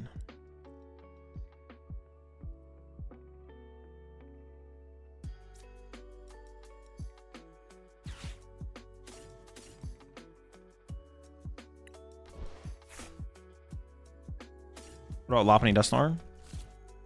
Also probably like a tier 5 deck. And there's nothing wrong with playing a tier 5 deck, but just, yeah, these are not, when a deck is not competitive, the pilot is irrelevant. In terms of like, not completely irrelevant. Obviously, like if Tord plays Team Rocket's Mewtwo Spite Ops at a tournament versus average player, Tord's going to do better. But like, that's why I like to just like set the bar as like winning the tournament. The deck cannot win a tournament ever. Phase 2 though, you can definitely get phase 2 with that deck.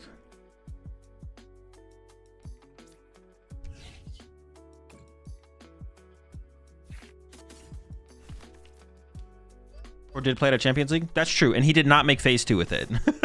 But yeah, like Team Rocket's Mewtwo Spite Ops, you can definitely make phase 2. Tord did not make phase 2 with it. But my expectation, I could say like, I was like, yeah, you could definitely make phase 2 with that deck. But like, what is our goal? We gotta know what our goal is. Like, what was the question anyways? Would a C tier deck played by by a confident / good player most likely win over an A tier deck played by a less confident player? C tier deck, yes.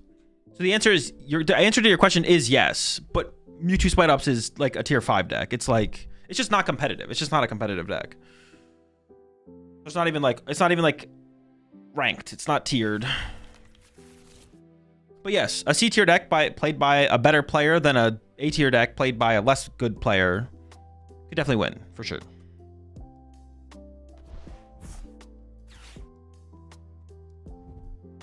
But when we're getting into like Team Rocket's Mewtwo type discussions, it's like I don't even like trying to even quantify that is just like a waste of time in my opinion. Like I don't even personally try and quantify decks like that in terms of like how could they do in a format or a metagame or whatever. Yeah.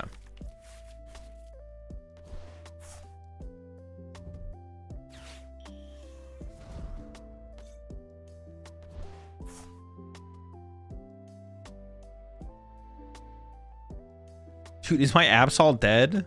I didn't even watch how their turn went. I'm pretty sure it is, right? It's got to be. All right, I got ice cream. We're okay. Leave him alone. What did my Absol do to you? Bully? So they're just a boss away from going KO Fez? Yeah, I think we can... Well, hold on. They've used a Jet and a Prime. I could actually win through Yveltal. It actually is still technically winnable, to be honest. If they prize their last Jet energy, I can win. So I'm actually not going to concede. I was about to. I was going to. However, they only have 1 jet left. So if it is their last prize card, I can actually still win this. Gotta stick it out for the potential of the epic comeback. Goes up Fear. Maybe should have held the Bravery Charm, to be honest. Maybe should have held the Bravery Charm. Because putting it on Fez here is pretty good, actually. Could buy me a turn.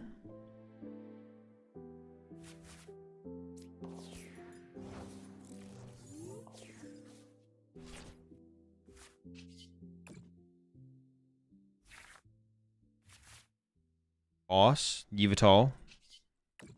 Way to get Yveltal on the active. Yveltal not being prized. Are we doing it?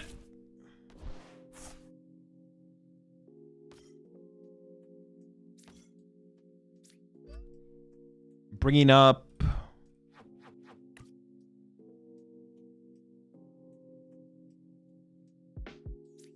I'm bringing up their bird before they start prepping energy on the bird. Yeah, the Bravery Charm and the Absol was actually so bad. Because actually Bravery Charming this to get another turn out against the bird would be really, really nice. Hazel, why haven't you joined any online tournaments recently? I usually don't play in online tournaments like at the beginning of formats. Because instead of like playing for like in a tournament for like, you know, 5 or 6 hours, I'd rather just like grind decks. So I'll probably start playing in online tournaments again this week or next week. But yeah, usually early on in formats, I'd rather just like play a bunch of different decks than play in the online tournaments. Also, I don't even know what I'd want to play in the online tournaments because I'd rather just like, there's like no good deck. There's no decks that I've worked on enough to want to play in them. Dude, so lucky. How do they never prize their last jet here? Are you kidding me? Yeah, either this week or next week, I'll probably get back into playing in the online tournaments. Dude. All right, one more game.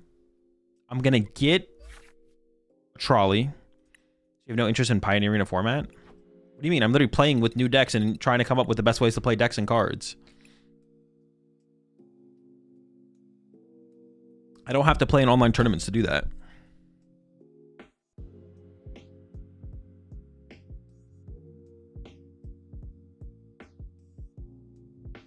I'm locked in on Frost House Badoo. It's a pretty broken deck.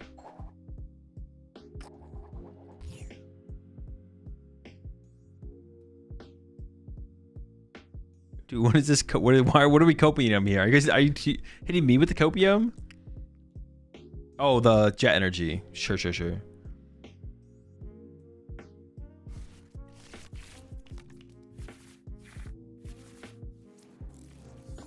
Why am I getting copiumed right now?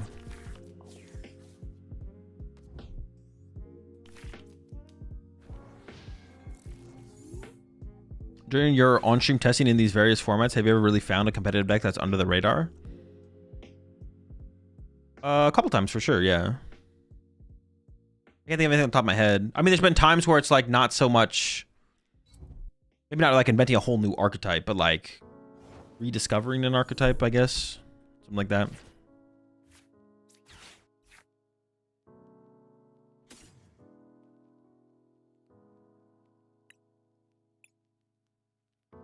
Ice cream.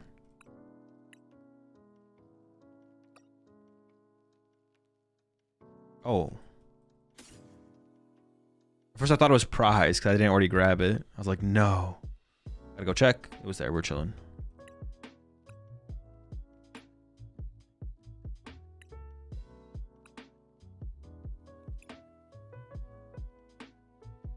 Oh no.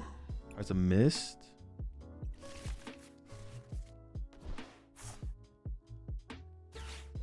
So now I just go Latios, this guy. Yeah.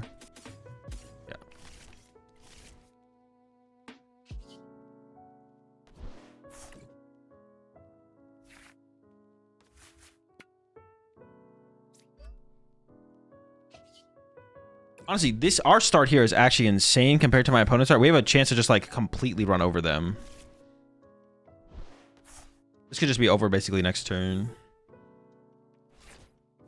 What do you put Guardian, the Ascending Heroes format? Does it gain anything? I mean, it does gain. Oh, wait, this is not what I thought it was. We still possibly run over them, but I thought this was a different deck. I thought this was. Well, I mean, I guess everything is. Well, I thought it was Pult, but it's Charizard. I don't know how much, if anything, I would change about how I played this, though. Would I change anything? Maybe it would be Petron Yveltal instead of Double Monkey, right? Yeah, it should probably be Petch Yveltal if I knew it was Charizard. I didn't know it was Charizard, though. Can you explain me fast? How do you prize check during a tournament? No, I can't explain it real fast. There's a couple different methods and tactics you can use to prize check more efficiently. The main one is moving Pokemon and energy to the front and the back of your, what's it called, deck. Did you have a video on it? I do not have a video on it, no. Can you explain it real slow? All right. I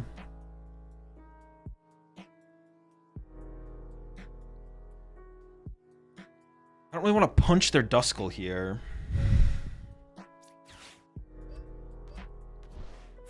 God, this hand is terrible. All right, Lilies.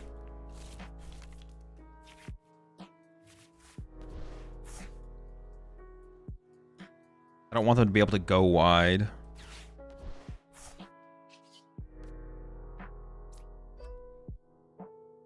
Yeah, Kevin the Duskull there just feels so weak. You whispered it into the mic.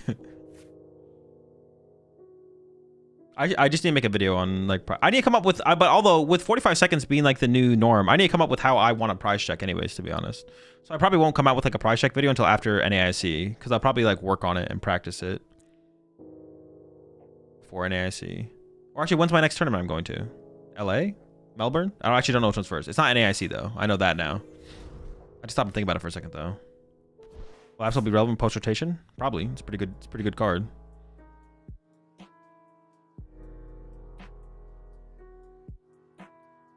That's why my locals are shelling their decks due to no presence in Japan right now. I mean, this version of Absol might not be good. But so the way you think about it though is like, immediately the format after rotation Absol might not be good, but we know Absol is a good card. So there's a lot more Pokemon TCG to be played with Absol besides the initial post rotation format. So selling your Absol, I mean, I wouldn't sell my Absols, is what I would say. But I'm like a long-term, like I'm someone who's gonna be playing the game in 2-3 years from now, or 2 years from now when Absol is still gonna be a legal card. And I'm not someone who like ties myself to one deck. So if you're trying to tie yourself to one deck and you're gonna sell your deck to go buy a new deck, Absol is probably not gonna be great after rotation. At least this way to play Absol. Maybe there's some kind of Absol Toxtricity deck that will be good. That wouldn't surprise me. So if you're using it to fund your next deck, then sure, I'd say go for it. Because Absol is probably not going to be great. It doesn't seem like Absol is going to be great immediately after rotation for that format. So, yeah, it depends why you're selling your Absols. But if you're going to be playing the game 2 years from now, I would just hold my Absols because it's a good card. We have no idea what's going to come out in the next 6 sets. Who knows? Regarding that pass instead of punch last turn, discarding a card from your opponent's hand, wouldn't it be good? Only 3 cards in hand? Yeah, 3 cards in hand, but if I take a knockout, they draw 3 with Fez, so doesn't seem worth it overall. They got boss as well, bro? What are we, just cheating out here?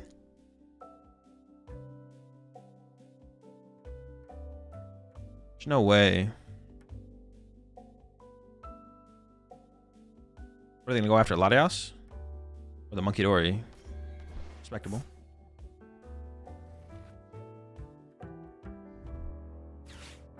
That's ball for Hoot. It's got to be Hoot Hoot, right? Nothing else makes sense. A Pidgey would be too slow. I can see an argument for a Charmander here, I guess. But even then, their hand is like 2 cards hand getting 2 random prize cards. I think Hoot Hoot's probably better, but unless their second Area Zero is prized. If their second Area Zero is prized, I mean, this game is cooked. If I don't win this game, it's time to retire.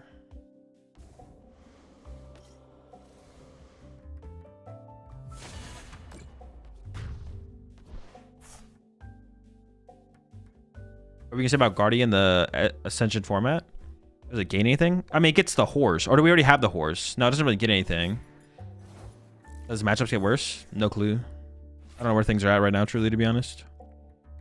It seems like it'll probably be good, though. Yeah, I can't think of why Guardian would be bad. It's probably a good deck still.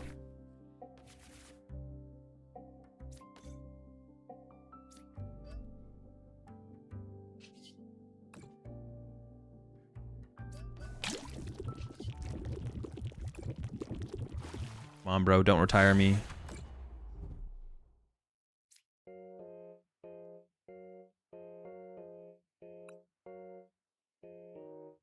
This lets him go wide. This lets him get Charmeleon.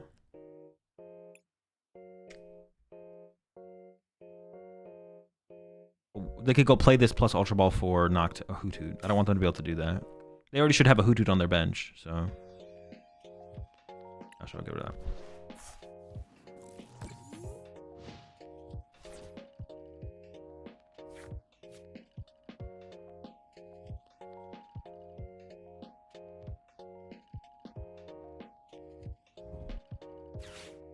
That's a good argument for the Ultra Ball, though, right? Oh, I kind of like my Lively Stadium, though. It's kind of chill. I got a bunch of HP. The squad's feeling beefy. Okay, so they hit us for 180.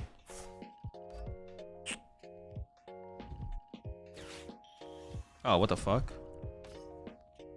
Okay. That's annoying. We'll see how many energy they grab.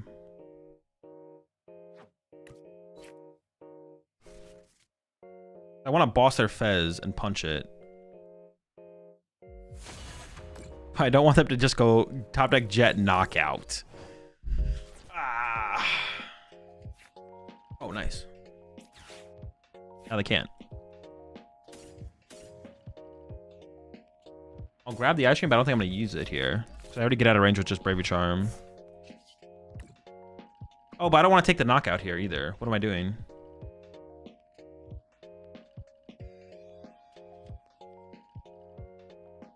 I could grab Counter Catcher and punch the Fez. Okay.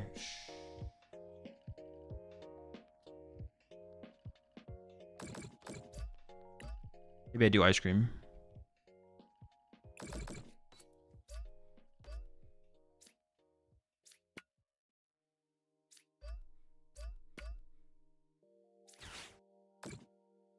Okay, I messed that up. I should have got Counter Catcher and Counter Catcher the Fez. Fine.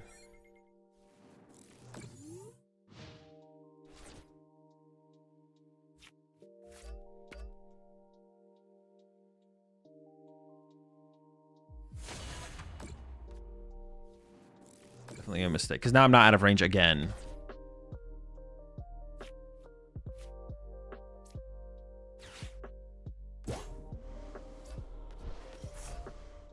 Maybe I could have just... No, I couldn't have Chaotic because then they would hit harder. Well, I have to hope they don't top deck Jet energy here, I guess. Please do not top deck Jet one time.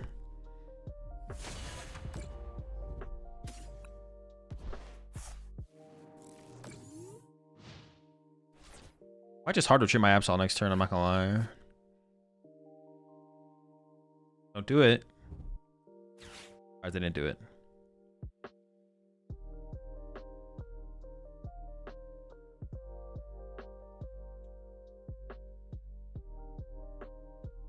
They're out of stadiums, right? No. Yeah, I actually want to like retreat, hard retreat, Nitro for a Dark back to this. Move 3, move 3. Something like that.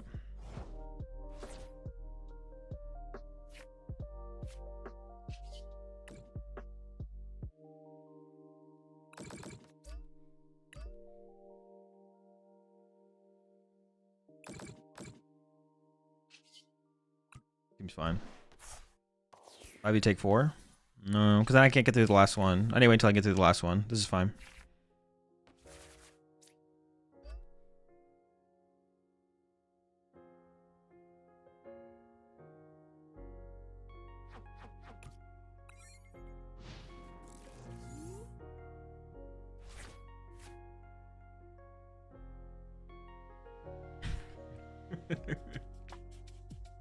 See, now I can win this turn with boss.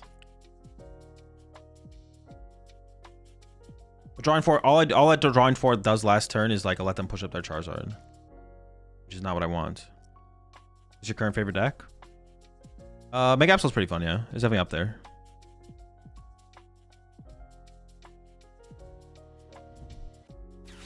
Dude, no way, you rat. Wait, I live though, right? Okay. Still rat though, still a rat. Don't get it twisted. I mean, yeah, they have to KO Monkey Dory. They don't really have a choice.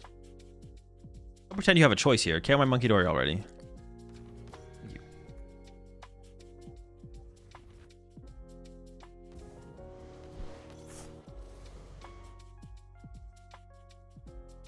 They bump the stadium to assert dominance. No, I wouldn't have actually put the damage on the Fez if I thought they had a stadium. They're out of stadium mounts though. How do you win next turn? Bump stadium, KO Fez, Monkey Dory once here, Monkey Dory once there, terminal period. But I do need a boss or counter catcher. I don't have counter catchers in the deck.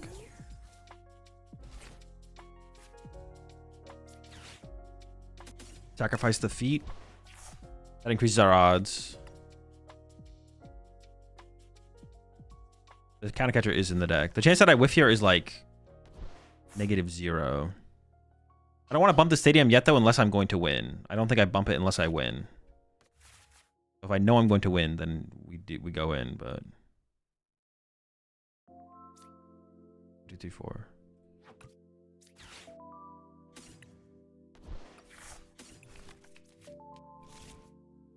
But I have like the odds that I whiff on the first Poke. Ooh.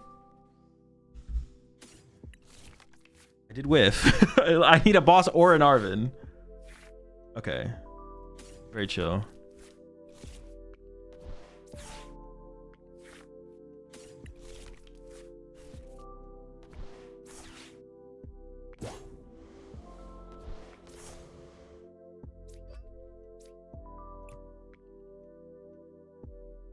Now I believe in the power of the Lively Stadium.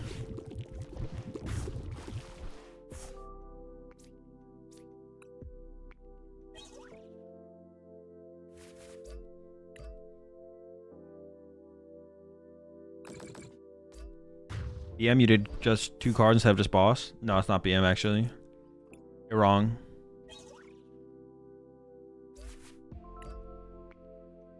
I'm being courteous to my opponent, showing no matter what they were going to lose because I had the counter catcher combo. There's no way I was whiffing.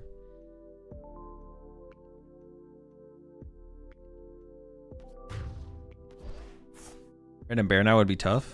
What do you mean? They're dead. I win. It's over.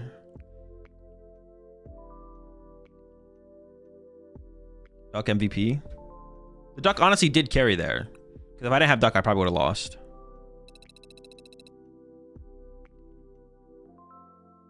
Mods, you have 24 hours to get rid of the Christmas emotes, or I'm gonna emote all over chat.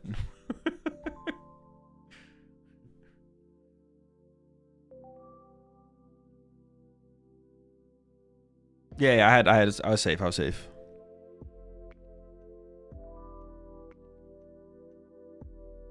All right. That was some good games. We didn't play against it. I wanted to play up against a Golden Go because I want to see the power of Toad Scroll, but like Golden Go's just not very popular on ladder. So we're gonna switch it up to Pultnor. Oscar Madsen's Pultnor. Everyone knows I love Pultnor. It's one of my favorite decks. S tier deck. No, I'm joking.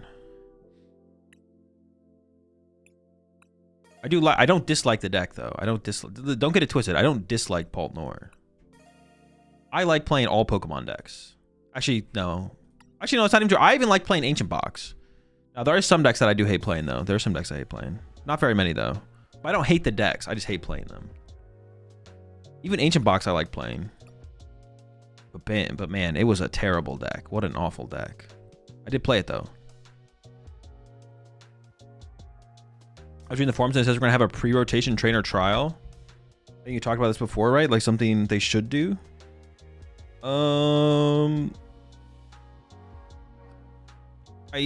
I think they talked about that as something they're going to consider trying to utilize in the future. Is this like a recent forum post, Shuri? They made a post a little while ago, like a couple weeks ago, where they talked about utilizing trainer trials to basically have separate competitive formats. But I don't think that's something they're doing anytime soon. I could be wrong though. Oh, maybe they're going to do it when rotation happens. It was posted 4 days ago. Is that the one I'm thinking of? It might not be. On the forums? Let me see. Now I'm kind of curious. That does sound like it's sooner than the last one I read.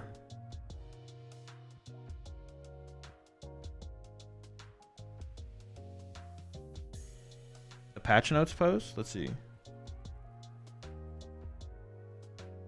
New pre-rotation trainer trial challenge, early rotation.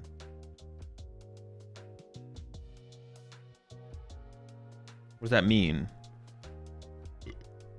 New learning lab lesson covering how to prepare for rotation. New Mega Lucario deck granted to all players. New study session themed deck accessories. New reward cosmetics for Mega Dragon Ball, Mega Charizard X, Mega Charizard Y. New pre-rotation trainer trial challenge. Early rotation. Oh, is it something that they're gonna leave up? Is it gonna be a trainer trial that's gonna be left up when rotation happens? Is that what it means? So like people will be able to test for like Orlando and stuff, even though rotation will have happened on like the main ladder. Is that what that means?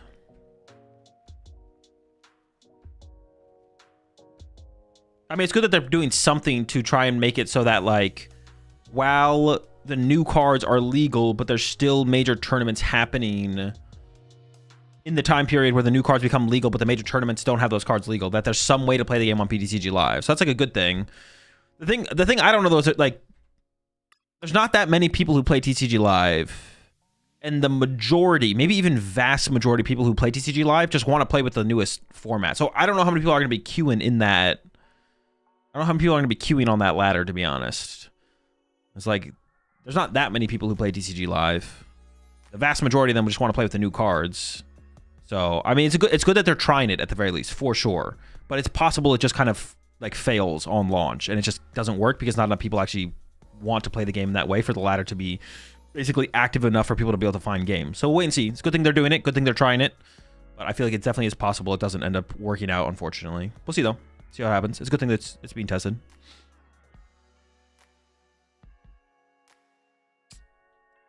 Pretty sure it's a train and trial to practice for majors in a pre-rotation format and a post-rotation TCG Live. Yeah. Isn't the huge benefit of testing on ladder is testing against other players who are competitive? Yes. I mean, yeah.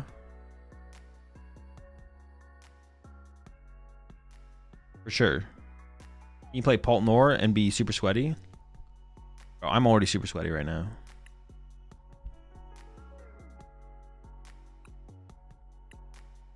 I was talking about like sweaty versus non-sweaty earlier, but honestly, there is something different about playing a deck with Badoo in it. You know what I'm saying? Like,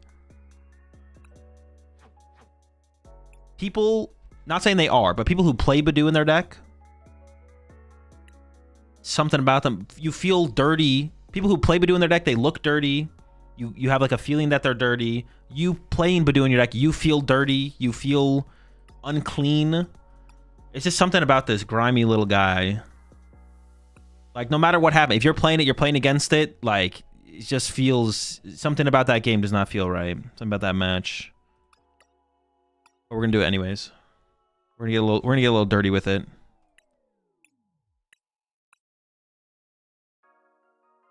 PultZard is one of the least dirty feeling Badoo decks out there, though. I'm not gonna lie.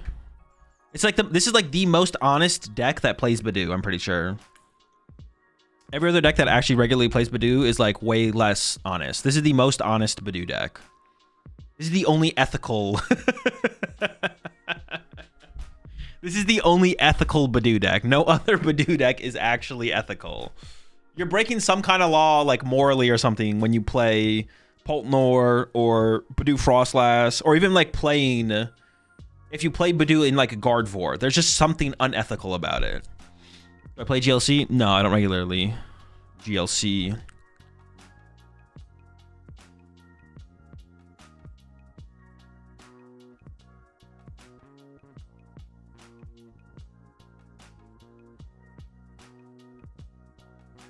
Takes 5 tries, but Azul finally said PultZard instead of PultZard. Wait, was I actually saying PultZard the whole time? What's the card next to the Arvindu? Yeah, this is like the standout inclusion that Oscar had at EUIC. The Ace roll is Mischief. You can only play this card if your opponent has 2 or fewer prize cards remaining. Choose one of your Pokemon in play, bench or active. During your opponent's next turn, prevent all damage from and effective attacks done to that Pokemon by your opponent's Pokemon EX. Pretty cool inclusion. I'm actually pretty excited to play with this and see how much value we can get out of this card in like endgame situations. I feel like it has to be like best with Charizard boards, like against Golden Go and stuff, where like you go like Chi-Yu, Charizard, and then second Charizard, protect it, and you just have no other 2 prizes on your bench. How do you use it? You just use it late game to protect like your Fez or your Charizard or your Dragapult, and then just win the game. Like, just make it so that the one thing that they can KO to win the game, protect it. They can't KO it, and then you just win. PultZard ain't good. It's fine. It's all deck. I thought it would take 8 attempts, to be honest, to say PultZard and not Pultnor. Did I actually say Pultnor that many times when I was talking about PultZard? You were saying Pultnor? Dude. That just shows how much better I think Pultnor is than PultZard. I can't even say the name. And brainwashed by the Pultnors. Alright, I'll be right back, chat. I'm gonna go make some food, fill my water bottle, and then we're gonna get into some PultZard. Dragapult Charizard action.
All right.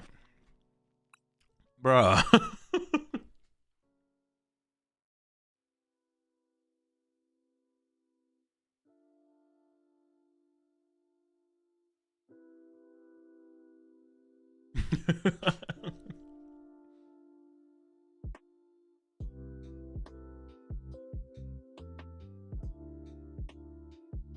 Oh, really trying to be Tokyo drifting out here.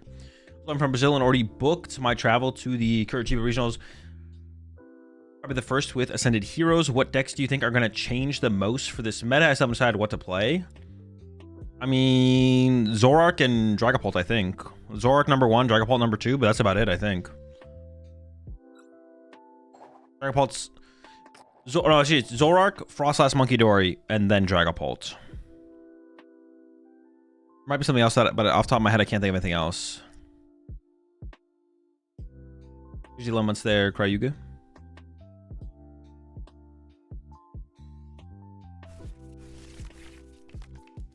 We are cooking. What? Not losable. Went first as well. What's up, Pounds?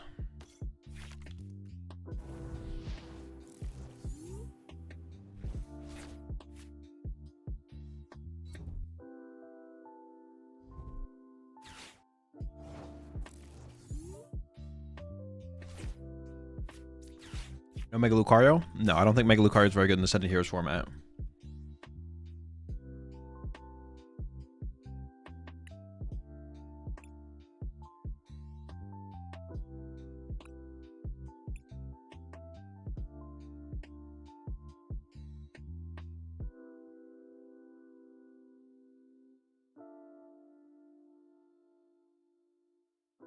Dude, what the heck did I prize?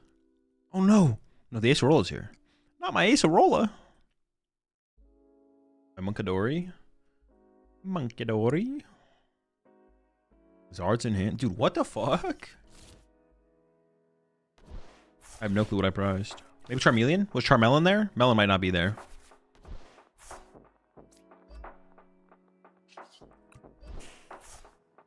Not particularly broken, but it's not bad. Melon prize? Yeah, I prized one Charmander. I think Melon was prized, right? Yeah. No Melon?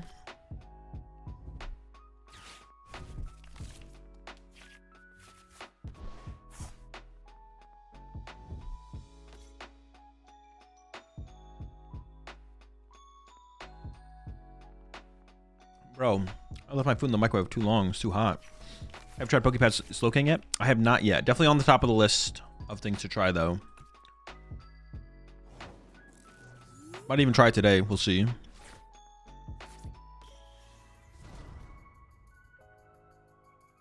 I think I just play this first to get Poffin, and then play Poffin and get Dreepies. I don't want Dreepy. I want Dreepies, but I don't want to Dracloak into Dreepies. I should have confirmed the Melon. Confirmed the Melanine. Oh no, I actually misplayed that. I had Fez Snipe Dracloak. I could have gone Ultra Ball. Oh no, but then they go counter catch my Charizard and trap it, and that's pretty bad. No, but I could have got Air Balloon for it. Oh, I had a sick play I could have done. Then I should have checked with Dracloak first. Maybe it'll still happen next turn. We can maybe still make it happen next turn. But it's so much weaker next turn because these might become Dracloaks. I could have, yeah. Oh, Air Balloon might have been prized, actually. That might be my last prize card. If Air Balloon was prized, it's not that good of a play, because then this gets counter-catchered and stuck, and then I just lose, so. Balloon is prized, right? I think it might be, yeah. Oh, wait, I would have seen it, right? Because I just literally used Arvin and I didn't see it. Oh, there's also a tower in play, yeah. No, all right, never mind. It was a bad play. It was a bad play. It was a bad play. Yeah, don't do the play.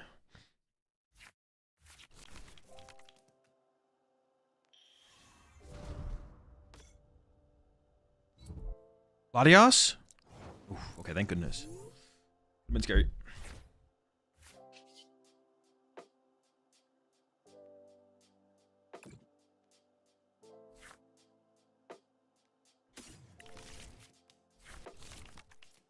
I kind of want to use this candy, so I'm trying to look for Charizard here, I feel like.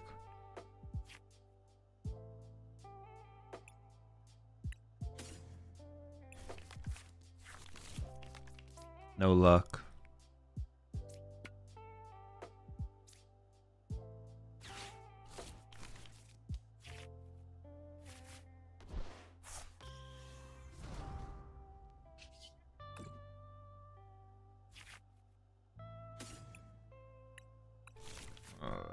Kind of scared, to be honest.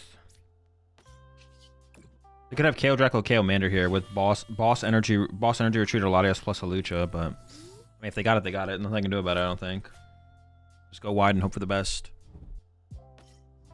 Oh boy. All right, cool. They don't. Wait, no, they could still have it. No, they didn't boss. We're good.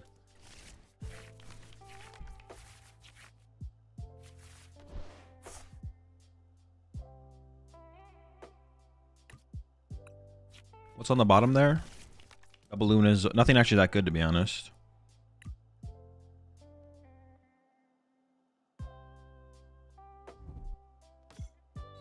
Oh, dude, not the monkey door. Wait, but let's see if they misplay and KO my Badoo.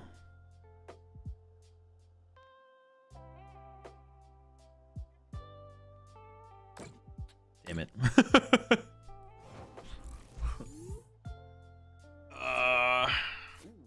Ooh. No, we're chilling. Okay, what are we doing?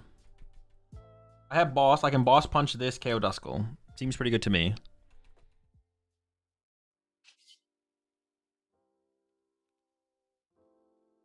Yeah. Can't really complain. They're not in like a bad spot though, to be honest. They're actually not in a bad spot. Started with this one, I guess.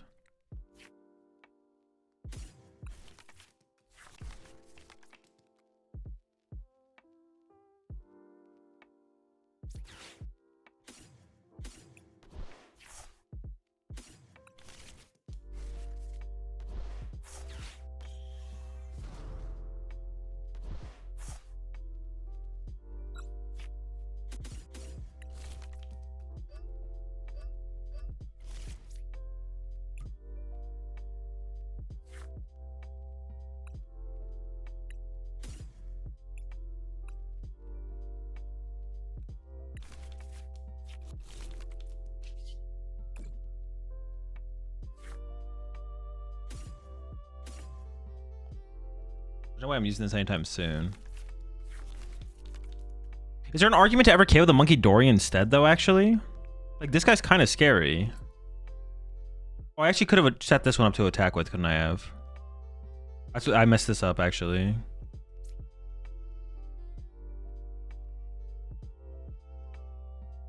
I actually think KO the Monkey Dory is better, isn't it? Punch this, KO this. They go punch, knockout. Maybe I'm overcomplicating it if I do that, though.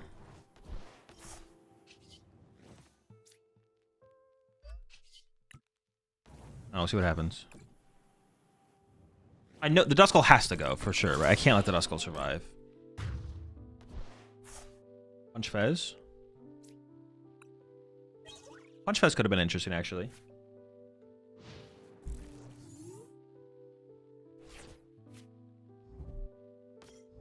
Don't get baited by Tyler. Yeah, Punch Fez could have been interesting, right? Because it forces the energy. No, it could Latias. But Latias is really bad for them, right? Latias would be really bad for them. Monkey isn't worth it? I don't know if that's true, though. Because now all the damage that I continue to spread into play is always going to get pushed back to my side, right? And also the Monkey Dory becomes like a free prize card for them eventually on my Badoo. I don't know if that is true, to be honest. That not like killing the Monkey Dory here actually almost feels like it is correct. I don't know. Like a Turo Fez. True, the Turo Fez would be really bad for us, yeah. I don't know, I think maybe KO the Monkey Dory was correct. Well, let's see how the game plays out, but we're not in a terrible spot, that's for sure.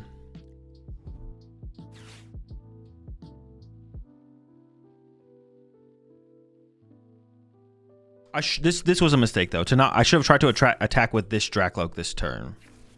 That was a mess up. And I pretty easily could have, to be honest. I should maybe need to cycle before I use Charizard or something. That's fine. My hand wasn't very good. Now I think I go KO active, put all the damage on Fez, because I could win next turn if I get Monkey Door off my prize cards, right? So just play for that.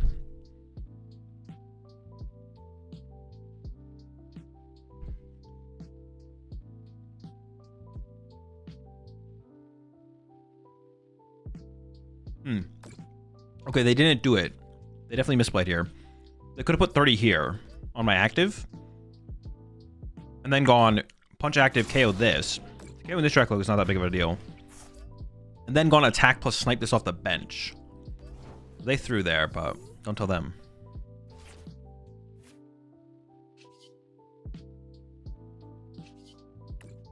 Don't let them know that.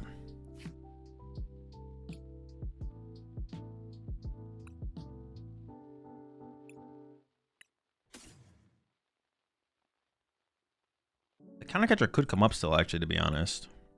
I don't want to discard Iono either. Let me grab this counter catcher. I want to play this Ultra Ball, but I don't want to Ultra Ball away an Ultra Ball. I don't want to put Fez in play either. I can Ultra Ball away this.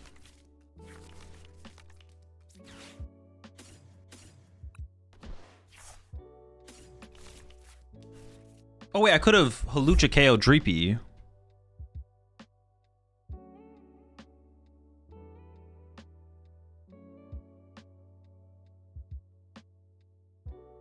I still can, yeah.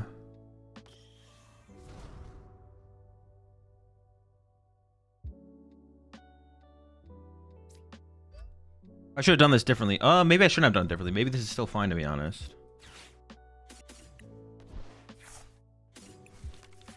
Yeah, that's big to draw 3 this turn. Yeah, yeah. I have Charizard to win on Fez next turn. But they have 5 prize cards. And now I win with a boss. Oh yeah, but it's best to just do this now so I don't have to rely on Monkey Door off the prize cards, right?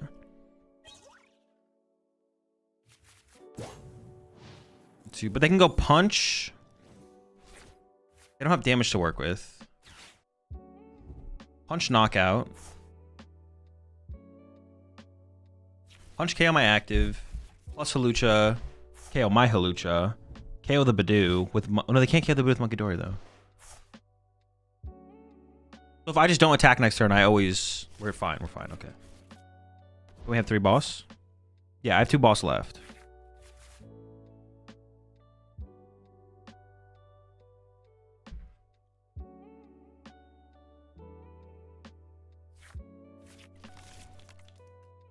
Well, they don't need Hawlucha this turn. Well... Oh, sure. Part of, I didn't like calculate what if they whiff Neo Upper Energy.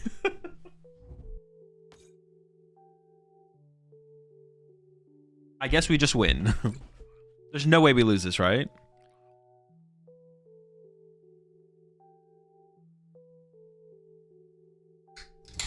Can they win next turn anyways, though? Alright, if they put... Okay. Ooh, actually, okay, okay. You're gonna KO this. Huh.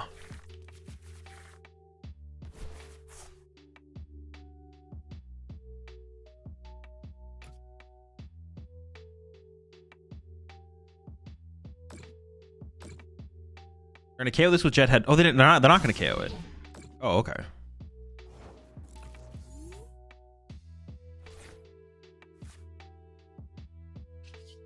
Boss? Wait, do I win with boss? I do win with boss. Okay. No boss, no boss.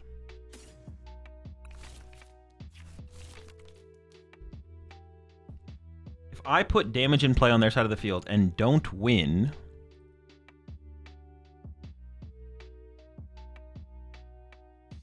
and go KO Pult.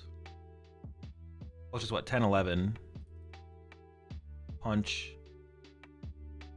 They have 9 damage available?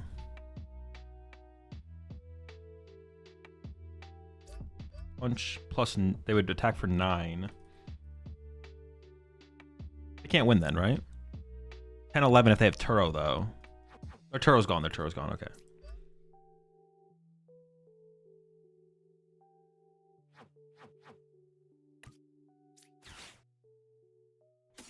just 1-5.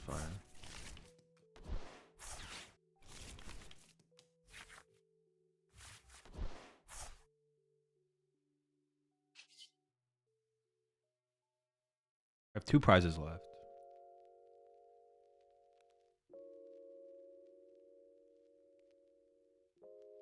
If they moved the damage to Lucha, I think they could have had it. No, that wouldn't make a difference at this point, right? Itchy Pollen turn? What does taking away items from them do? I feel like taking away items from them doesn't do a whole ton. I feel like it's just attack with Dragapult. 200, 6, 9, 10, 11. By Itchy Pollen. They have all their boss left, so it's a good chance they just have boss. No, I think I should just punch. Also, because their Neo Upper could be prized, right?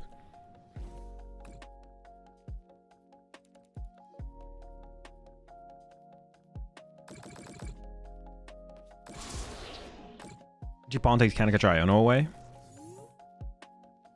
But what are they going to Counter Catcher here?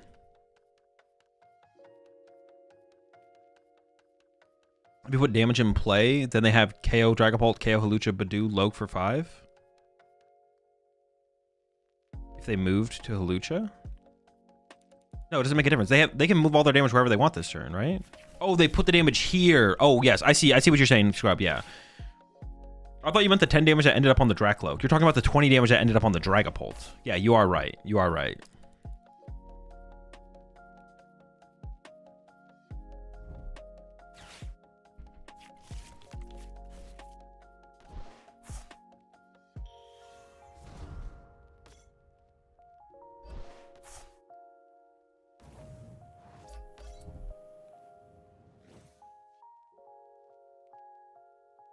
They do have game with Turo Hawlucha, but their Hawluchas or their Turo's in the discard pile.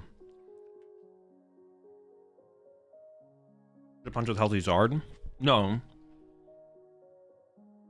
If I punch with Healthy Zard, they can punch me, and Iono me, and not draw prize cards. So then, I can't draw with Fez. I want to be able to draw with Fez.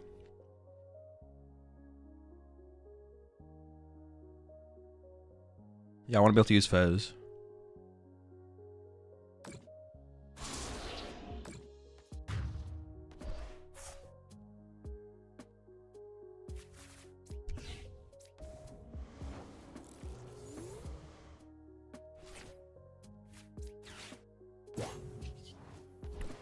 I think there was an argument. There was an argument to maybe Badoo there. There's maybe an argument to Badoo there. I could see it.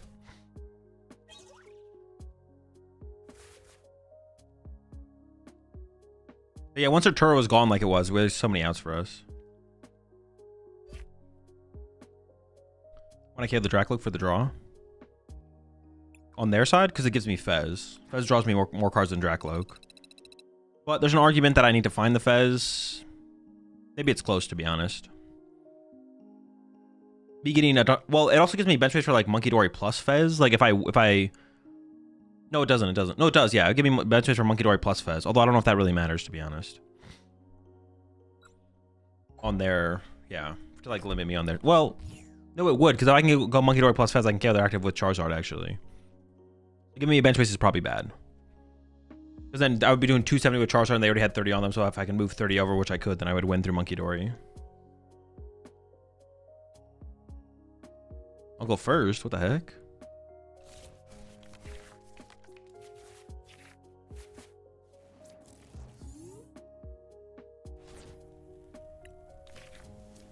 Turn 2 steady fire breathing. Choose more Paltnor. It's all Paltnor.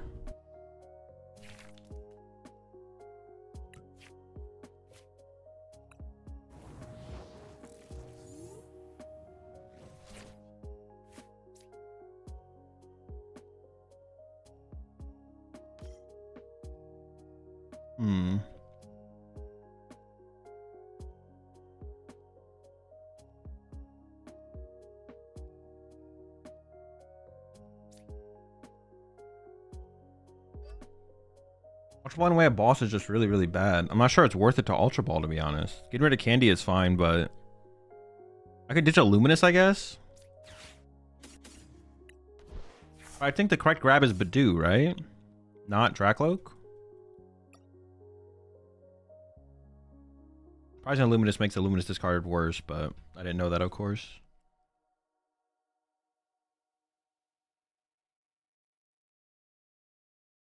I guess I have to be careful with putting Charmeleon in play because it could get stuck.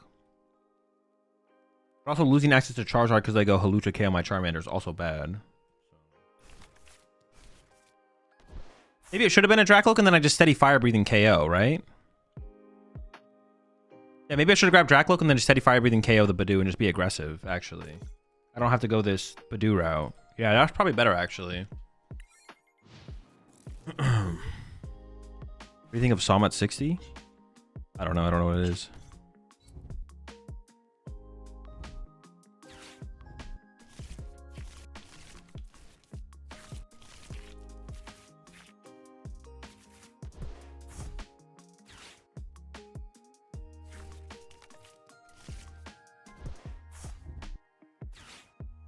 I guess doing this play plays around getting Iono, though. Azul, do most top players ladder pretty consistently? And if they do, is there a general ELO they reach each month? No and no. And it's not worth worrying about or thinking about those things.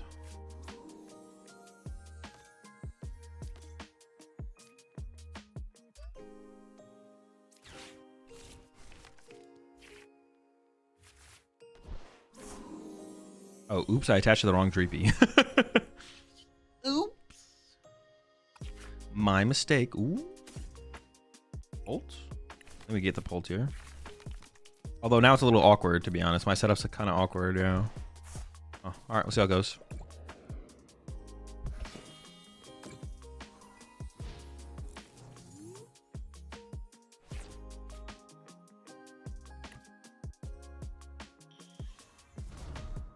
Or to the first part, what did I say? No and no?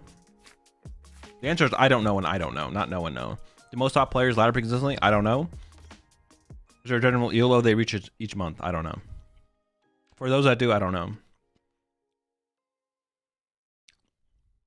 Not something worth worrying about or thinking about if you're trying to apply it to like your attempt to try and be better in the game. Just play the game and worry about improving. Don't worry about what other people are doing. But worry about what other people are doing in terms of like, you know, what do lists look like? How should I approach a matchup? How does this player approach a matchup? But trying to use numbers to decide if someone's good or if you're good is not worth it. I would say that, I guess. Having your own goal of reaching 1800, 1900 ELO, that can be something, but in that case, how do you measure readiness before a tournament? Locals, just vibe with friends? I mean, I don't. But it's not to say you shouldn't or couldn't. You can be the thing is you can be infinitely ready. There's no endpoint. A point where you feel like, all right, I feel like I'm comfortable enough can be the endpoint. But you can theoretically be infinitely ready. So let me start with these. Well, actually, I should have started with this one.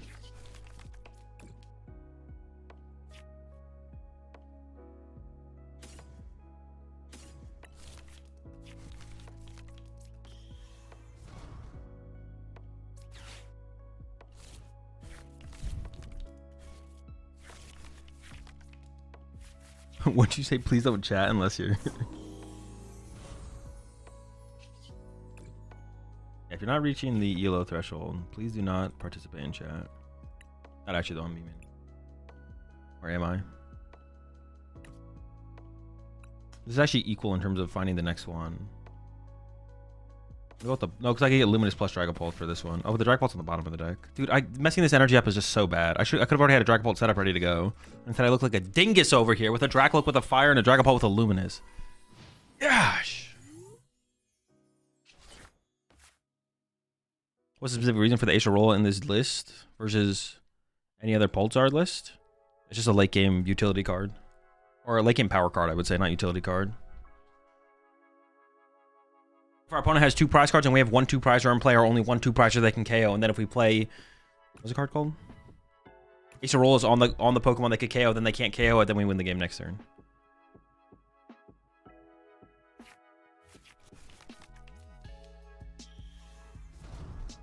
I need everyone to DM me a screenshot of their current ladder rating for clearing up chat. Chill. Honestly, though. If you're not 2K ELO or above.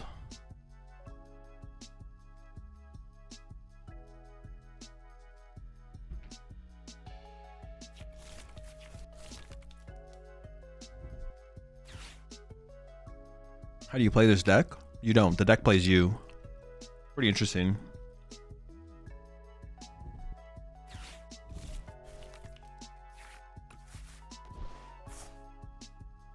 It's a whole different take on the Pokemon TCG. Are they swinging?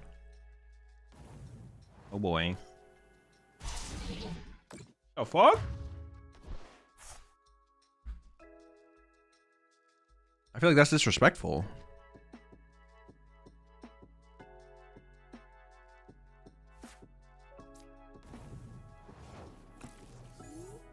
They just jet headbutted me. That's gotta be disrespectful in some way, right?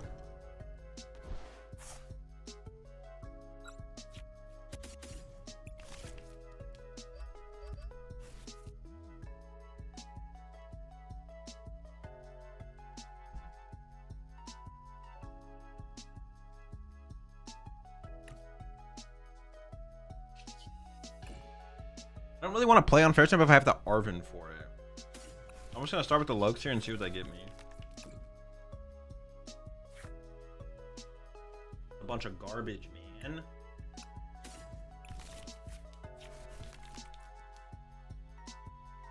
Well, now I kind of have to. Unless I really want to KO the Dusknoir. How much do I care about this Dusknoir, I guess? This guy is kind of annoying. That is pretty obnoxious that this thing exists on my opponent's bench. I don't think I care that much about it, though, to be honest. Is my air balloon just prized every single game? Am I ever going to use that card? It's just like not import or something? I care about Dusknoir. You're lying. You're literally lying. I know you're lying.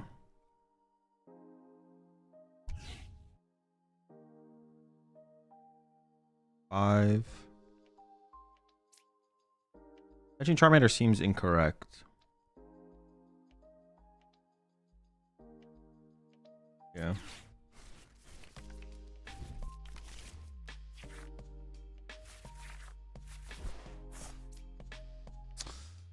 I actually don't feel like I need to evolve this. I did draw Counter Catcher, so I could kill this, but I think punching their active is actually just better. I just failed this last one of these. Oh, I could get a Dreepy. I didn't even like think about getting a Dracloak set up on the next turn. But if I get this, they could go Pop Nor active, Halucha attach, knockout, draw 3, go down to 2.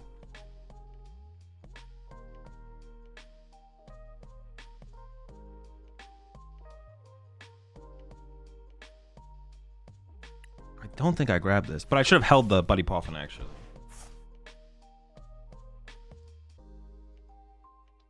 I don't think I need to evolve this. This wing.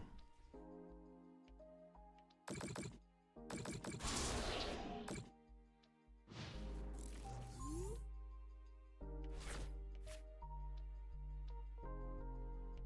was playing PultZard like he never had beef. What, beef with PultZard? Dude, I don't have beef with PultZard. Y'all are inventing this. This is in y'all's imagination.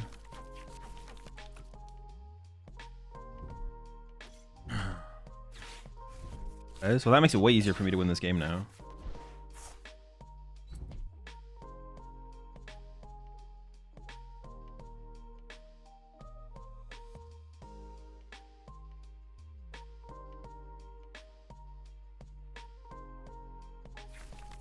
Now if they pop Nor, I can draw 3 and then boss KO Fez to win.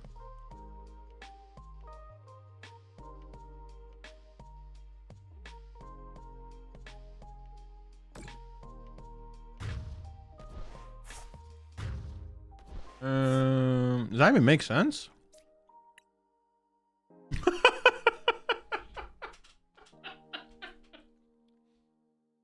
To me, that didn't make any sense. Apparently, it made no sense to my opponent either.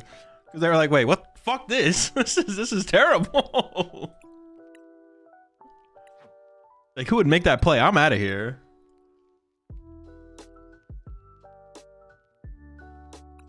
They had to have wanted to put that on my Dusknoir, right? Or my Dragapult, excuse me. Use their Dusknoir on my Dragapult.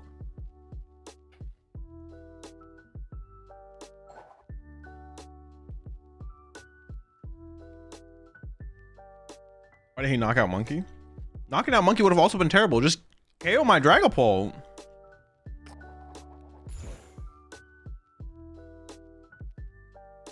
Like you're losing the like attacker efficiency trade on board. Like you're just losing on board, I think, at that point from them. As soon as Fez hit the bench, they were like losing on board. Honestly, I don't even know why they benched the Fez. The Fez bench was pretty mediocre.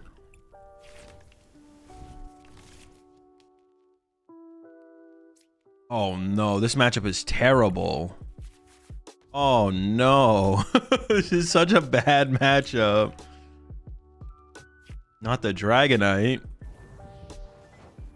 And I'm going first. Ooh, Candy Pulse? Are we like that? I mean, I'm down. Candy Pulse, Luminous Air Balloon, start swinging on him. Let's get it. Let's get it. I'm here for it.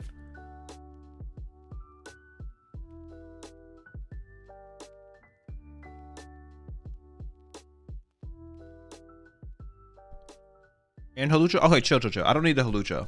I'll take out a Tynamo.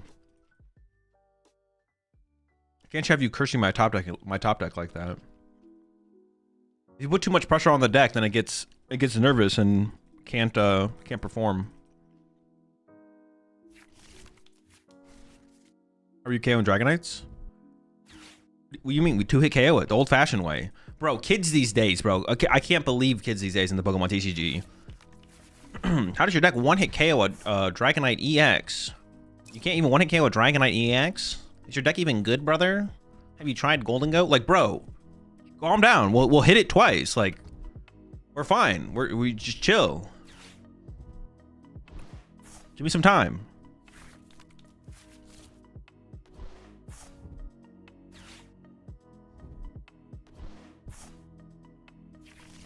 Have you heard of attacking 2 turns in a row to KO a Pokemon in the Pokemon TCG?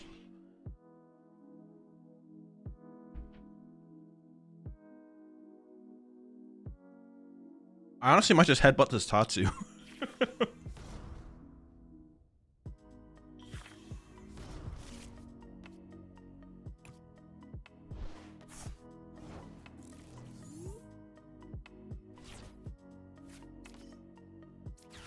Candy here is definitely questionable because like Dracloak's good, and if I draw into a Dracloak, but I'm gonna get Luminous Air Balloon, so who needs Dracloak?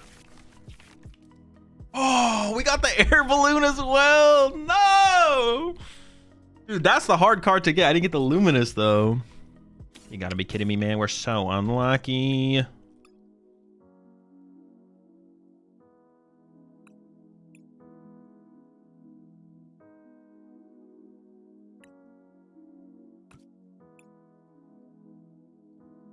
Honestly, I don't even hate getting that Dragapult and play aggressively because we did price 2 Ultra Ball, so finding them later on would be a little bit tough.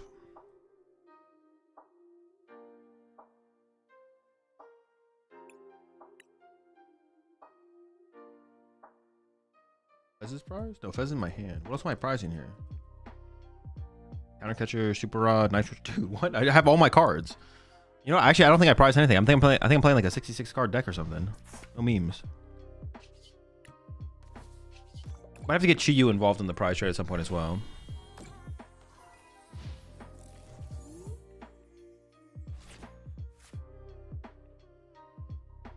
Dude, it's the TikTok brain. Oh, fudge. Yo, chill. Honestly, it's a good thing I candied this guy up. Yes, please, Iono me. My hand sucks.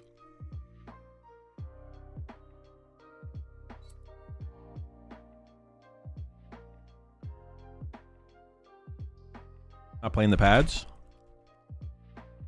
I don't think you would play pad. There's no room for pad in this deck, to be honest. Like, yeah, there's like no... You could cut a TM Evo, I guess. I think there's just no room for pads in the deck.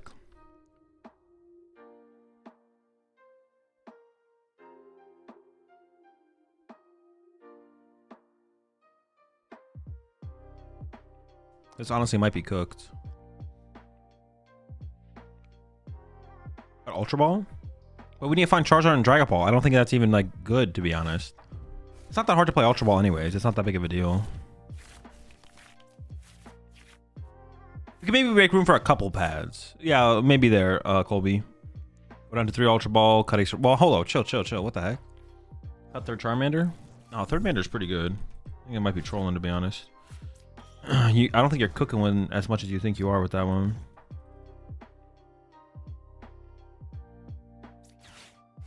I think I just want a Luminous here because I think I do want to attack and put the pressure on. Then I'm so far from Candy Charizard though.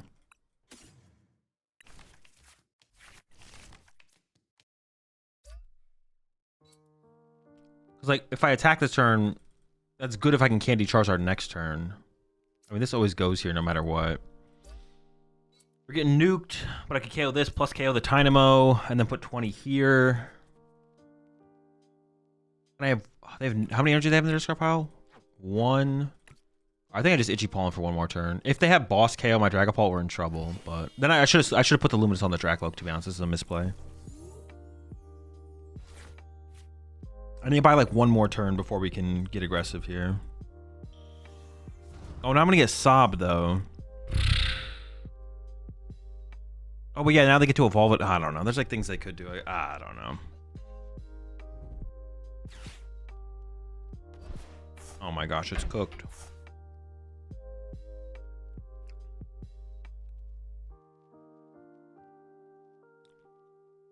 There's gotta be room for a couple pads. Yeah, we can see. Wait, hold up. Oh no, that's fine. That makes sense. Oh wait, I'm gonna get Water Pond. Or maybe not. I'm gonna get sobbed.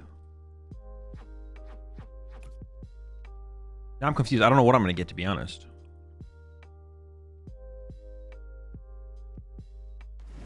Yeah, sob, okay. And my little do is stuck though. Why'd they Turo? To get the energy in the discard pile, but then I don't know why they didn't put the energy on the water pawn. Are we getting mischievous?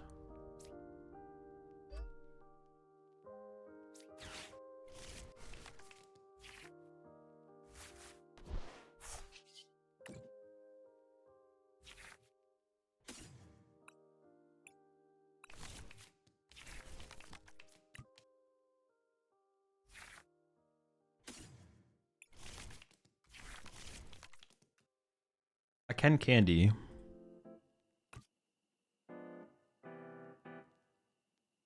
Probably should do that, just get out of the way, right?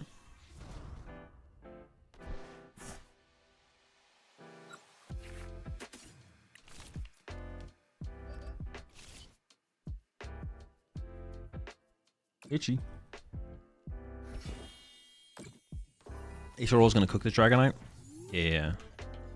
For sure.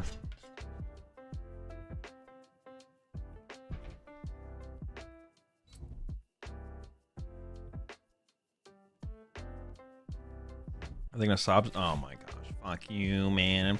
Oh, wait. Oh, wait, that is bad. I was like, oh, it's not that bad. It's really bad. Really bad, chat. It's really bad. It's not good. They discard 2? 2. This is so bad. How do we play? I just punch him with Charizard?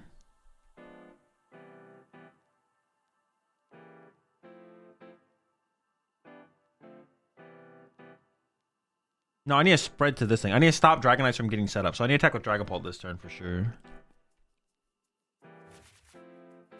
Dragapult this turn. Put 6 on the Dratini. I don't even want a Halucha. I'll just build up 6.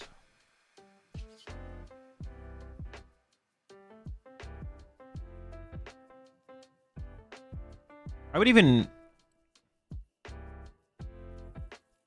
I actually want to unfair stamp here. So yeah, let's see if we can find like some kind of Arven.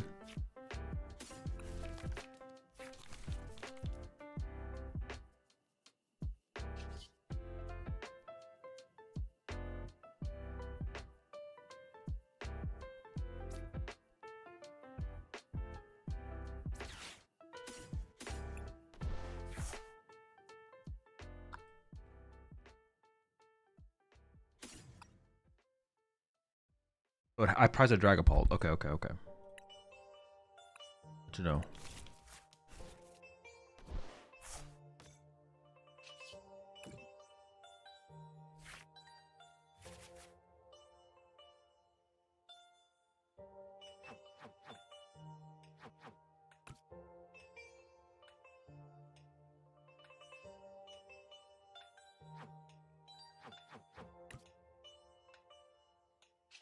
I think I do this first.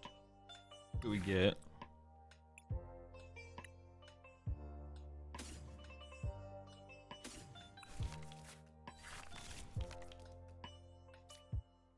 I've got an Ultra Ball, and I can always attack them with Charizard. Like, it's not the end of the world if I attack with Zard.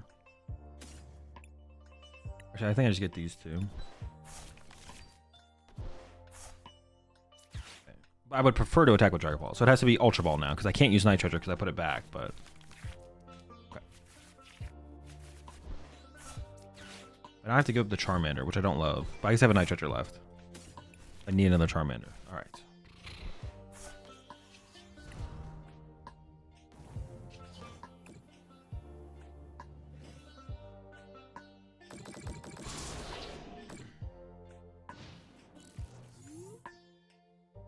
Do they play Crispin? No clue. Maybe. I mean, the Charizard can just KO me this turn, right? Or the Dragonite, excuse me. They switch to the bench, double eel to it, retreat, knockout.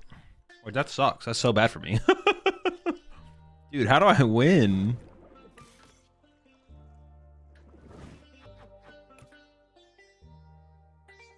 It's tough. Are they a boss?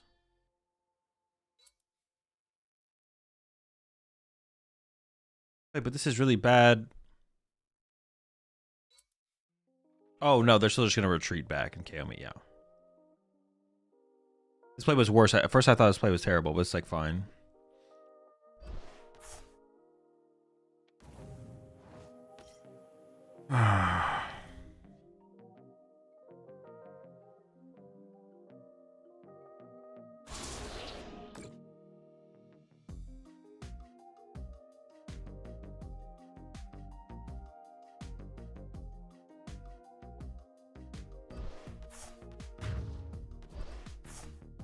I don't have the... I guess I have room bench space for Halucha, though, now. So I can go draw 4 and then KO. Okay.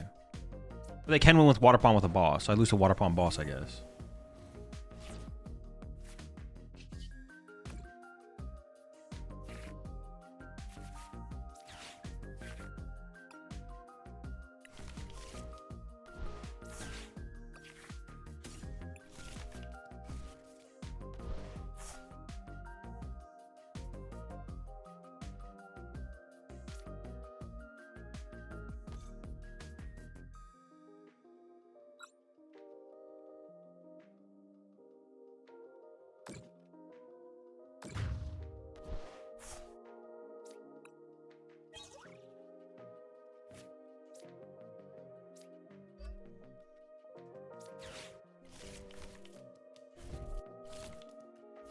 That could have worked, yeah, Pizza Panda, that line.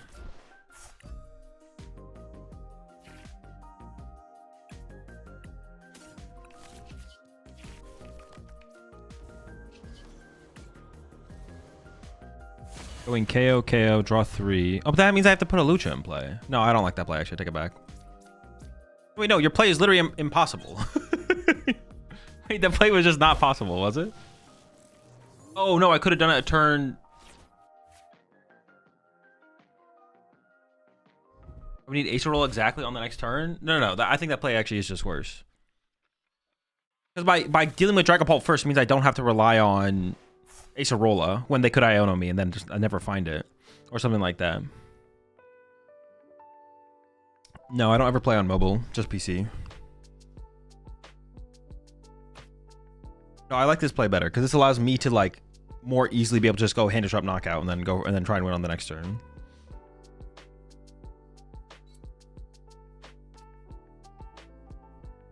It did get kind of scary there for a second, though.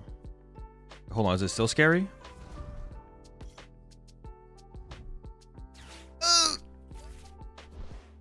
Air balloon. Disaster shock? I do not have an out to paralysis. I can tell you that. We would lose to paralysis. Safe?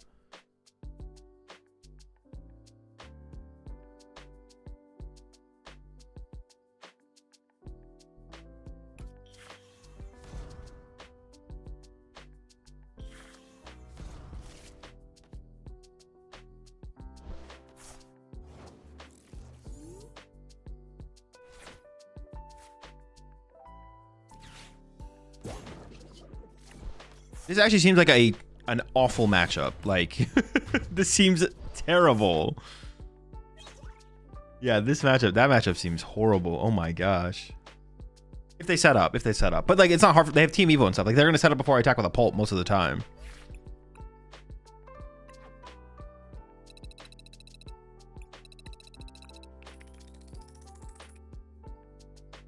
Yeah, push the pawn there, we probably lose. Yeah, we can't beat the pawn push, right? They push pawn, we pack it. Then we would Acerola, I guess, right? We'd Acerola for a turn, and then hope they don't have boss, and then we boss, I guess. So maybe there was like an out still. You try the Meowscarada EX deck with Sinestra? No. Not today.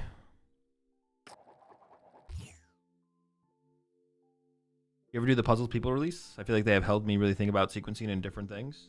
Sometimes, yeah. Do you eat weird and unique cheeses? No. Wait, have you ever seen that guy on... Tyler, have you ever seen that guy on YouTube Shorts? I don't remember his name, but I've seen him before. He just eats stuff. But he often eats cheese. I don't know if you know who I'm talking about. You asking that question made me think about him. You eat normal and basic cheeses? Most of the time, yeah. King, though?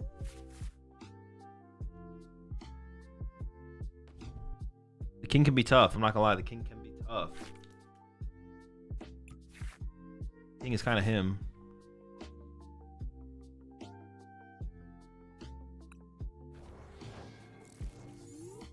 Oh, I could get like Candy Pult next turn, actually. Hold up. I didn't realize I was going first, to be honest. I'm candying something next turn, probably. Like me to establish attackers and then start swinging on them.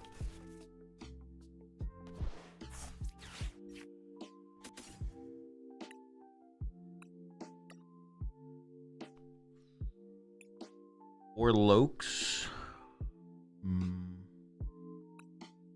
Triple Buddy Hoffman is kind of crazy start, not gonna lie, but I mean, I definitely want 2 Charmanders, and it'd be nice to develop the Charmeleon, which is prized.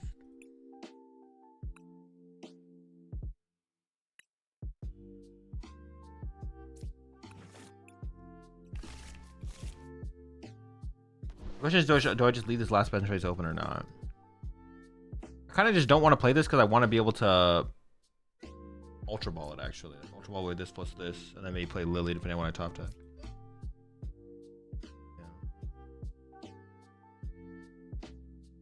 Yeah, I think so. I think we just chill.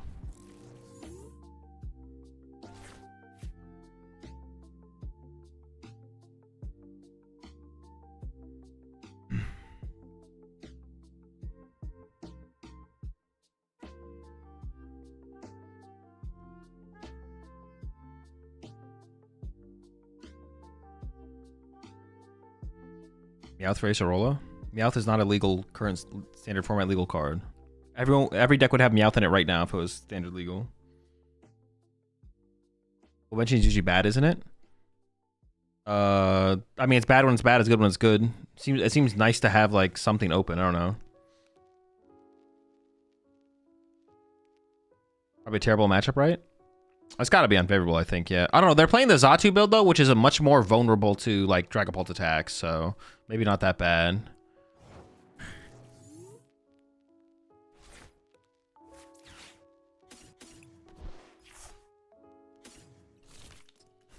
Will Smith, yeah, I know.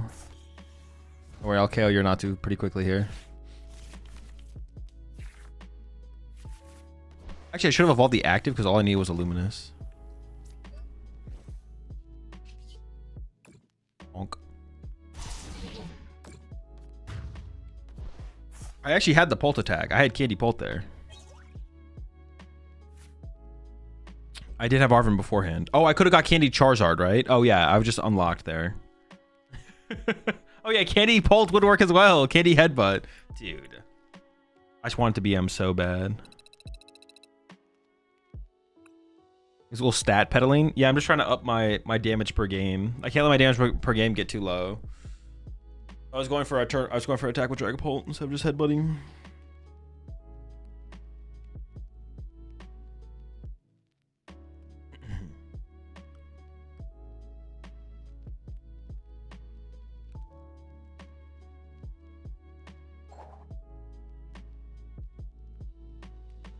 Best rare candy art? The one that we never got released. The one that was only released in Japan.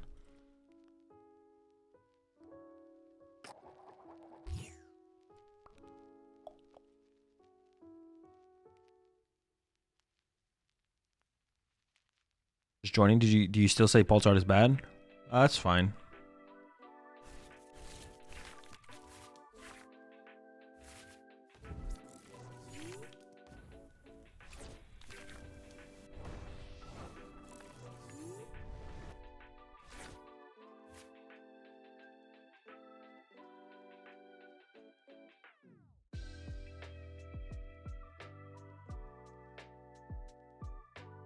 Uh-oh.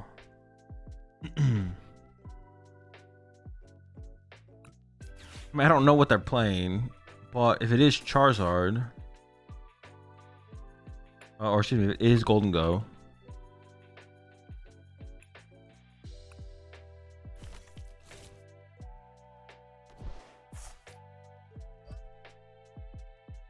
I guess we'll see.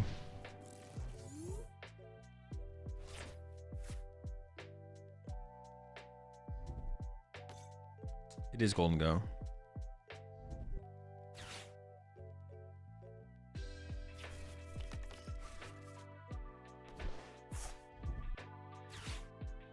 What's Acerola for? Theoretically, this matchup, I feel like, but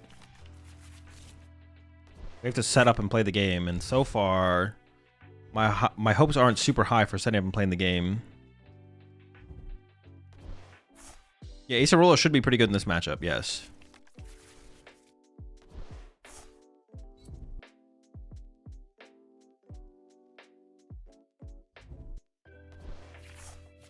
I mean, I think I'm just gonna go push Charmander, attach a Charmander, play Unfair Stamp, see what we draw, and then go from there. I'm tempted to Night Stretcher for the Charmander as well, actually. Push, attach, play. I don't want to give up the Acerola, but I want to get a Dracloak. You know, this changes things. Now I think I just like play the Lily. I don't know. Buddy Poffin? A little late, that's fine.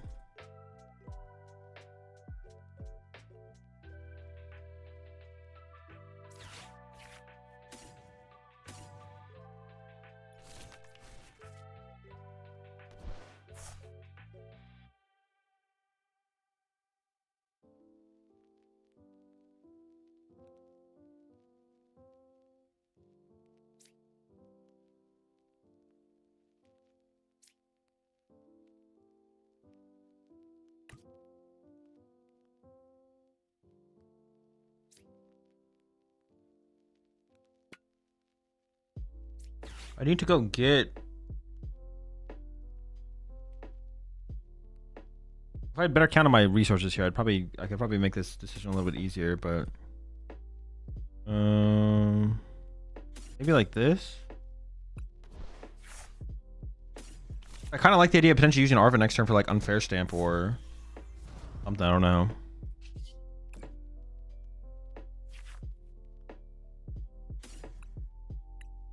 Oh, I actually got Candy Charizard. What the heck?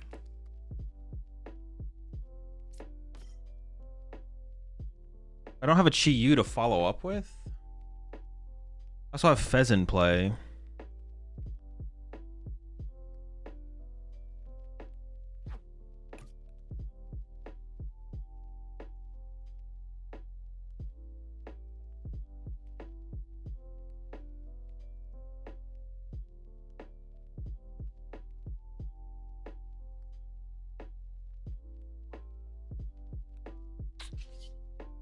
I don't know.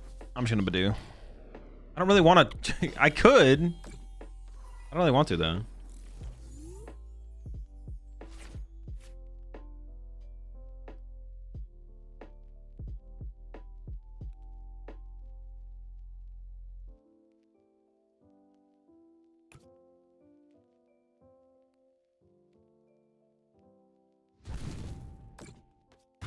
Okay, this is pretty good for us now, though. This is super good. Because now I can go unfair stamp KO the Soul Rock and we just win.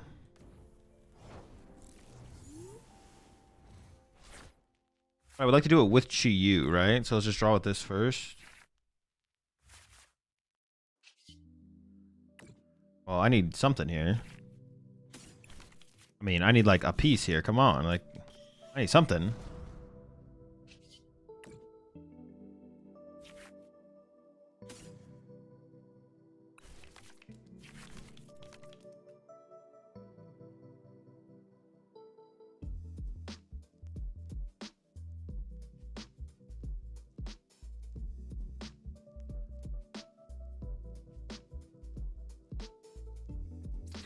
No piece? Oh, Chi Yu's prized anyways. What the heck? Alright, never mind. Maybe I should have swung last turn then. I didn't realize it was prized.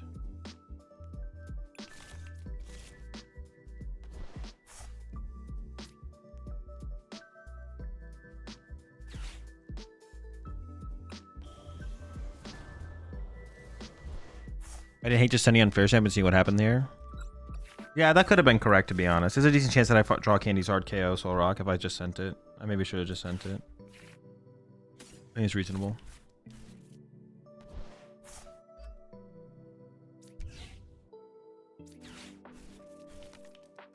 Can I get your energy off energy? Oh, I didn't even like think about looking for that though, but I didn't even think about looking for that, but I don't know.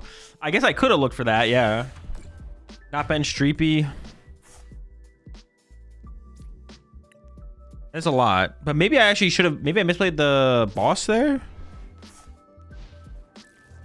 I literally did not think about that at all. But wiping gimmies there would have been very good. Yes, wiping out the gimmies would have been very, very strong. Let's see how good my opponent's turn is. See if they can stabilize.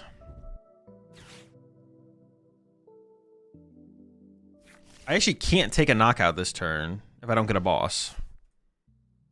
I did discard a boss earlier. They did put Genesect in play though, so if I boss KO Genesect, we should be in a good... Well, actually, no, even then. Yeah, even boss KO Genesect does not get me ahead in the prize exchange, because I didn't take that first knockout with the Charizard. Yeah, I probably should have played this. I just need to play it more aggressively. I think I had to play it more aggressively in those early turns, to be honest. Like, thinking back on how everything went. Like, I just needed to take that initial knock. But that feels so bad without Chi Yu. Probably just correct, though, to be more aggressive. Probably just correct to be more aggressive. It's not unwinnable now, but it does not feel good. Does not feel like we're in a good spot at all. Yeah, I need to be, or like I had to do what Scrub said, just like play the unfair stamp and then see what happens. They can miss KO. That was the thing. Even if they miss KO here, it doesn't matter. They still win the prize trade. That's the problem. I need to not bench the Dreepy, to be honest, so that way I could have attached to Chi Yu, and then they could go knockout, and then I could go Acerola my Fez plus Chi Yu KO. Like, oh, I can't even boss KO this turn. Dude, this is so miserable. Holy smokes. Can't find a dead card for this. I can boss KO the... I still need to do a boss KO here, but... What went to the bottom there? Was it an Ultra Ball?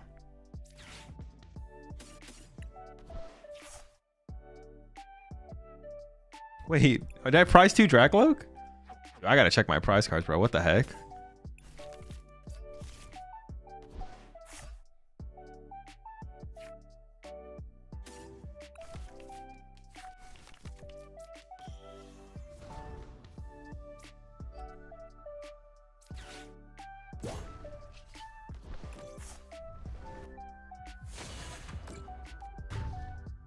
I need to get Chi Yu. Oh, and a Dreepy. So it's like Dracloak, Dreepy, Chi Yu. But now I should go Iono, Charizard, Knockout, and Prey. Which is something. That's something. It is funny, though. My opponent doesn't actually have to take a KO this turn. And they would be fine. Because we're still not ahead on the prize exchange. So if my opponent just wants to go, like, draw with Golden Go, draw with Golden Go, pass. That's, like... That works for them. I guess it would let me attack with Dragapult. And then set up. So it's not great. They probably don't want to do that. But if they did it... Yeah. I just need to play the early game more aggressively, though. I know what the mistakes were, what we can try and fix in the future.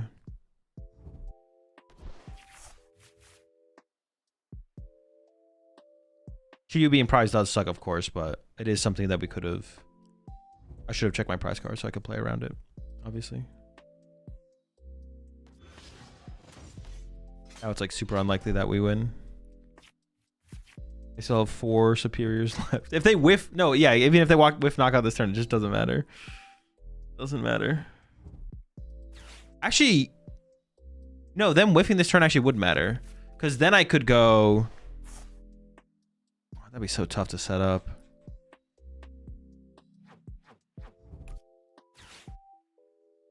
And whiffing KO this turn actually would matter. But I doubt they're going to whiff KO.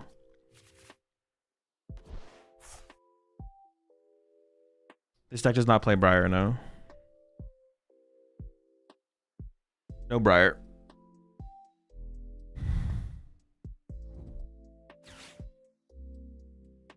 Oh, we can win with the Acerola. It works. Oh my gosh.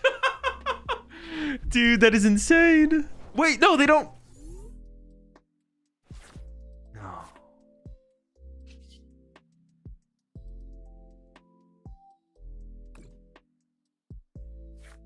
It's still possible. We can just leave. Oh, I should have taken the super out there, I think.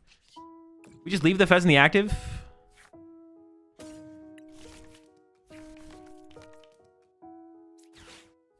Pretend we whiff. Oh man, we whiffed. That sucks. That's so unfortunate, man. Oh my gosh. Hold up. It's winnable. It's winnable. It's winnable.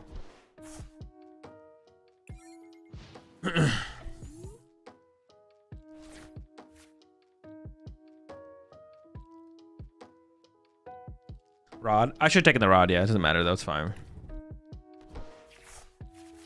Our win con is my opponent KOing my Fez, so.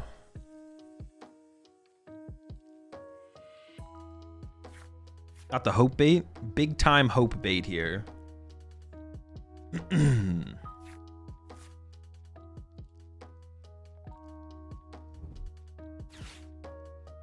Oh, the Turo on the gimme. Ooh, let's go. Acerola's Mischief for the win. Insane plays being displayed today.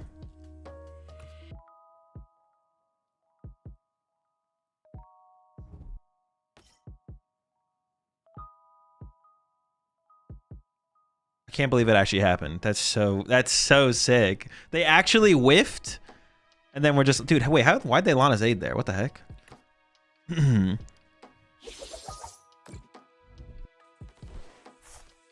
That's so sick. That's so sick.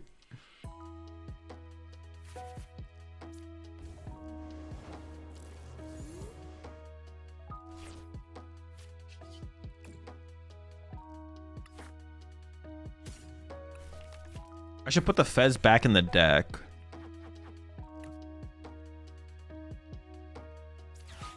They might go chase a one prizer here. Oh no, I shouldn't do this yet though, because I need to find a boss to win still.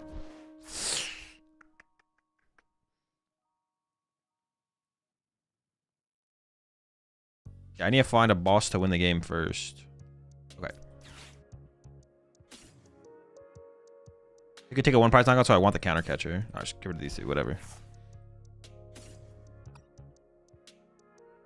Oh no, I only have one boss left. Thanks. Sorry, we see most of our deck. Don't tell anyone about that.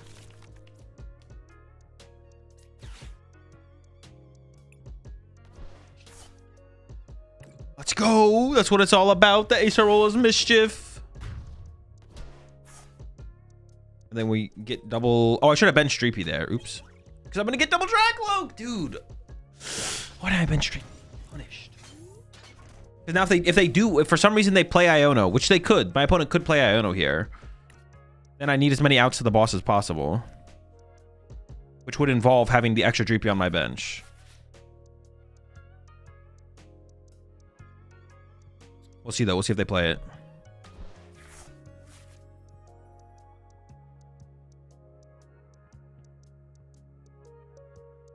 It's unlikely they play Iono because just most Golden Go players don't play Iono, so... Double Gust would not save them here, no.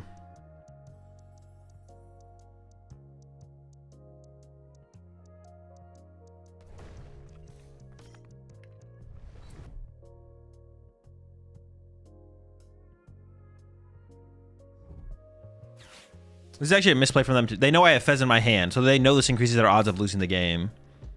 But I guess like maybe the question they have is like, am I playing around a second Acerolla's Mischief? So I guess if you want to play around a second Acerolla's Mischief, this actually makes sense.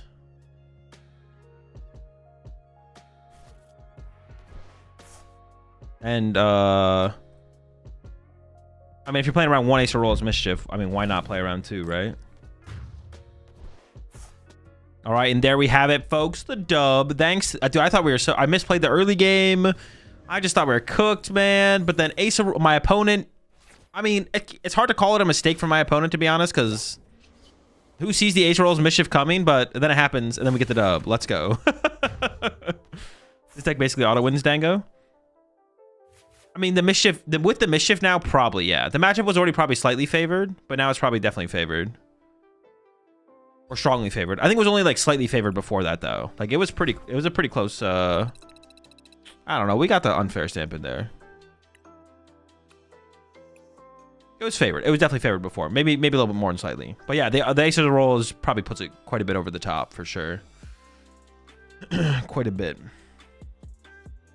The Ace of the Roll has to also be has to be decent up against Charizard decks, I would imagine.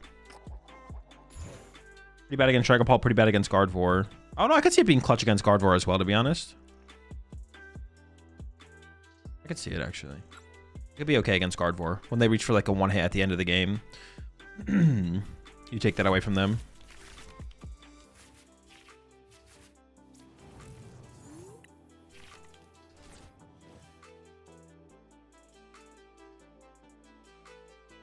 This makes the Raging Ball matchup really good. That matchup was... Well, actually, with the Water Pond... Actually, I don't even know if that's true. That matchup might still be tough. Water Pond makes that matchup... Escalates the matchup so much, so aggressively. I don't even know if we'll find time to ever use Acerola, to be honest.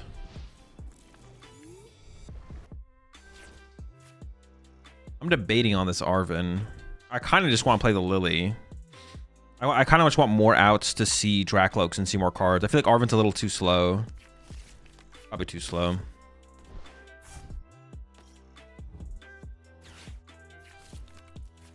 Dude, we get to Arceus rank and all of a sudden we're hitting Golden Goes everywhere. Actually, this might be the exact same opponent. I'm not sure. Now they're aware of our Acerola.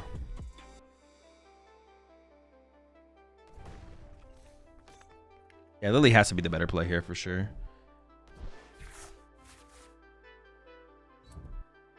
Attach active. Oh, unless we want a TM Evo, actually.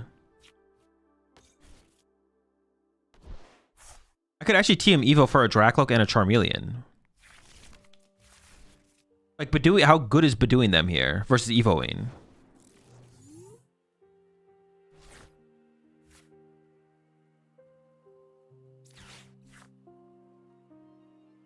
I mean, we definitely grab one of these.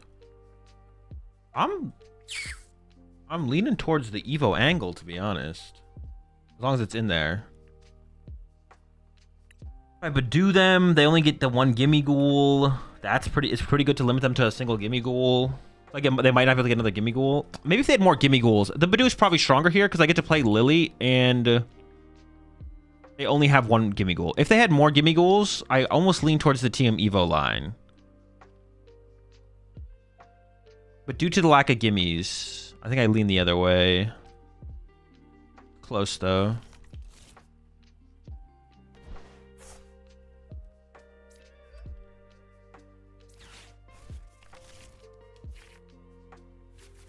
That is a pretty good draw. No notes, no questions, not bad.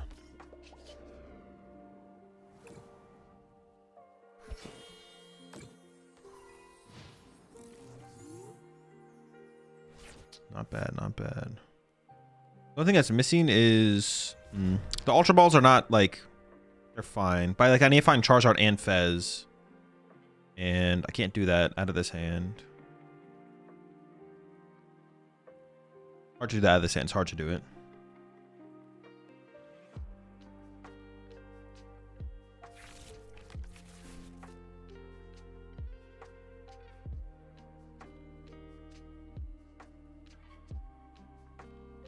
But we can put it together.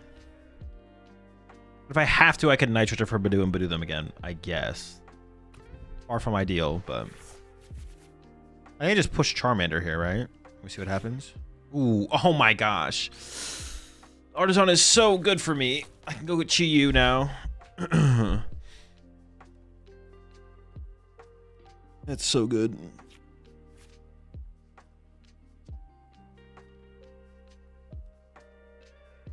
I think I do it first because I value the other cards higher here, I think.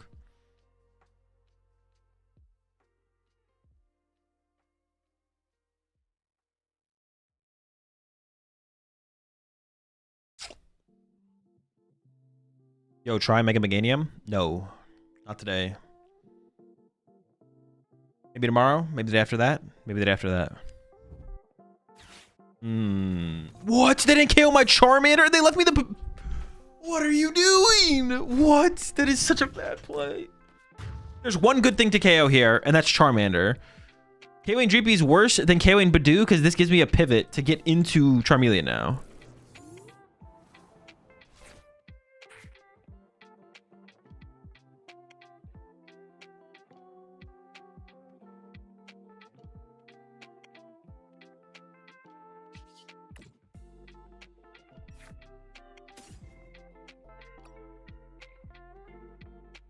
Well, I mean, I want Dreepy and Charmander, though. Maybe I shouldn't have grabbed this like this. But those guys I can get with Poffin. I'm just like a Poffin away from getting those set up. So it is probably correct to just do it like this aggressively. Well, no, I can't do that, though. I don't need Charmander. I want a Dreepy. I don't need another Charmander here. It feels weird, but I think it's correct. I think I like have to Fez here. I don't think I can risk not Fezzing here.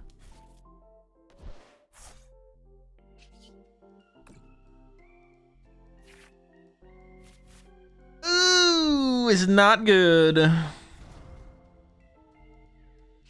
Maybe I can't take advantage of their throw. That would be unfortunate.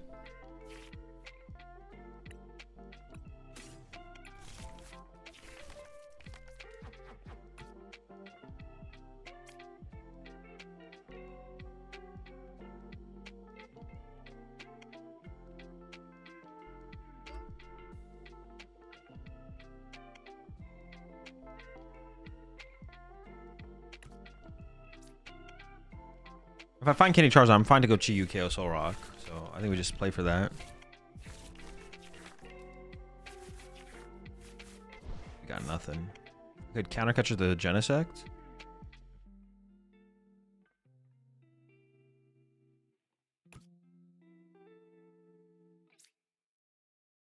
One card away.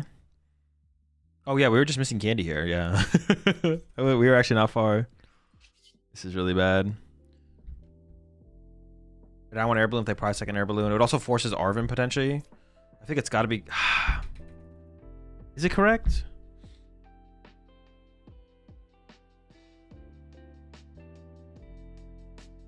Them being able to go like Boss KO Charmander is really bad here. It probably is correct, yeah. I gotta like try and buy a turn.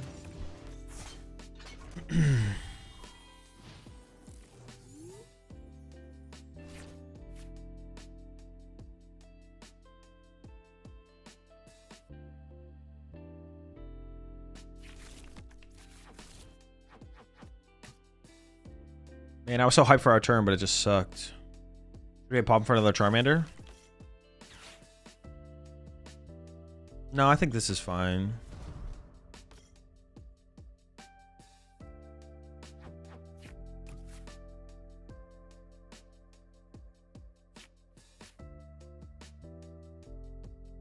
problem is I can't even take a prize card this turn. Unless I attack with like Fez to KO Soul Rock.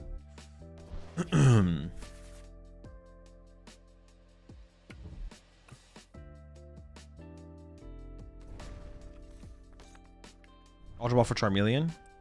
I think so. My hand doesn't have like a good a good lineup to be Ultra Balled away. I would have been, I mean, yeah, I could give up the Lily, I guess. But obviously giving up the Charizard seems pretty bad.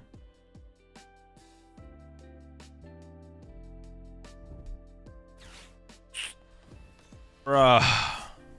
That's cooked. It's cooked, man. It's cooked. Is there a hope? Is there hope? Do we have an out? No, there's always hope. There's always hope.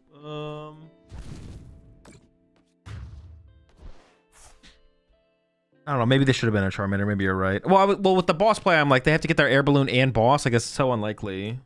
Especially with one air balloon gone. If one air balloon wasn't gone, then I'd probably have considered it. But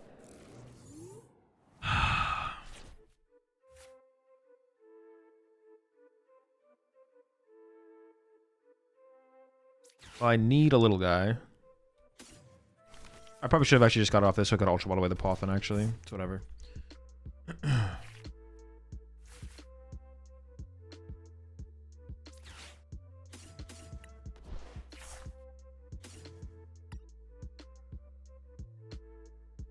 I feel like it has to be an unfair stamp play here, so I'm gonna go. I need Dragon Bolt Fire, unfair stamp, KO. Or I could just Badoo again, I guess.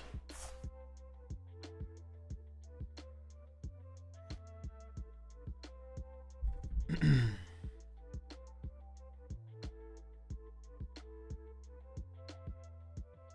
let me think for a second.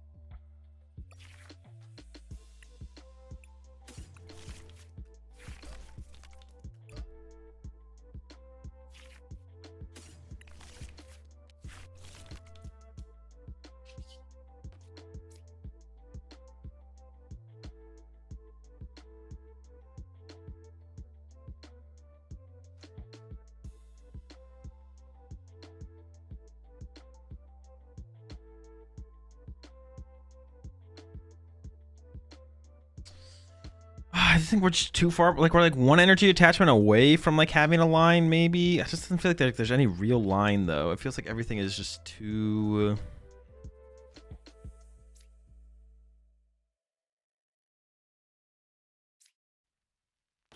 Everything just feels genuinely terrible, to be honest. I don't know. Let's just go with this. Hopefully it pans out. We'll see.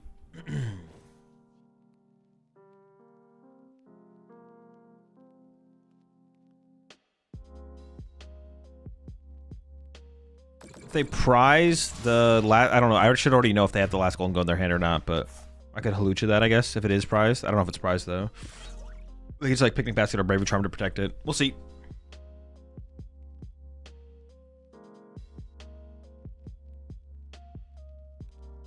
It's got to be Iono Charizard knockout, and then I don't even know. Or Iono Chi-Yu knockout, whatever. They got it last turn. Yeah, this just seems hella cooked. Not sure if there was much I could have done different. I could have got second Charmander. That's fair. Or stress the Ultra Ball to evolve the Charmander to Charmeleon to take that away as a Soul Rock KO target. Because then I wouldn't be attacking with Dragapult right now. I'd be attacking with like Chi-Yu or something else. That there's probably something better I could be attacking with. Second Charmander or preemptively attach to Chi-Yu. Well, I didn't have the energy. I had 0 energy last turn. There was no energy to preemptively attach, I don't think. Unless I had one before I played the... Did I play Iono? I don't even remember.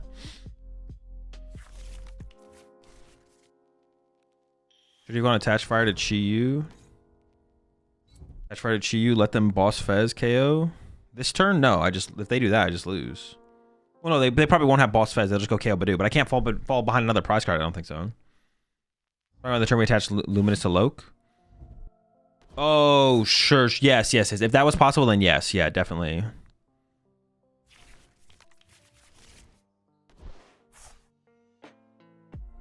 Definitely. I definitely should have, yeah. The Luminous shouldn't have, yeah, it shouldn't have been on the Dragapult. It should have been on the other guy.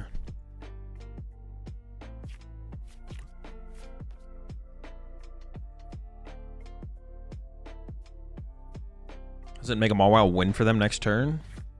No, they don't have it set up with an energy. It can't attack in one turn.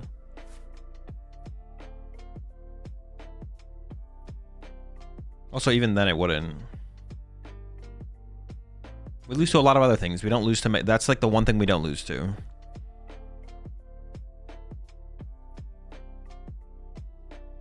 Iono to cook him? I don't think Iono's cooking anyone here. I'm not gonna lie.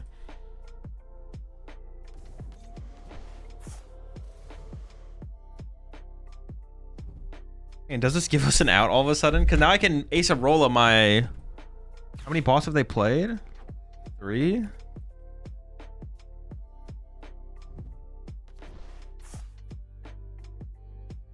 Hold up. Does this somehow give us a line? Not quite, right? I don't think there's quite a line here.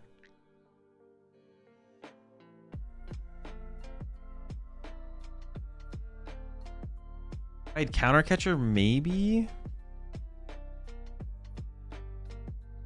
200. At least I'll have 2 Turo left, though. No, this doesn't quite give me a line. How many energy are they down? 6, 7.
There's still like not a strong line. We don't have like a strong line though, right? There's not like a strong line.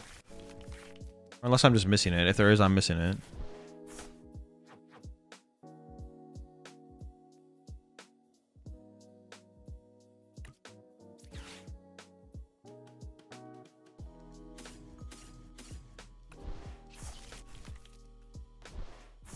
That guy with Badoo? Not yet.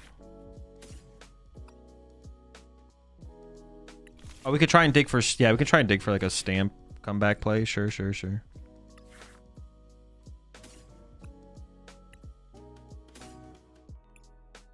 Probably the boss. Just in case something goes weird on their side, the boss is probably the card I would prefer to have.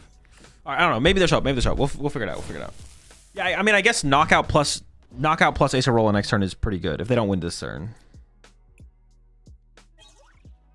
Stamp Acerola. Yeah. It's pretty good.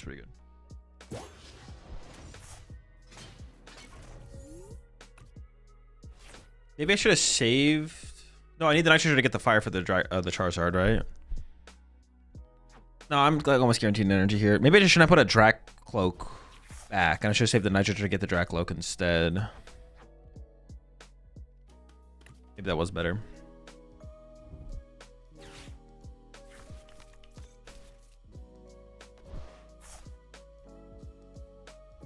It'd be funny if they whiffed a KO on a Chi-Yu though, I guess.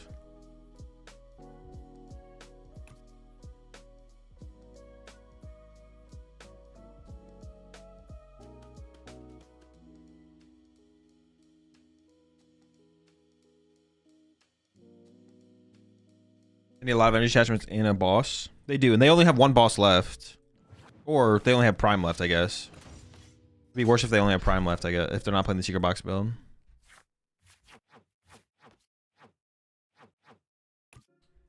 Oh, they definitely don't play. Actually, they might. Yeah, it might not be. I have no clue what A spec they're playing. To be honest, they could be playing either.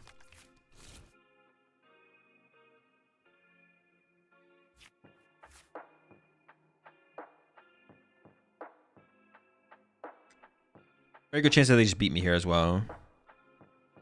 If it's the same guy's prime. That's bad.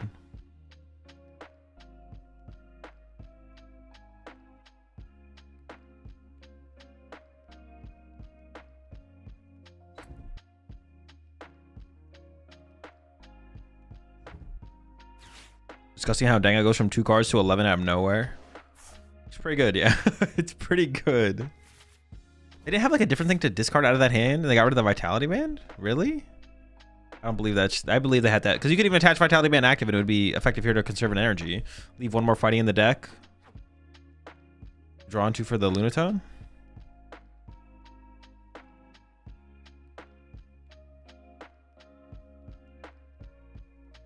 Oh, they need so little next turn as well. They just need like a fighting energy and the prime catcher. Like that's pretty bad. I might just have it right here anyways.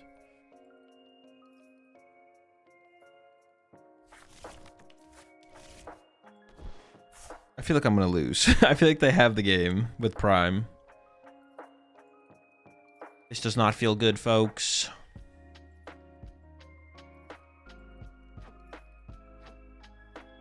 Maybe the prime catcher is the last prize card, though. Maybe that's... We can always play for that, right? It can always be the last prize card. They can probably draw their whole deck next turn, so it being the last card in the deck isn't, like, a thing.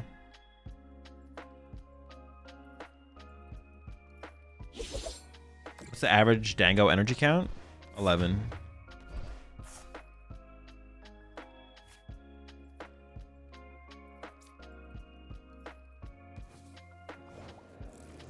Or retreat attached? Oh, did they? Okay.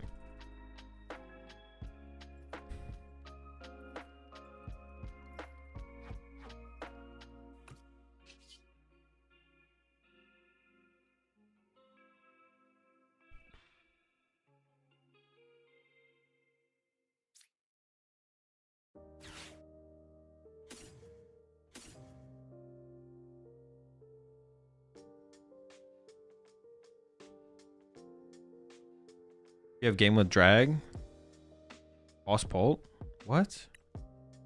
Dude, why am I even looking? Dude, what? Dude, why am I even looking?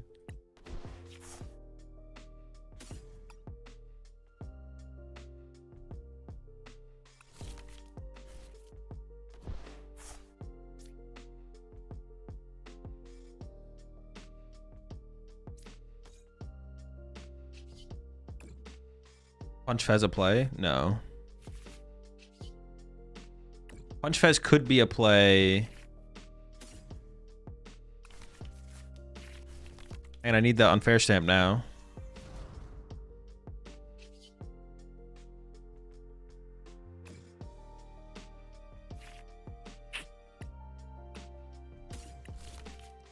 I mean, if their primes are, if their last gust effect is prize, I win. So I guess that's what we play for. Or I could get unfair stamp and play unfair stamp. What play do I trust more? They've only played 1 Arvin, so getting double superior is like super easy for them. I think I trust the mischief play more, to be honest.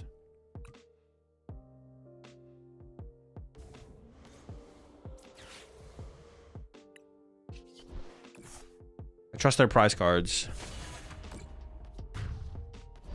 Because yeah, even if I unfair stamp there, they have 1 prize card left. Even if I unfair stamp them, they have for one prize left.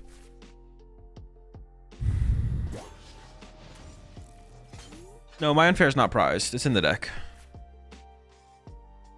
I trust they don't read mischief. Ooh, wait, you might be cooking. There is also that. That is a win con.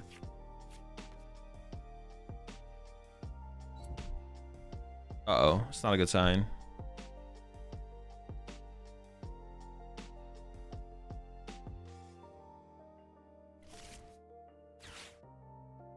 Only had a card that allows you to take 1 extra prize card? True. Never lucky. 4 boss. So they're definitely playing Secret Box then, right? Or they could be playing 4 boss and prime, I guess. Either way, I had to hope. Well, I guess I had to hope that if they're playing prime, they only have 1 gust effect in the deck. Or they only play 3 boss. And if they're playing Secret Box, I hope their last boss is prized. Stamp plays them better? I don't think so, no. Well, the stamp play might be better. I don't know. The stand play might be better if well, I thought they were playing Prime because chat was telling me they were playing Prime. But if they don't play Prime, then honestly the stand play might be better.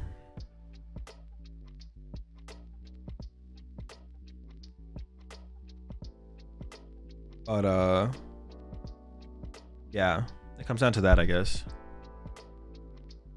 Oh yeah, Briar also would not have worked there.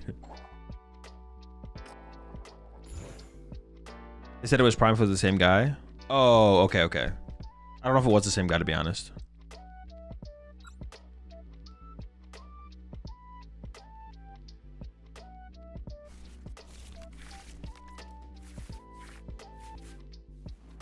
Probably Chi-Yu as a sacrifice. It feels like I kind of need to set up a sacrifice.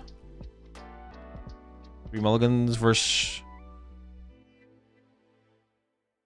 Dragapult, Charizard with Recycler and Super Rod. So are they playing like Charizard X or Charizard Y or something? It's gotta be something weird like that, right? There's gotta be something weird like that.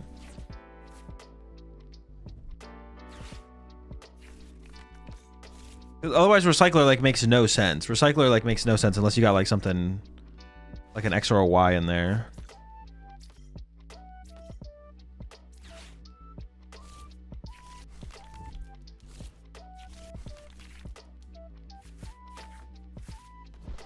Dungus.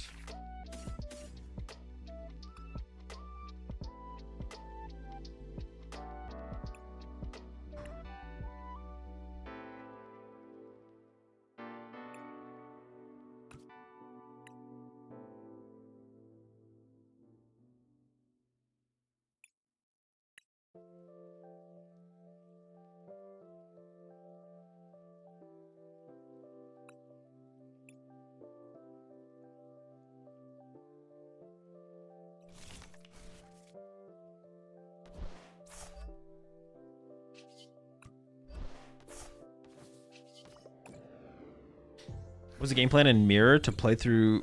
Is the game plan in Mirror to play through Pult? Yeah, for the most part. Pult as much as possible, but you still want to set up your Charizards so you can have like the heavy hitter in the late game. Appreciate 8 months there, Jake. Also appreciate 77 months there, Horsey. And the 20 months coming in from Great Pumpkin as well. What? They just got the raw do? He's raw doing it like that?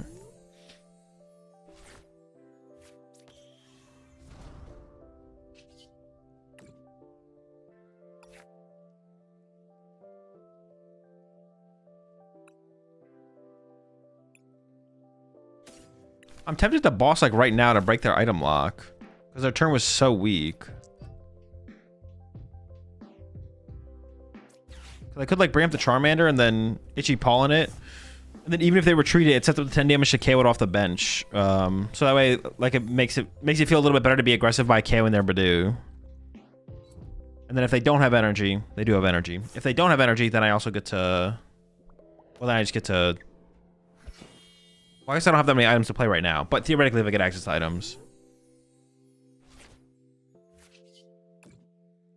Come on. Oh, dude.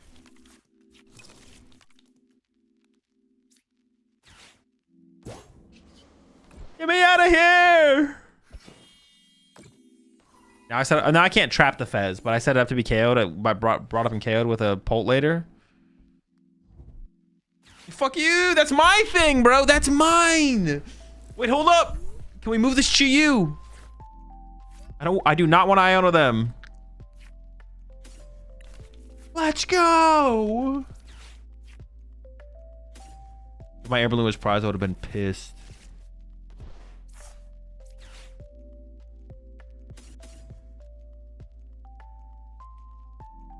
Maybe like that's better. Yeah, I know it's like super weak right now. I have like unfair stand plus. I said prize and Iono. I have one Iono left. Oh no, did I play one early? I played one early, yeah. But it's gonna be annoying if I have to try and like super auto nitrogen back my Fez by the time I need it. So.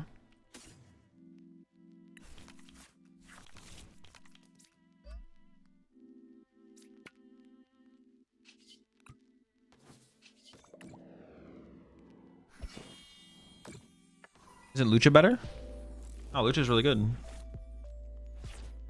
Good, like, good to have.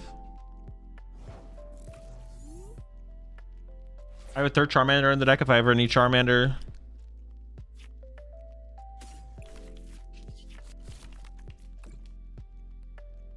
Where are you gonna? What the? I might just hold this one. Oh my gosh. Yoinks. Itchy pollen. What stadium should I play in my Pult deck with Crystal? No clue. Town Sword?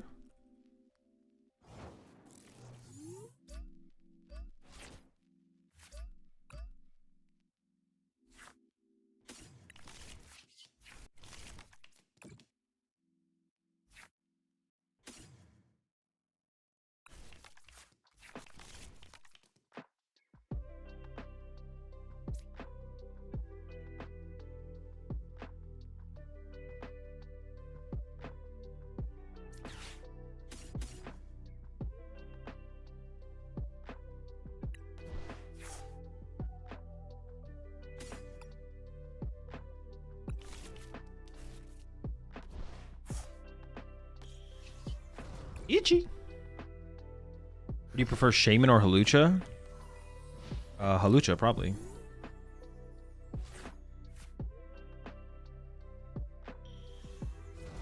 Oh, the melon? Okay.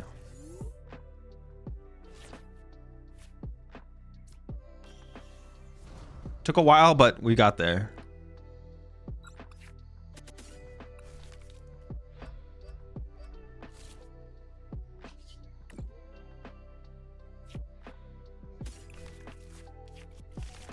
Would I even boss here if I had one? That'd be my third boss. I don't think I would. I also don't want to attach here. I want to save it for Monkey Dory, possibly.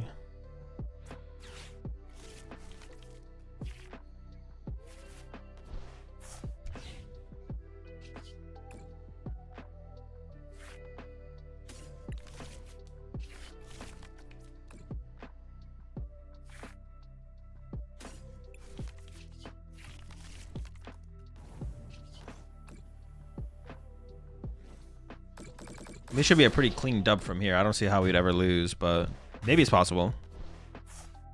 Maybe.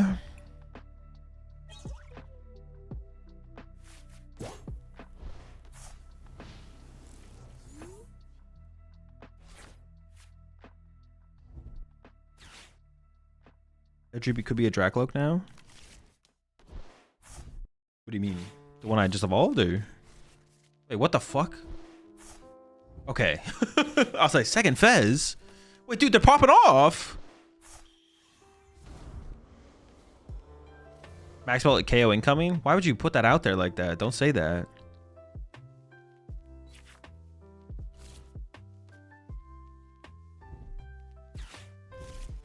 I saw pink and I was like, no!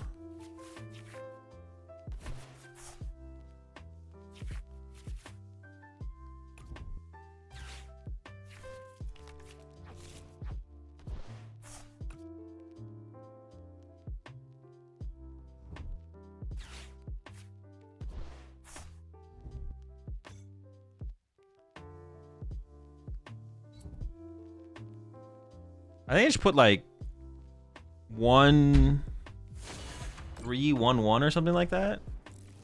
I don't actually want to take a knockout. I don't want to KO the Badoo or anything. I don't want to take a KO this turn.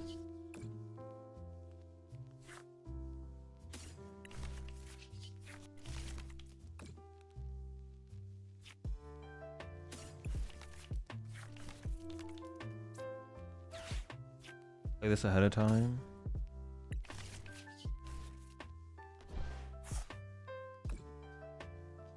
What'd I say? 1, 1, 2, 3, 1, 1. Seems like a good spread.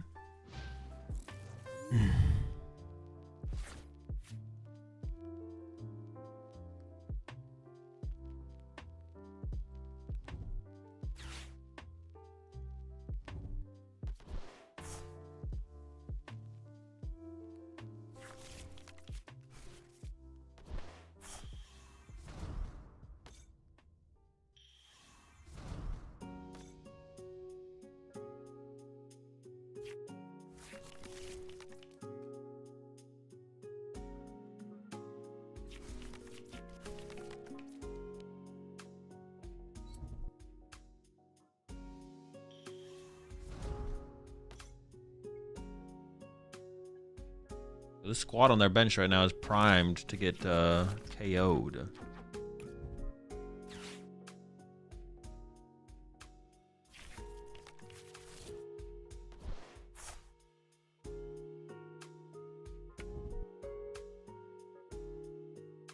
You put 2 on Badoo? True. Yeah, I could have put 2 on Badoo for that, yeah. On the do. So 2 from here to the do. Sure. Yeah, that would have been a good play.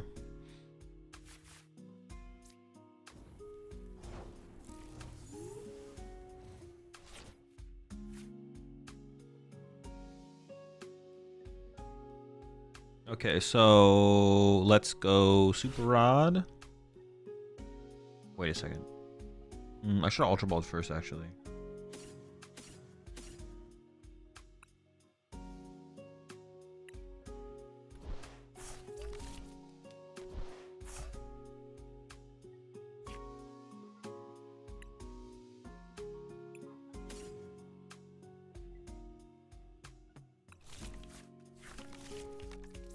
I would like to win this turn, but it's definitely not essential, right? Like, if we don't win this turn, who cares? I probably should Ultra Ball first and then, like, put the Monkey Dory back in the deck, maybe, or something. Like, they can't draw 4 prize cards, can they?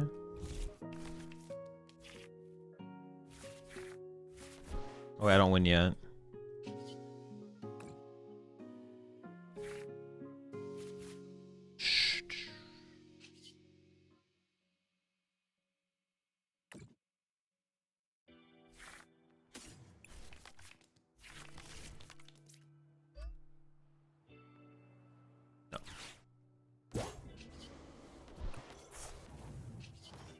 I had to like stop and think there for a second. I was like, wait, did I actually get the knockout there?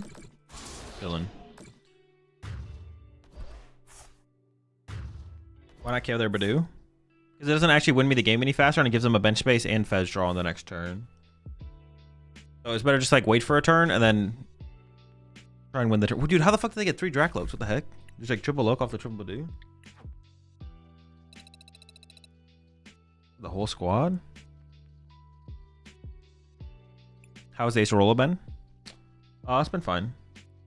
It was good. We played against 2 Golden Goes. It was good in one of the games, bad in the other. It's not good in every single matchup. It's like a matchup specific card, obviously, so. Will you play Resident Evil Requiem? I played the last 2 Resident Evil, so probably, yeah. Is it first person again? I never played any of the old Resident Evil games. I only played like the last 2 where it was first person. It's both? What does that even mean? Like, depending on, you can choose, like choose your own adventure, or might Ultra Ball with the Chi-Yu depending on the matchup.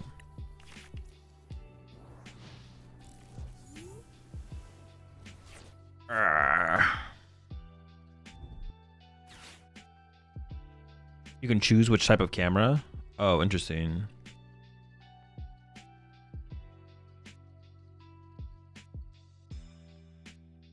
Well, my hand's dead.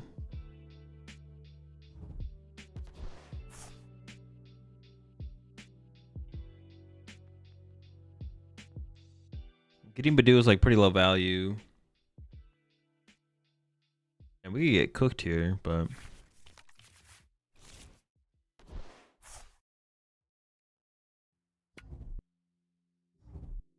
do you know if I should go first or second blind with Mega Luke? Second. Turn 1 attack with Soul Rock.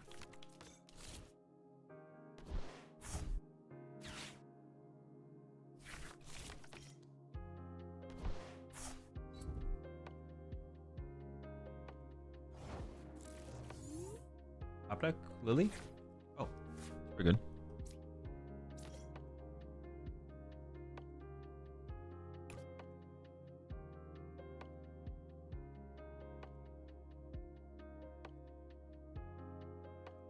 I don't want to give him 2 prize cards off of our Manitan play, right? So something like this seems fine.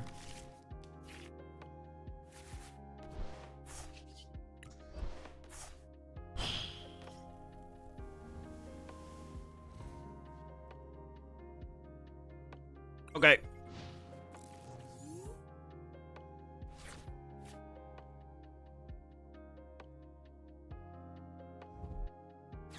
Not ideal, not gonna lie. Can't put them next turn though. They have triple Zork, so I don't know how much that matters.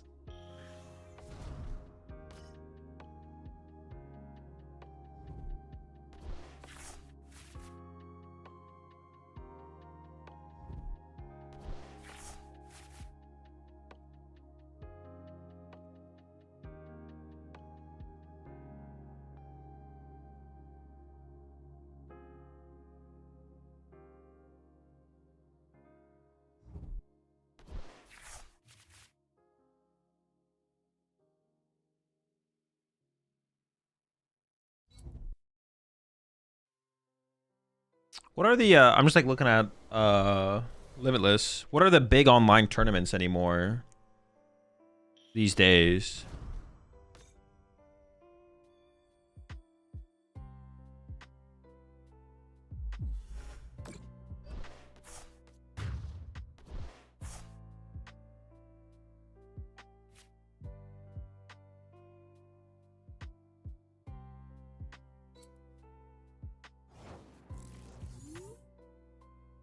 Did they do snipe my guy? Rat behavior. Well, they're set up to snipe again. I mean, I gotta get like.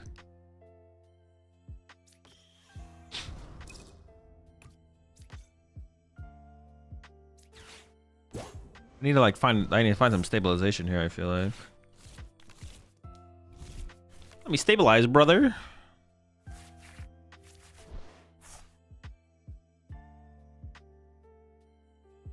Actually, I'm kind of down to just rip the Arvin.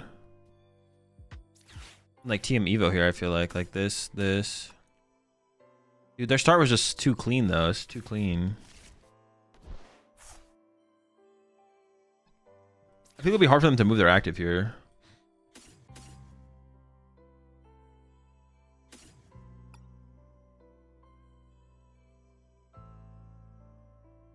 I think it is a double Mander angle, and then I draw to an energy team, Evil Charmeleon, Dreepy.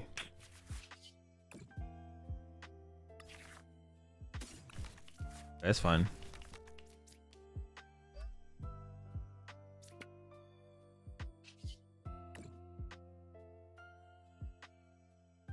I don't know if I'm actually gonna get the Dragapult here. Oh no.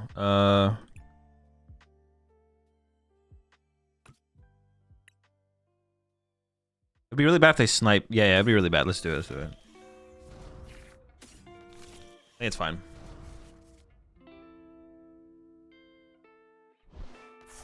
I actually don't know how we win from here, to be honest, but I mean, we'll try and piece stuff together as we go. Allies have been kind of dead for the last couple of weeks. Have they been? Doom tournaments and the Ditto tournaments are like the big ones. The blue Dittos.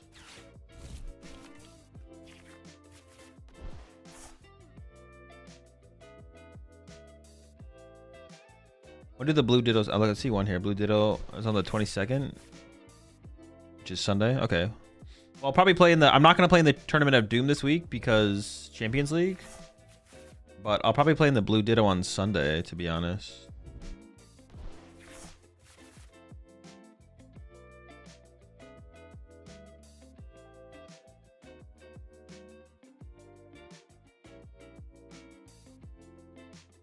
Yeah, it's usually like one balloon, one castle. Okay, okay. Maybe some stabilization here, folks. I have no draw power. A little awkward.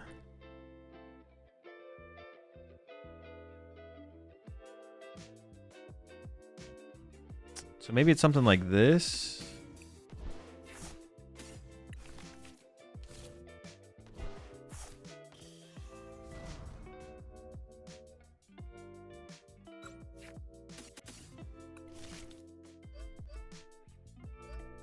And then boss KO'd our Manitan? Dude, this just seems... I mean, everything about this... It's also weak, man. It's also weak. All right, get out of here, buddy. Yeah, it's gonna be tough, for sure. Might have to just, like, swing into his Zork next turn with Charizard. I don't even know. And just see what happens.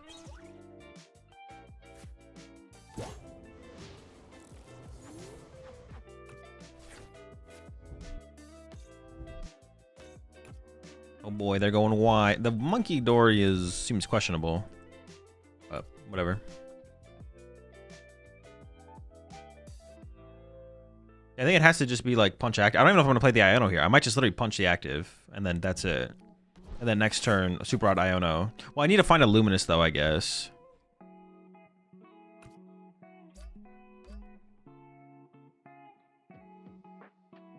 Bossing again here just doesn't seem worth it, because I feel like I'm going to need the bosses. Maybe it is, though. Maybe just bossing here is worth it. KO the Reshiram. Honestly, the Darmanitan is so much more annoying when we have Dracloaks and stuff on our bench. Like, yeah, Darmanitan is obnoxious.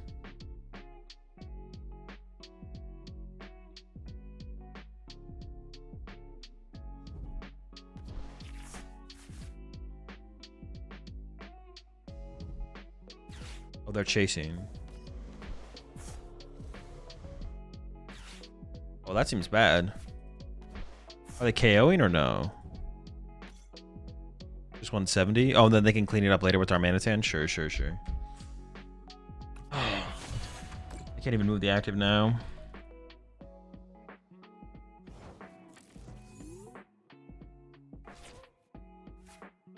Man, we're just so stuck.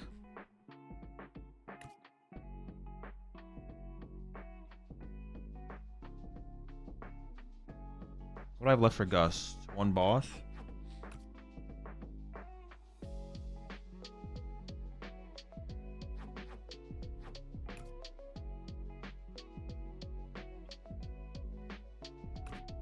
Five prize cards left.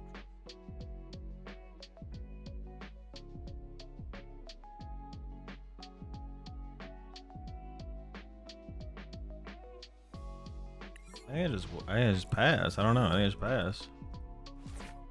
What else should I mean, what else could I do? Play it? I don't know.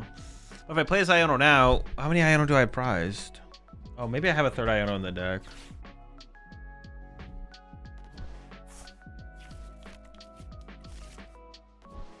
I have no idea what my win con is gonna be. I could have just bossed this guy up, but they still have Ends Castle and, well, the Turo's gone, but they have Palpat and Castle, so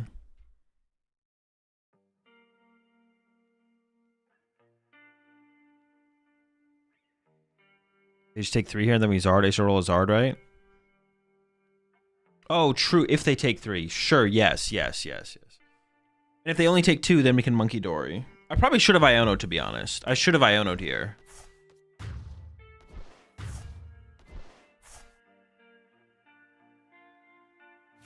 I didn't. But now we can. But I should have Iono'd last turn.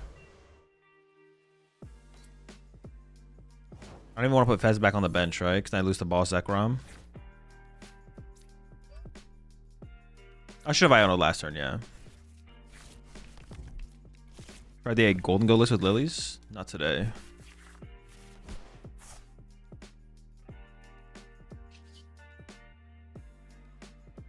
I mean, benching anything seems like a mistake. I just gotta be punch.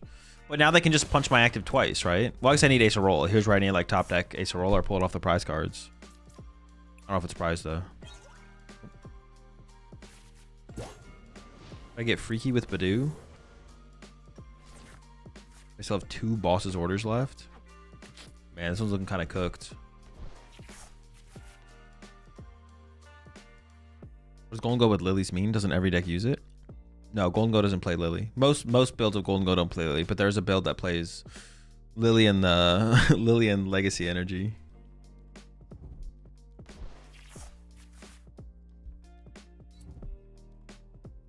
Most builds do not play it though.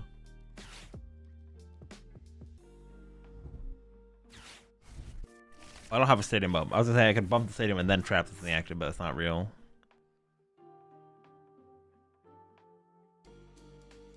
Okay, if they go, if I top deck Ace of Rolla, we can win. Oh, holy shit! Oh my goodness, folks.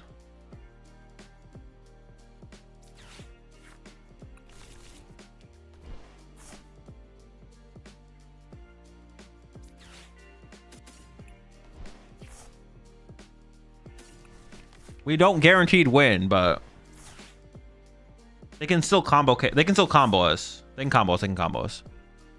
They can Zekrom, Mochi, Petch. Unless they're literally just playing Liam's list, which they could be, which means they don't play those cards to actually win the game. Come on, one time. Give us the dub. Does reversal energy black belt get there? Oh, shoot. Does it? How many energy do I have in my discard pile? 2? No, I don't think so.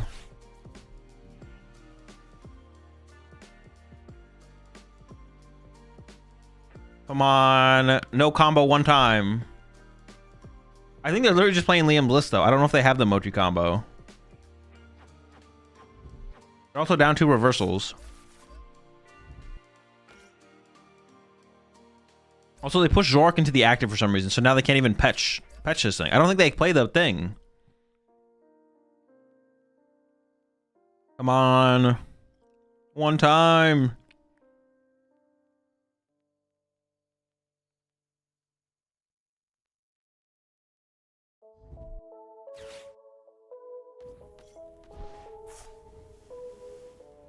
Already pre-attached. We're good to go.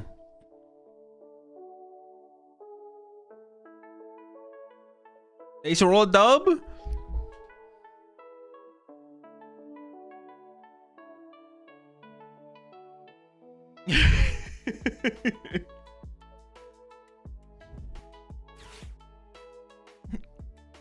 They refuse to concede.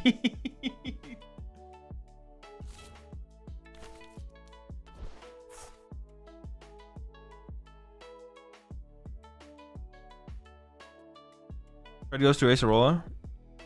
Yes, it does. What does Acerola do again? This Charizard is invincible to EX Pokemon for my turn. For my opponent's turn. The Charizard is invincible to EX Pokemon for my opponent's turn. It doesn't matter where it is. It can go to the bench, to the active, to the bench, to the active a million times, and it's still invincible. It's like adding a rule to the game. It's not like it's not an effect on the Pokemon. It's a rule for my opponent's turn. No EX Pokemon can damage or affect my Charizard. They can hit me with non-EXs though. Let's get it, dude. What an insane dub, bro. I was just like checked out. I was checked out like from like, I don't even know, turn 3. Like I was like, bro, we're cooked. We can't win. It's impossible. Even on that last turn, I was like, nah, there's no way. Easy dub. You love to see it.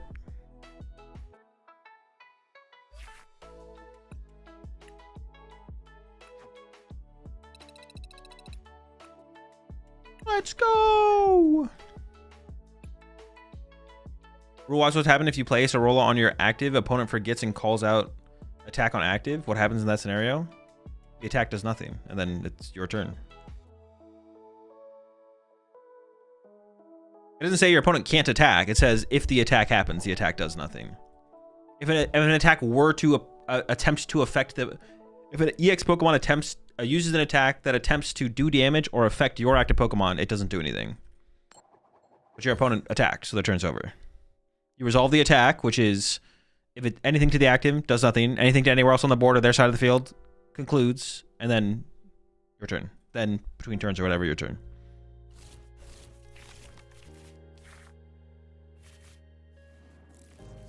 Probably Mander starts. On average, it's better to sacrifice a Mander than a Dreepy, and we have a sacrifice hand. Oh, bro, not the eels, man. How about Devolution? I actually don't know about TM Devo.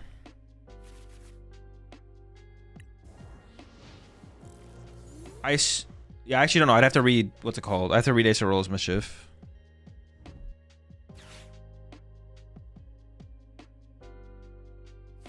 TM Devo is an effective attack and also blocked. Yeah, but what does Acerola specify? Because it's like the same thing like N Zoroark can't copy TM Evo on your bench. If there's a TM Evo, if there's a TM Evo on your benched thing, TM Evo is an attack. Yeah, but what is it? How's it specified?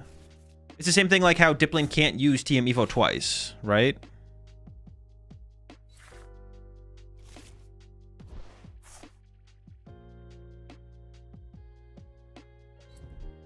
Dude, fuck this guy. What is this?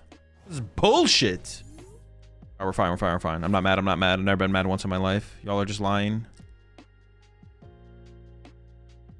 A Team Diva would go through if a Nani-X did it? A Team Diva would definitely go through if a Nani-X did it. Alright, let me just read Acerola right now, and I'll tell you what I think. We need to find Candy Zard next turn.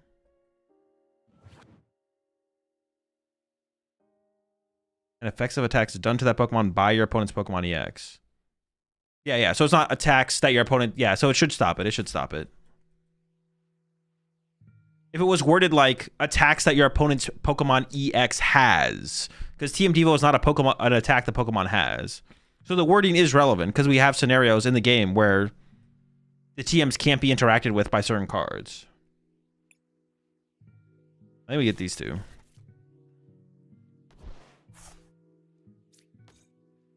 I can actually push up Dory as a sacrifice, right?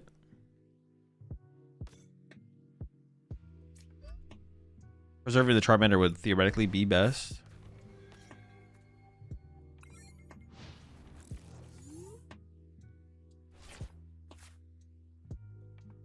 It would prevent TM Devo, yeah.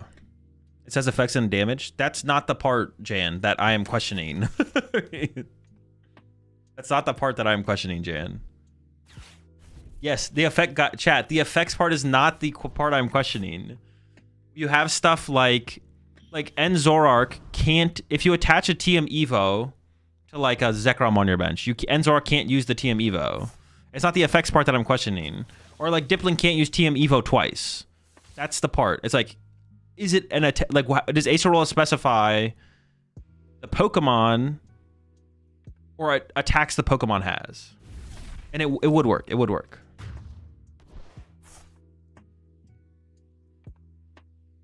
Ooh.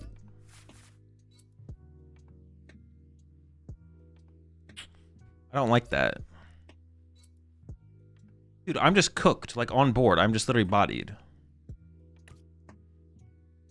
Nah, we can do it.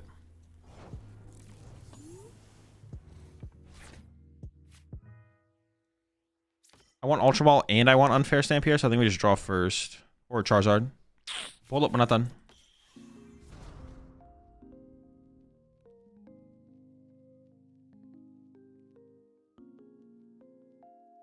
How much HP does this thing have? Is it 330?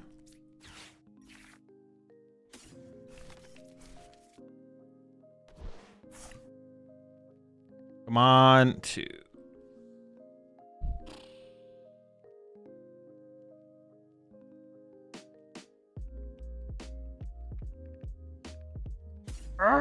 This is so bad.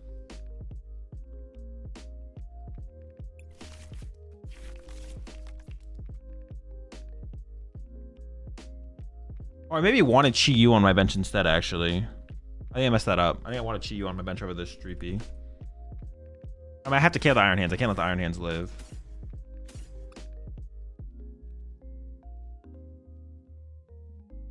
Oh, my Unfair Stamp's prized anyways. I guess I was always screwed. Never mind.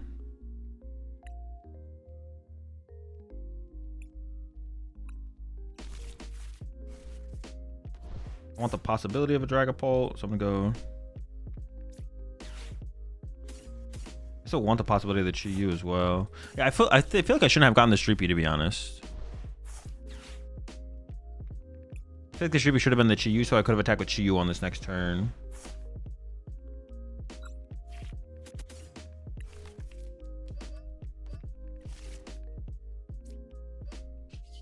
Whatever, knock out. Would Acerolas block terminal period? Yes, it's an effective attack. It makes it invincible to anything an EX could do to you. Not terrible. Unfair Stamp's good.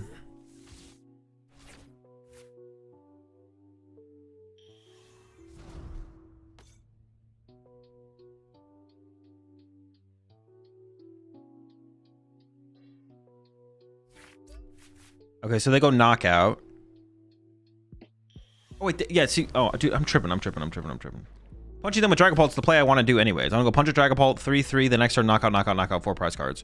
I thought they were going down to 1 prize card here, so I was like, okay, Candy Zard knocked this out, but No, I just go Dragon Ball Punch 3/3 and the next turn win the game after the unfair stamp. Yeah, it should be a dub. This should be a dub. I mean, we could lose, but I think it's unlikely. Could lose, but I think it's unlikely. Yeah.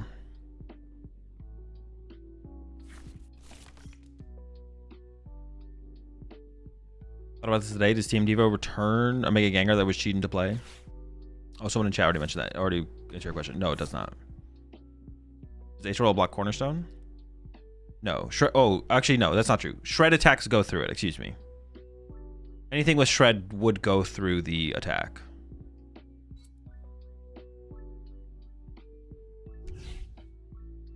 So Cornerstone would get through it. Zekrom's attack would get through it. First attack. It doesn't prevent Shred attacks.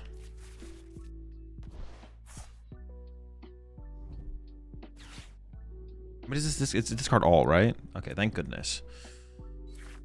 That's bad too, though. Oh my. It says free retreat as well, right?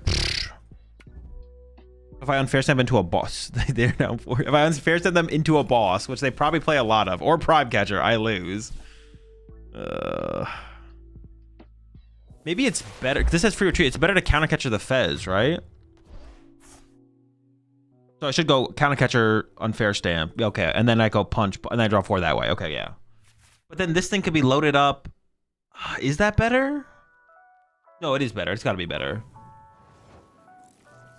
Yeah, bringing this up has to be a better play. Or could I go...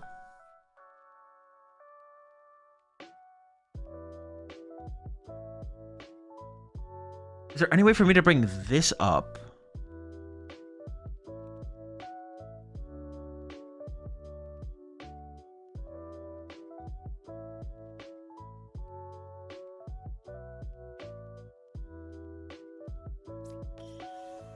No, it's got to be the Fez, I guess. Sure.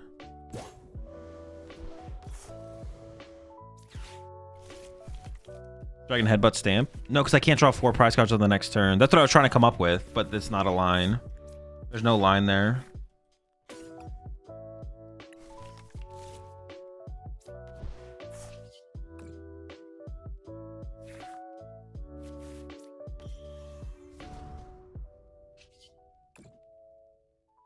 I need Boston Super Rod. They could gust this and trap it.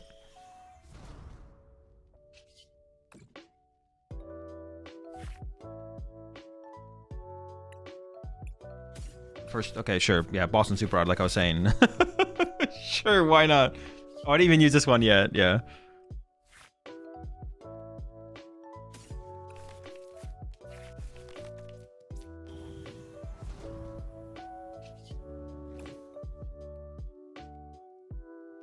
They could play Picnic Basket, so I'm just going to dump 6 here. But yeah, it's a pretty good draw. Pretty good draw. Not bad.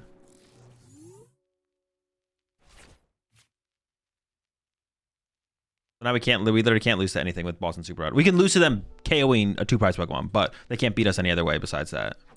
Actually, I should have played the Super Rod and recovered. No, I shouldn't have done that because it doesn't... If they Iono'd here. If they boss...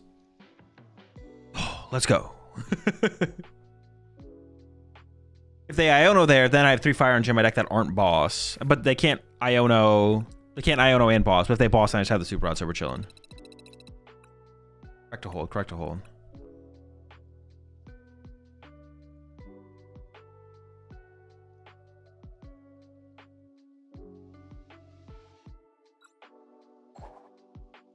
How do I get the superpower? Well, first you have to realize those are the 2 cards you need. And once you realize that, you'll know that when you see those cards, those are the cards you need, and those are the cards you would then take. You punch them Netric so they can't energize with Eel. No, but I was trying to stop them from boss being a good... Has this game lost a game yet? Wait, actually, have we? Have we lost yet? No, I think we definitely lost a game, yeah. I don't know what against. Wait, maybe we haven't. I feel like every time we're about to lose, we win. We have to have lost some... No, we lost to the other Golden Go. The other Golden Go beat us. Yeah, if you... The problem with the Manectric Punch, though, is that the Metric has free retreat, and all they need is Gust, and then Iron Hands wins the game for them, so... That's why I opted to do this. Instead. They're playing a Charizard deck? Yeah, I might want Badoo, but I actually don't know if I do. Actually, we probably do, so I'm just gonna grab the do.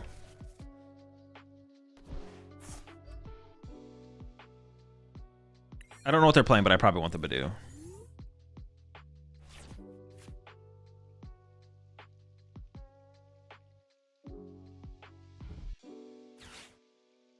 Might be a mirror match.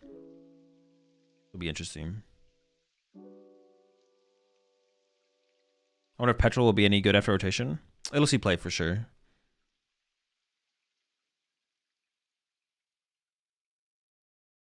Unless something better than it is printed. Like Arven is it's a little bit card pool dependent, obviously, but like Arven is just a better Petrol. That's why we don't play Petrol now.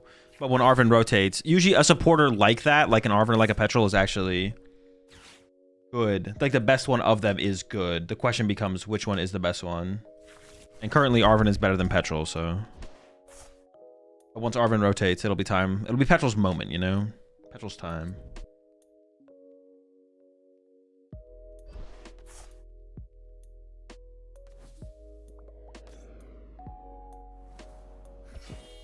So what's your favorite dish for like food? I thought I got asked this question recently, and then I didn't know what I don't remember what the answer was though.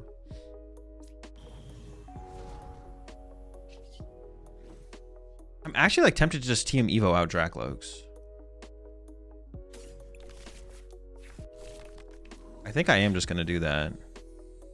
And then if they want to like aggressively Candy Zard or something.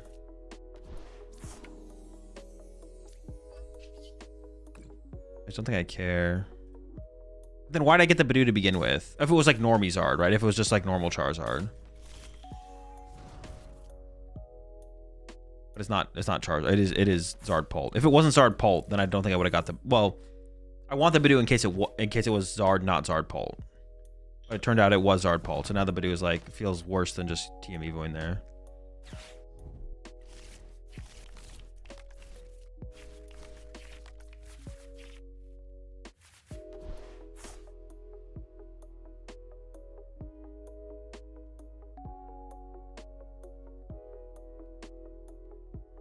You said pizza last time? Yeah, it might just be pizza. It's pretty good. Also, if we're saying like dish, then like you could eat a bunch of different, there's a bunch of different ways to eat pizza. All-scale Dracloak would be really, really good here, but I would need like Dragapult.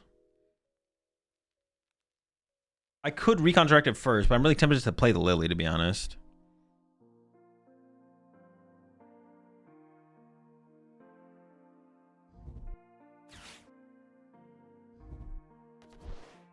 Monkey Dory discard. Hello? That's fake. Yeah, I feel like I'm just going to play the Lily first here, to be honest, and then just retreat and go into my own Badoo. I have like a 1 card. I mean, it's probably a Lily or an Iono, but it's probably a Lily. Ooh, nice. Yeah, I'm just going to Lily here.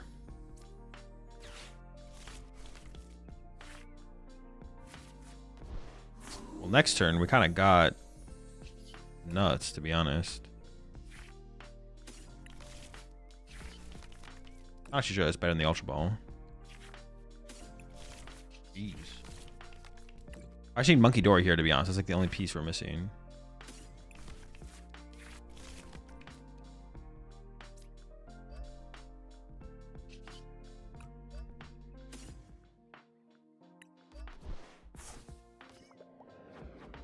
They could get Dragapult, Fire Energy, Hawlucha, Knockout. I don't want to evolve this one. I want to evolve this one because I have the Luminous. So I don't think I'm going to do anything. I'm just Itchy. You tested the Kang Boof from Seniors UIC? No.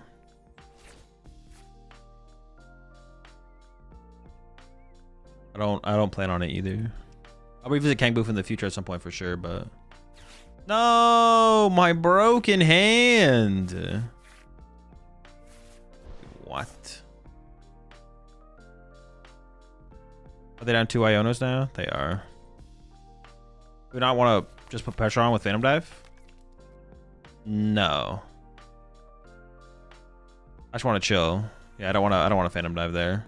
Because then they get the first punch into my Dragapult with a Dragapult. That's where you gain the advantage, is the Dragapult into Dragapult. Simply attacking first a Dragapult only matters if you're actually hitting like a good target most of the time.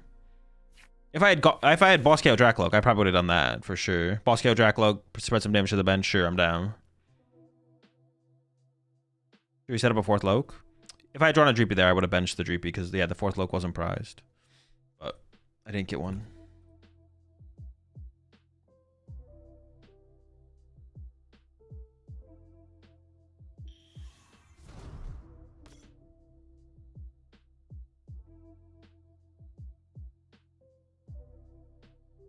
The podcast out on Wednesday or Tuesday? Wednesday this week. We should be going back to the normal schedule moving forward. Maybe they'll Charizard KO my Badoo. It's a terrible play, but you can do it if they want. Never lucky.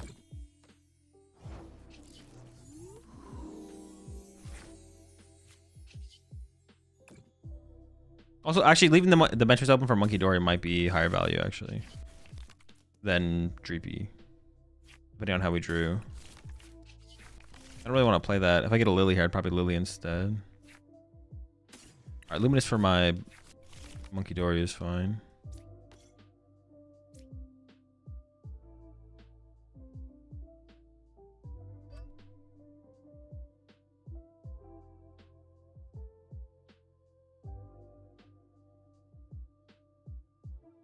I just get out of item lock right now. Maybe, yeah. I think I do, right? I just get myself out of item lock here.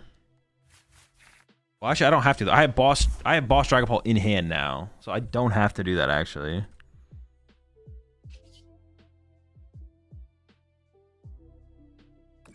I think I'm gonna wait still.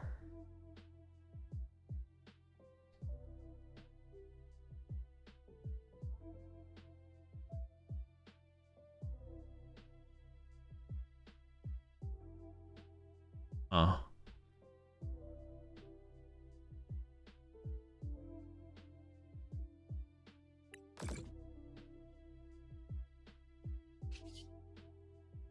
I could evolve here to protect this energy, I guess. That's like the only thing to think about, because I'm having like boss KO this guy. I guess I'm gonna evolve this one just to protect it. I'm gonna go back into Itchy. We thought about after rotation adding a Briar? No, I don't. I'm not thinking about rotation right now. I'm not worried about that. I'll think about that when rotation happens.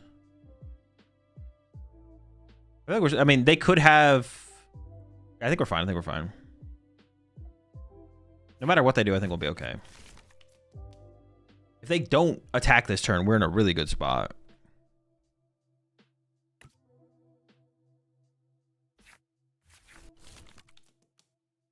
If they do attack this turn, we'll still be fine.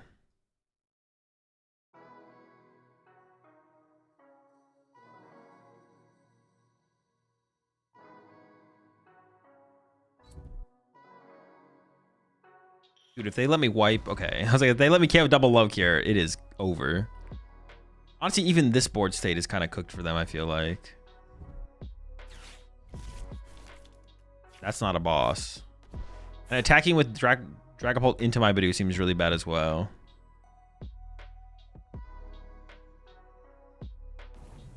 All right, I'm feeling confident. I'm feeling confident. Have we solved Pult yet? We stay solving Pult. Confidence is at an all-time high for sure.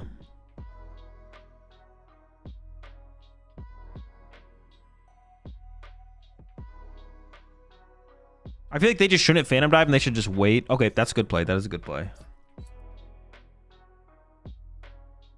Definitely a good one. Okay.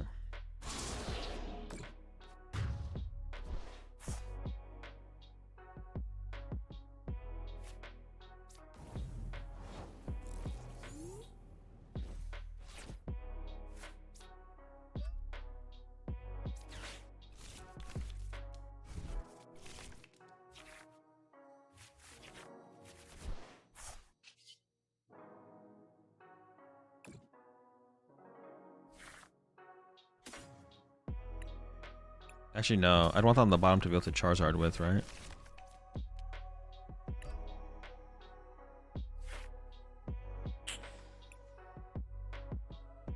I mean, I really want Boss for next turn. I also want to evolve this Dracloak. I think I'm just going to draw with Fez here. It feels a little weird to put Fez in play, but I think it's probably correct.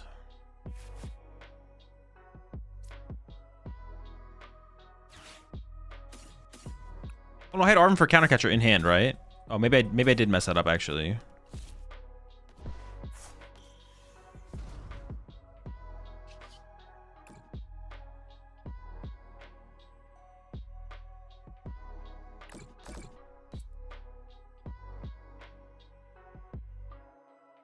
Oh, yeah, I definitely messed that up. Oh, I didn't play a supporter yet. Dude, I'm trolling with the Fez bench. The Fez bench is trolling.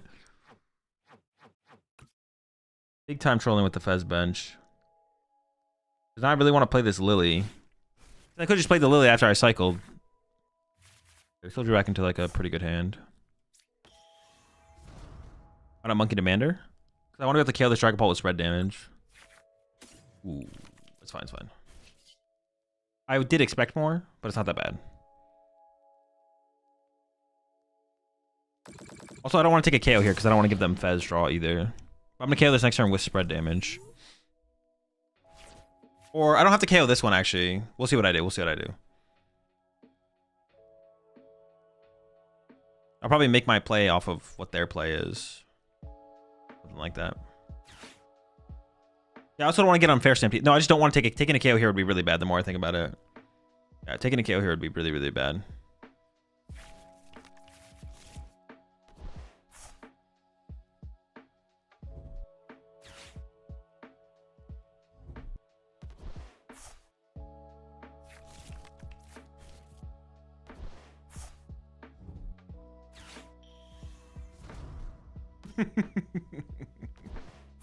Sure. How many energy do they even have? They have 2?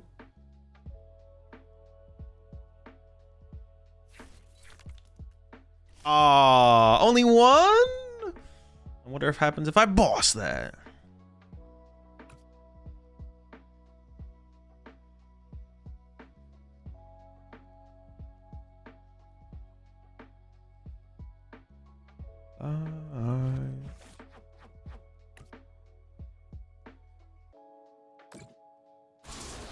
Okay, now I have to decide how I want to play this, though. Hold up.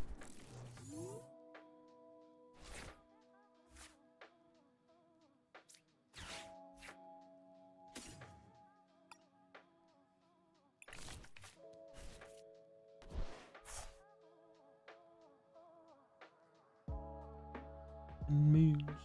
Got 6 prize cards.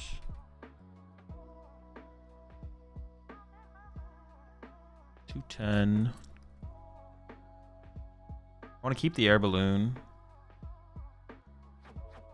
Okay, so I think what I'm going to do is I'm going to go retreat. My Charizard.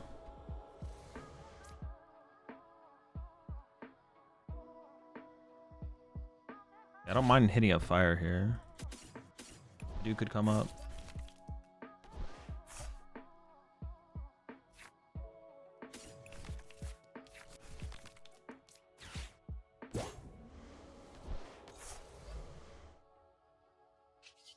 I want to get the Loke out of range as soon as possible.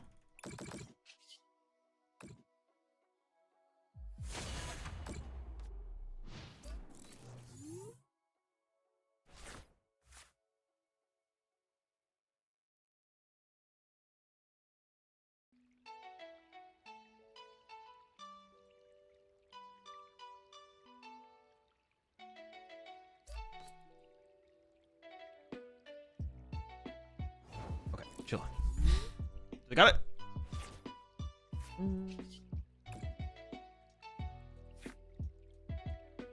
I have a boss in hand.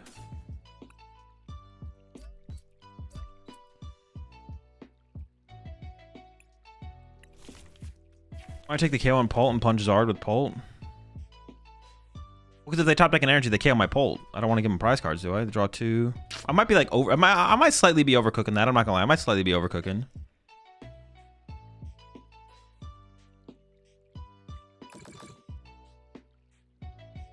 I could slightly be overcooking that.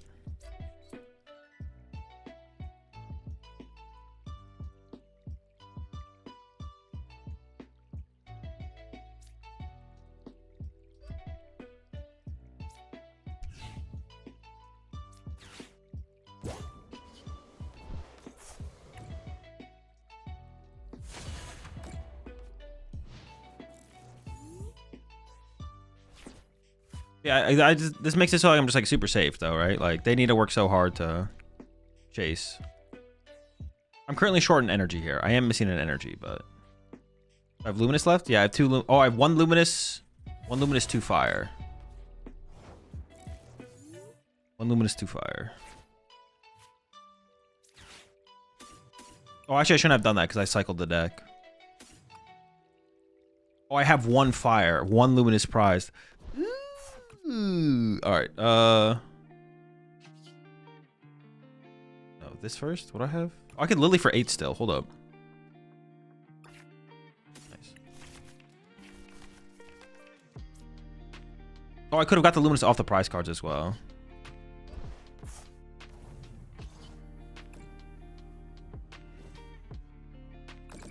Clean 6 prize turn. Not a big deal. Not a big deal. You know what it is. Oh, I had a basic fire left. Yeah, I could have drawn prize cards to try and win there as well.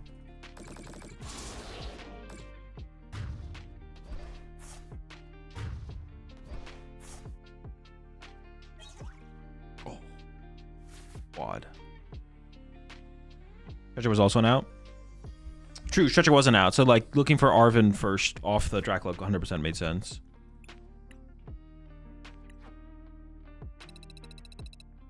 Same price turn could have killed Badoo as well.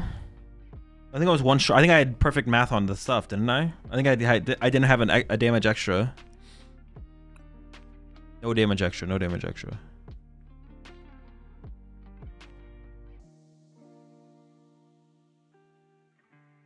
Perfect math.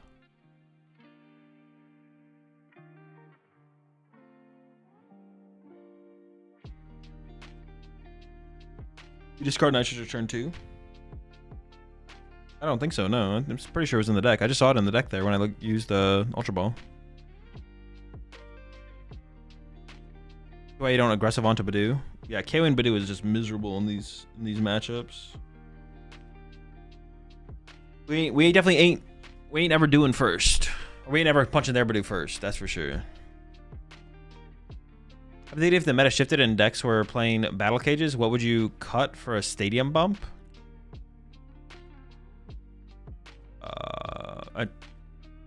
No clue. No clue. It depends what the meta is. Like you can play Watch. You can play any. I mean, there's any good card. Town Store, Watchtower, or Town Store is probably the most neutral one, I guess. So Towns or Artisan's good too. Probably Artisan. Artisan's actually probably the most neutral one because you want to Badoo. You Badoo like a lot with this deck. So yeah. Oh, what would I cut for a stadium? I don't know. Something. I don't know. I don't have to play a stadium, so I don't have to think about it. That's honestly my answer. If I don't have to think about something, I just don't think about it. I haven't played enough of the deck to probably have that strong of an opinion on either. City League results? Yeah, let's tune into some. Let's take a look at the City Leagues. We do have what's it called coming this weekend. Play 4 of Chi and Pao Trust. You could do that, yeah.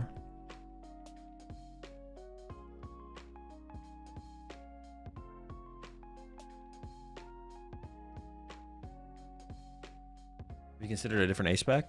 No, it's pretty important for the Golden Go matchup, and it's just like neutrally a good card in general. But maximum belt wouldn't be bad, I guess. But it's too important for the Golden Go matchup, probably. Are you hyped for 4 Candy Meowth Pult? Of course, what the heck? It's about to be broken, it's about to be insane.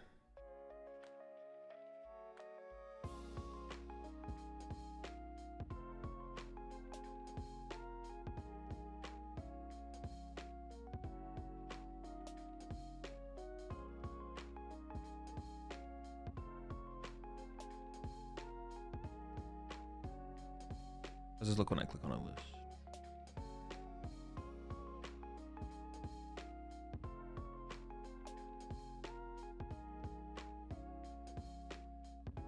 That's good.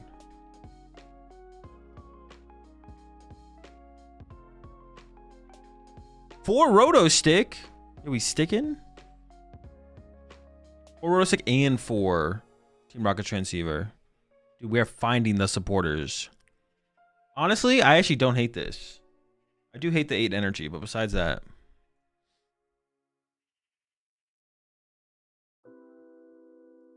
All right, we got the Champions League coming up this weekend. The first major tournament with rotation.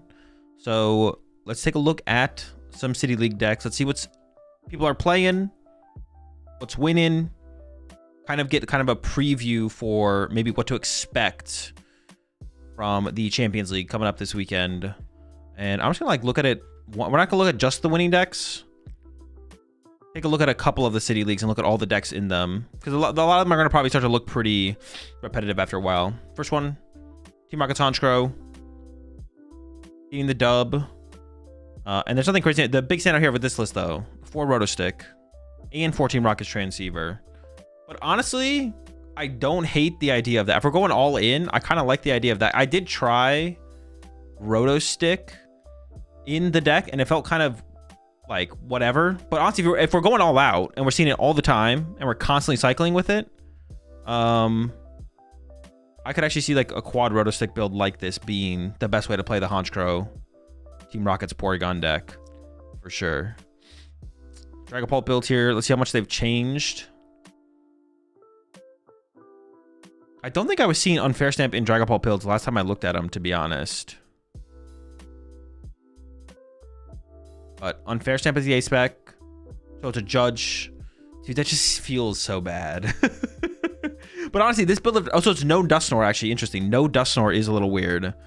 I feel like Dusknoir has to be so good. But I guess if Duck is popular enough, maybe. It's not super heavy on the rare candy. So there's 2 rare candy in here. It has Maractus, heavy on the Monkey Dory. Yeah, straight Pult, no Nor. Secondary supporter is Judge. You're really hoping to find those lilies, I guess. And then does have some Crispin for Energy Acceleration to make up for the lack of Neo Upper or Sacred Sparkling Crystal. I was about to say Sacred Crystal. And then Unfair Stamp. I mean, that at least you have like some late game comeback with the Unfair Stamp, I guess. Does Dusk rotate? Dusk does not rotate, no. Oh, there's a Clefairy in here as well. A Mirror Match tech, I guess. You have the Meowth in there, of course, to help find your supporters throughout the game. Find the high impact turns to use them. Early game Judge. I mean, I guess that's like another reason to play. You can play it like you can Meowth for Lily turn 1, right? Meowth for Lily turn 1, that's not bad. Heavy on the Pokepads, 4 Paw and 4 Pokepad. Get the Dracloak set up turn 2. And then 3 Ultra Ball. I wonder if this ever becomes a go first deck. Just because if there's enough decks in the format that can't attack turn 1 going second, maybe you just become a go first deck. Like you still play the Badoos, of course, but you just choose first. I could see that actually being the way you play Pult, because the consistency of like 4 Pokepad, 4 Paw and 4 Pokepad is just like so high. And then I guess, yeah, with Luminous Energy rotates, right? So no Luminous Energy. You have to play basic Dark Energy for the Monkey Dory. But I guess that does give you some synergy with the Crispin a little bit, right? For sure. Everything is basically go first. Some are running Badoos or Jellies if forced to go second. Yeah, that does seem like... Or if you're playing a deck like this that doesn't do anything till turn 3, you may as well Badoo them on turn 2, right? Honestly, that sounds kind of dirty. Like, you go first. Dude, is that where we're at? You go first, get some Dreepies. Then, you have Prism for Monkey Dory. Yeah, Prism only works on basics. So, it makes sense to play the basic energy with the Crispins. You go first, get your Dreepies. Then turn 2... Go Dracloak, Badoo, Judge, and then go from there. That sounds kind of gross, actually. Got a Flareon Noctowl deck here. No Dragonites. Honestly, it looks like... What rotated from this besides Nest Ball? What rotated from this deck? Like, what actually rotated?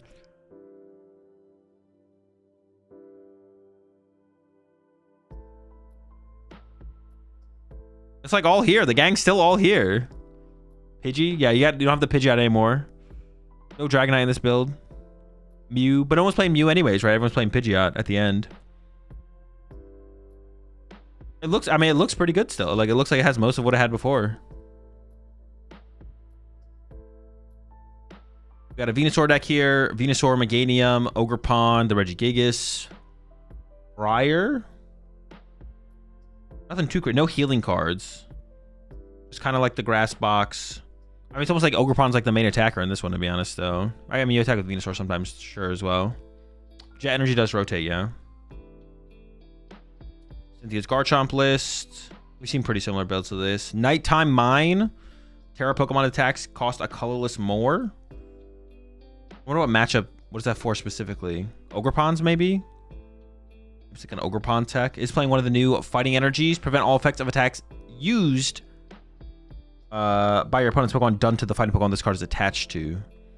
Oh, it's good against Pult. Yeah, I forgot that. Let's run 4 of these. What are we doing? Put 4 of these in here. Good against Pult. Good against Flareon. Another Dragapult. This is a Dusknoir build here. 2/1/1 Dusknoir, the 2 candy. Is also playing like the Crispin Monkey Dory package. That might just become the standard in the deck. You know what's so sad? Like, I guess maybe Meowth helps a lot for the consistency of this, but like... I feel like so much of the early game is going to be... Like, opening Lily is just going to be such a big deal. Like, if you don't open Lily, you have to go Ultra Ball to put Meowth in play to get your Lily. And it's like one thing when you can play like 4 Lily, 4 Iono. The chance that you have to like Ultra Ball for your Meowth if you played it would be like way less. But it's going to be such a high percentage of you're like, well, my hand's dead. I have to put the Meowth in play. My opponent doesn't. And then that is a huge liability on your board for the rest of the game. The lack of secondary draw support is huge. Yeah. Or just, yeah, lack of secondary draw support, but also a lack of just, like, good utility supporters. I mean, it is rotation, of course. So we're losing a lot of cards, but... There's no Turo. Isn't opening Meowth super bad? Yeah, it's not good. Don't do it. We got a Dragon Ball Blaziken here. Oh, does the baby chicken rotate? That's kind of sad. Got the Badoo. Do we have anything to pick up Pokemon? Scoop up Cyclone? The baby chicken doesn't rotate? What? Why are we not playing baby chicken in here? I feel like baby chicken's got to be broken, right? No baby chicken? I don't know about that. Get the baby chicken in this build. More Flareon. Let's see if it's any different. Nah, pretty similar. Like our Chomp build. We'll see if there's anything different major between them. It's playing the Battle Cages over the Nighttime Mines. Sure. Has 1 Rose's Encouragement, which does seem pretty good in here, actually. Attach up 2 basic energy cards from your discard pile to one of your Stage 2 Pokemon. Already looked at the Flareon box. Yeah. Oh, this one's Unfair Stamp, actually. No Crystal. Pretty heavy on the energy, right? 10. Unfair Stamp, no Crystal. Maybe it works. It's hard to blame anyone for playing Unfair Stamp, to be honest, because it's the only good form of energy, of hand disruption. Dipplin deck. Dude, 4 Pokepad, 4 Bug Catching Set, 4 Buddy Poffin. I think I said this last time we looked at City League lists, but like that is just so gross. This is like disgusting. Like how consistent this deck is going to be. Like absolutely just, this is just gross. It's just gross to look at. We had the exact same baby chicken combo last time you looked at City Leagues. Did we really? Yeah, why aren't they playing it? What the fuck? That thing seems broken. Another Honchkro's Porygon here. Pokegears, no Roto Stick. He's rocking the air balloon in there as well. Dude, why is everyone playing 8 energy? I don't know. Maybe I need to test with the deck further, but 8 energy seems so bad. It's just like overkill. Grim deck. Not much has changed for Grim either. Petrol build. They are playing Unfair Stamp and not playing the Secret Box, which is interesting. Rapska does not rotate, no.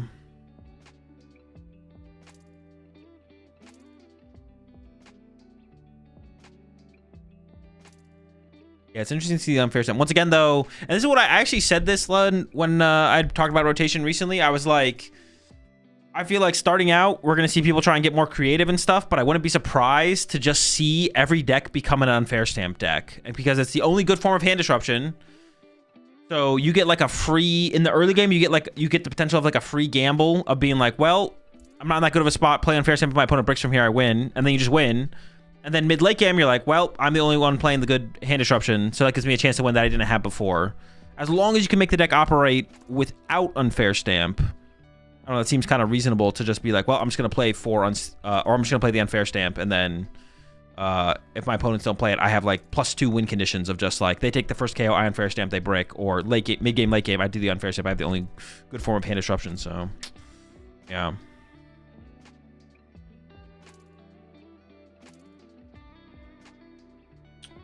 Besides, early game judge can still be a factor for sure. Light up some Mewtwo deck. Anything new in this one? It's playing unfair stamp as the ace spec. Dude, it's actually happening. Every deck is just playing unfair stamp. No, dude, that's so boring. We got a Dusknoir deck here. Okay. Dusknoir Mega Diancie is playing Prime Catcher. Only 3 Wonders Patch? You're never just wanting... I feel like just for the sake of finding the card, you'd want 4 Wonders Patch. This deck is pretty interesting, though. I'm definitely going to be excited to try this one out. Dusknoir as the secondary, and then the main attacker is Mega Diancie with the Garland Ray. Max for 240 damage, but we have the Dusknoir to back it up, and it is like a super beefy Pokemon, of course. It's got effectively 300 HP, basic Pokemon, and I assume you're choosing second with this, right? 4 Mystery Garden for draw power. Oh, and you have the new Psychic, the Telepath Psychic Energy. Wait, this is actually kind of sick. You got some sick stuff in here. The Mystery Garden plus the Telepathic Energy. Prime Catcher is the ace spec, sure. Power Glass to recover energy as well. Oh, I guess maybe that's why you don't need 4 Wonders Patch. Well, if you're a go second attack turn 1 deck, I feel like you'd want 4 Wonders Patch. Maybe you're still just choosing first with this, to be honest, to just give yourself time to ramp up to the Dusknoirs. Not trying to get that aggressive. And then you have Power Glasses as well, so it's not as big of a deal, for sure. I'd play Secret Box. Secret Box does seem pretty good in here. Finds your Power Glass, finds your Wondrous Patch, Rare Candy, whatever powerful item you need, and then gets your Mystery Garden for draw power as follow-up as well. Yeah, you probably can't go wrong with Secret Box in this deck. Of course, no idea which one's better. Got an Absol Toxtricity deck. See, now this is a deck. There's 2 Absol in here. There's 0 Judge. This deck feels like it should be playing like 4. You could build this as like a Judge build, like a 4 Judge build. No Judge.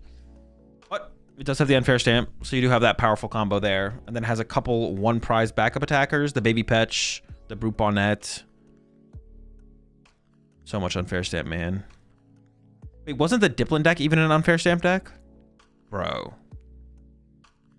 Even the Diplin deck is an unfair stamp. Every deck's an unfair stamp deck. All right. Finally, Sarah Ledge. Thank goodness. No unfair stamp. Dude. Oh, wait. We still have Drillbur? Wait a second.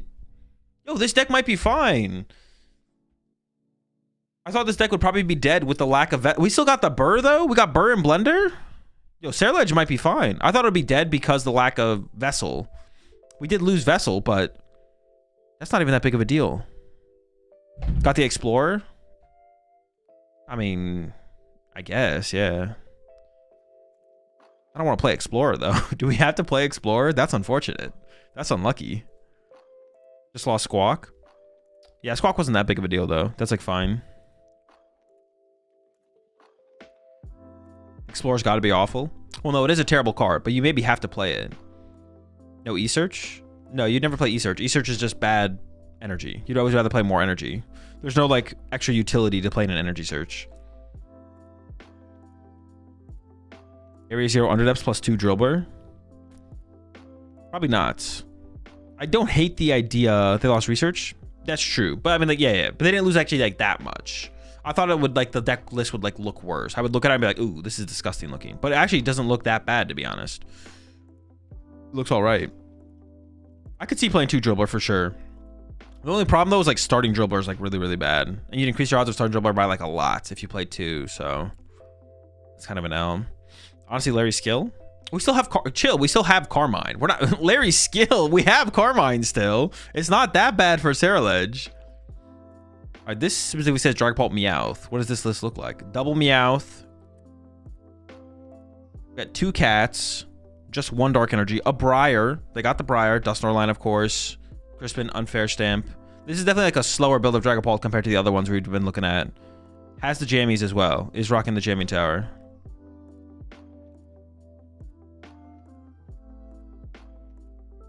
Another Pult list here. This one is playing a little bit more defensive. Has the Risky Ruins, which we saw in one of the other builds as well. 3 Crispins. 3 Pokepad. 4 Poffin. Plays 1 Petrol. We got the Stamp in there. The Duck and the Shaman for full bench protection. I don't hate that. And then the Clefairy, I guess, is the Mirror Tech as well. Yeah, I really don't hate the Duck Shaman build of Pult for sure. It seems okay. Got another Grimmsnarl here. Pretty similar. This one has Yveltal. Retreat locking actually probably is quite a bit better for sure. And I think might be... It's hard to tell for sure. Like, City Leagues are so much different than not just our tournaments, but also like Champions. Even Champions Leagues are quite a bit different from our tournaments. I feel like retreat locking might be underappreciated right now, though. Like, you look at some of these lists. How does this deck ever beat retreat lock? Like, I am bodying this deck with Yveltal, Frostlass, Monkey Dory. Like, they're cooked. They're done. No Turo. Bunch of little chumps on your bench. Like this deck. How is this deck beating retreat lock? Oh, nice Babarkle. Let me bring that in the active with my Yveltal. Crap. Like, I'm cooking this deck with Yveltal Frostlass thing. Like, they're done. They're cooked. If you can evolve, can you retreat? You can, yeah. But that's not going to save my opponent. They're done. This Okie Dokie Babarkle deck, though, does look super sick. I am excited to try this deck out. Finally, a good Okie Dokie deck. In Japan, retreat lock sucks because in time rules double loss. Even with, like, Monkey Dory Frostlass to back it up, you can't win in... I think you could win in time. If you play fast, you should be fine. You can do it. That's the same thing as playing stall at, like, Cups and Challenges over here. I believe. Does Erica's go? Yeah, dude, I don't know about Erica's and Flute. I'm not sure. An Alakazam build here. Once again, looks like it just loses nothing. It just looks like a normal Alakazam deck that we have right now. Oh, you get the new energy, though. You do get the Telepath, Psychic Energy. I wonder if you can play 4 of these. I want to be that good, though. You set up pretty quickly. It's not, they're not that good. Maybe, but like, yeah, if you could play 5 Buddy Poffin, would you? Yeah. If you could play 6 Buddy Poffin. At what point do you stop? At what point do you say, no, I would not play 8 Buddy Poffin? 8 Buddy Poffin is a lot of Buddy Poffin. Probably 6 or 7, right? Buddy Poffin. What do you think, chat? 6 or 7 Buddy Poffin? So 4 of these, 2 of these, maybe 3. So like they have 6, but going up to a 3rd Telepath Energy wouldn't be bad. 7 of them. All right. Another Pult Nor. Pretty similar. Let's see if we can find some new stuff here. All right, look at this. Those are different Barbarkle or Okie Dokie. Pretty similar stuff. Here's a Raging Bolt. Hold on. Are people... Oh, I mean, it has to be with Crispin. That makes sense. 3 Kangaskhan. Wait, is this even a Raging Bolt deck? Or is this a... Dude. 3 Kangaskhan? We just really want to open that thing? Like, what? Oh, I guess we don't have any search. Like, how do we find anything? We have 4 Ultra Ball. That's it. No Nest Balls. We have Terra Orbs, but that only finds Ogerpon. I guess you... I mean, yeah, you kind of need it. How are you going to find your Pokemon? You have to play 2 Latias. Kangaskhan is your main form of draw power. Bro, even Raging Bolt is playing Unfair Stamp. Bro, come on, man. I mean, we have seen that in the past a little bit. But when you're playing Raging Bolt, you're not even playing Prime Catcher, bro. That's not a good sign. That's not a good sign. Dude, 9 Grass Energy? Wait, this is like... I guess it's like... No, that's an insane amount of energy. I guess we don't have Vessel anymore, though, right? We don't have Vessel, so you gotta find your energy somehow. Crispin finds your lightnings and your fightings, but yeah, you just gotta naturally draw into some of your energy. Yeah, sure. Yeah, at first it looks weird, but when you think about how many you played before, you played like what, 6 with 2 Vessels? That's not that far off in terms of outs, right? Trumpet and E-switches? Oh, there is Trumpet E-switch. I just noticed that, yeah. Do we even need Crispin? Oh no, but yeah, because we have to find the fighting and the lightning energy. So Crispin finds those energy, then we can cycle them with the Trumpet and E-switches. Sure. Switch rotate? No, Switch does not rotate. It is still very much legal. Take a look at this Flareon box. Anything different?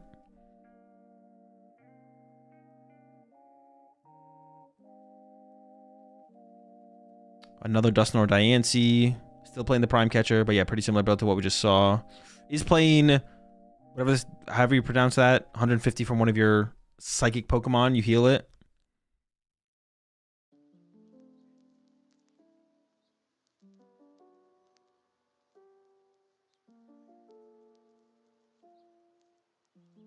Jacinth?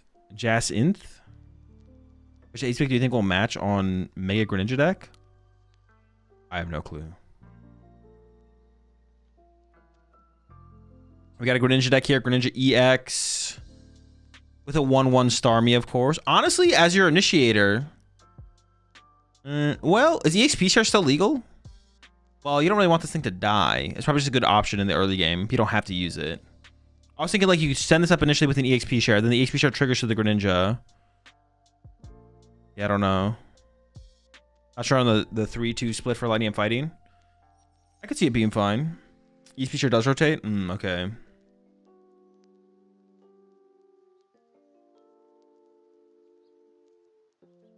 Another Grimmsnarl build.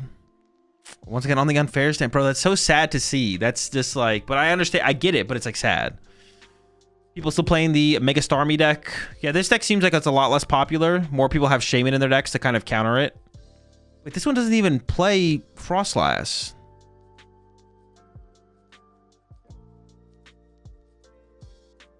For Salvatore? Wait, this is like a go second, turn one, cheese your opponent with Starmie deck. This is like not a real deck. This is like a fake deck.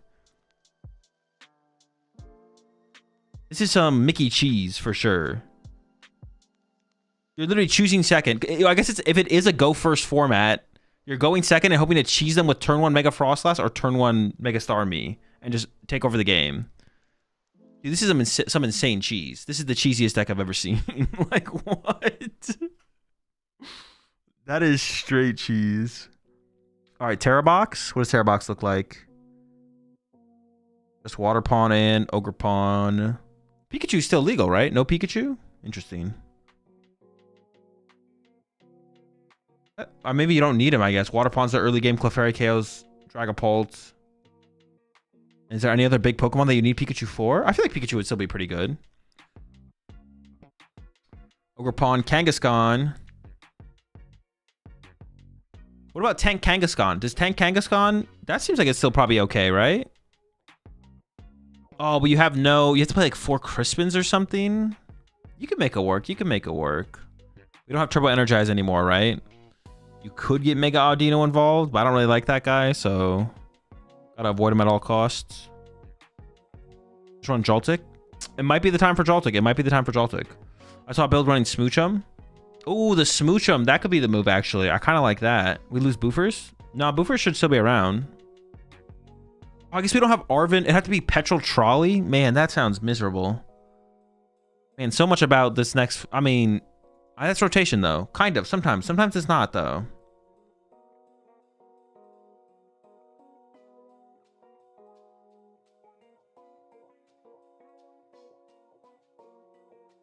All right, another Dusknoir thing. We've already seen that. All right, let's go to number 3 here. See if they got anything new. Kangaskhan Latias. Oh, this is it. Here it is. Tank Kangaskhan. Boom. We lose Turbo Energize and Arven, but we still have Crispins. And then we got the Smoochum. Delightful Kiss. Search your deck for up to 2 basic Psychic Energy cards and attach them to one of your benched Pokemon. So that's how we're getting our Kangaskhan set up now. It's a little sad. But that's okay. Yeah, what does this Lugia do? Flip a coin until you get tails for each hedge discard and energy from your opponent's active Pokemon. Who are we trying to catch with this? Who are we trying to cheese? That is hella cheesy. Who are we trying to cheese with this thing?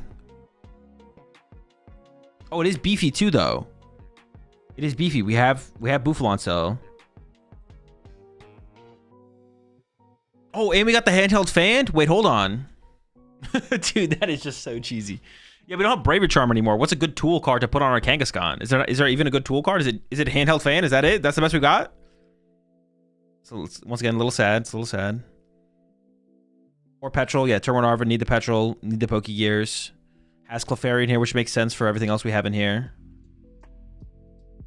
Is Joltik just better than Smoochum? I could see the Smooch being better, to be honest, because it... Yeah, because the problem with the thing with the Joltik, though, is you have to play like a ton of Lightning and Grass energy. But yeah. Moki Dogi. Pretty similar. Here's a Slowking build. It is the Kangaskhan build. Bro, Slowking Kangaskhan. This deck could actually be good. This deck could actually be good. I love Slowking Kangaskhan with the Ciphers. Ooh, it's not even that good in the deck, to be honest. You don't have that many basic CDM fine. It is good. This is good in the deck for sure, but not. It's like not broken or anything like that. It's like fine. 4 Pokepad, 4 Ultra Ball. Yeah, I guess that makes sense, right? You're playing the... I guess it's the only thing this deck is kind of missing is like consistent basic Pokemon search. Only 3 Academy at night? I guess I could see it. Yeah, we might finally see Slow King be good. It's possible. Next format, Slow King could be good. No Balloon? Balloon doesn't really work because Kangaskhan's got 3 retreat cost, so doesn't line up super well. Alaka Scam. Yeah, pretty similar. Nothing crazy, right? We've seen builds like this. All right, Zoroark.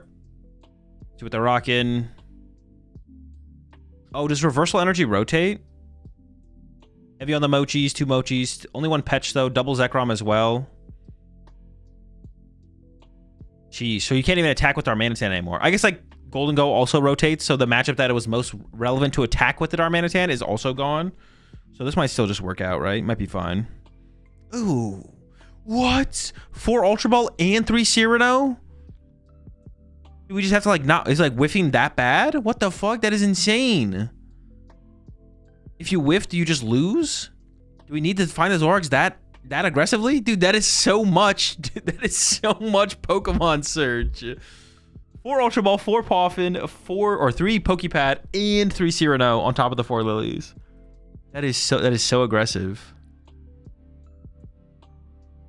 Another Raging Ball build. Let's take a look. Pretty similar to the last one we just looked at. This one has Area 0, actually. I don't think the other one had Area 0. We got triple Kangaskhan. Jeez, just to find one and get it in the active, huh? Oh, there's Bug Catching set. I guess you can play that. Ooh, there could be some value in Bug Catching set. If you're playing like this high of a Grass plus Ogerpon lot count. Bug Catching sets over Terra Orbs. Probably not over Terra Orbs. Consistently finding your Ogerpon is probably pretty good.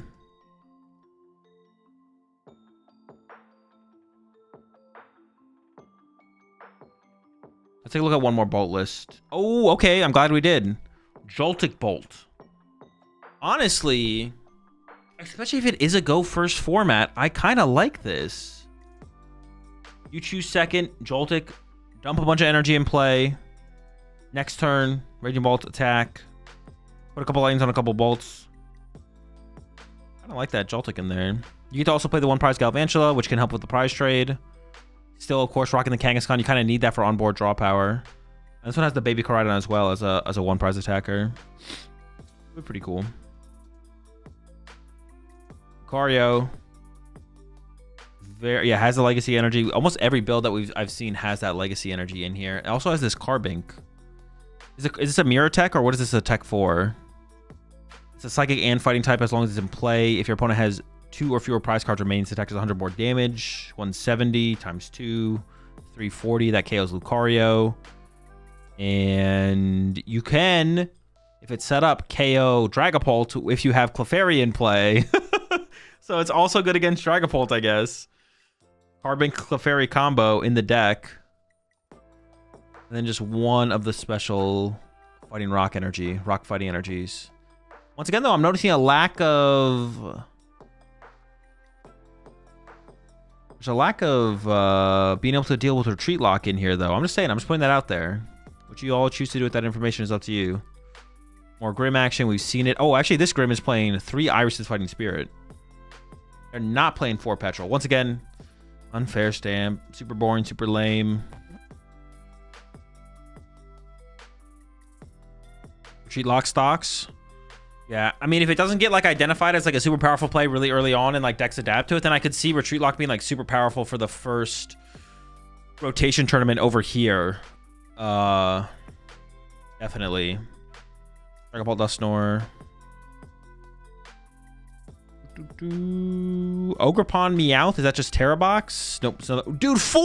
What? Oh, wait, this one is like light on the... Dude, there's 4 Meowth in this deck. What? I guess we have Area 0. Sure. Meowth turn 1, Meowth turn 2, Meowth turn 3, and just when you thought you could escape the cat, Meowth turn 4. That is insane. So many cats. I could understand, like if I looked at this list and I saw 2, I'd be like, okay. Wait, 3, I'd be like, what? 4, though? 4? Oh, it's for the trumpet. So we have Kangaskhan as well, though. Oh, no, all right. We have Kangaskhan as well, though. 4 of these cats? The attack does 60 and you can shuffle it in your deck or put it in your hand. I forget. He's scratching. I mean, back in my day, we played 4 Tapu Lele. Yeah, but we attacked with Tapu. Tapu Lele was every deck's secondary attacker. It was like the best. It was your secondary. Sometimes it was your best neutral attacker, depending on the matchup. I mean, if you want to be attacking with Meowth, listen, go ahead. That's on you. Oh, I already looked at this one. I feel like I looked at. Is this the one we just looked at? Maybe we're down to the. Oh yeah, we're down to the 4th one now. All right, any new decks? We're just looking for new decks. An Archaludon build. Let's see what they're doing with Arch. Arch, Mawile. Got the baby Genesect in there. Okay. A Meowth, a Duck. Unfair Stamp. Dude, that's so lame. Every time I see Unfair Stamp in a list that it's like, I feel like there just should be a better ace spec. It's just so lame, man. It's so lame that Archaludon is playing Unfair Stamp. That is so lame. Oh my gosh. 4 Explorer's Guide. Dude, okay, this is the list. I played against someone playing this on ladder. 100%. They had Lariat Skill and the Explorer's Guidance. I almost lost. Ooh, hang on. This Air Ledge won a tournament. Let's peep that. Boom, boom. Cats. Gotta have the cats. 4 Carmine. Yeah, pretty basic. The Blender, of course. No, Drillbur! Bro, okay, listen.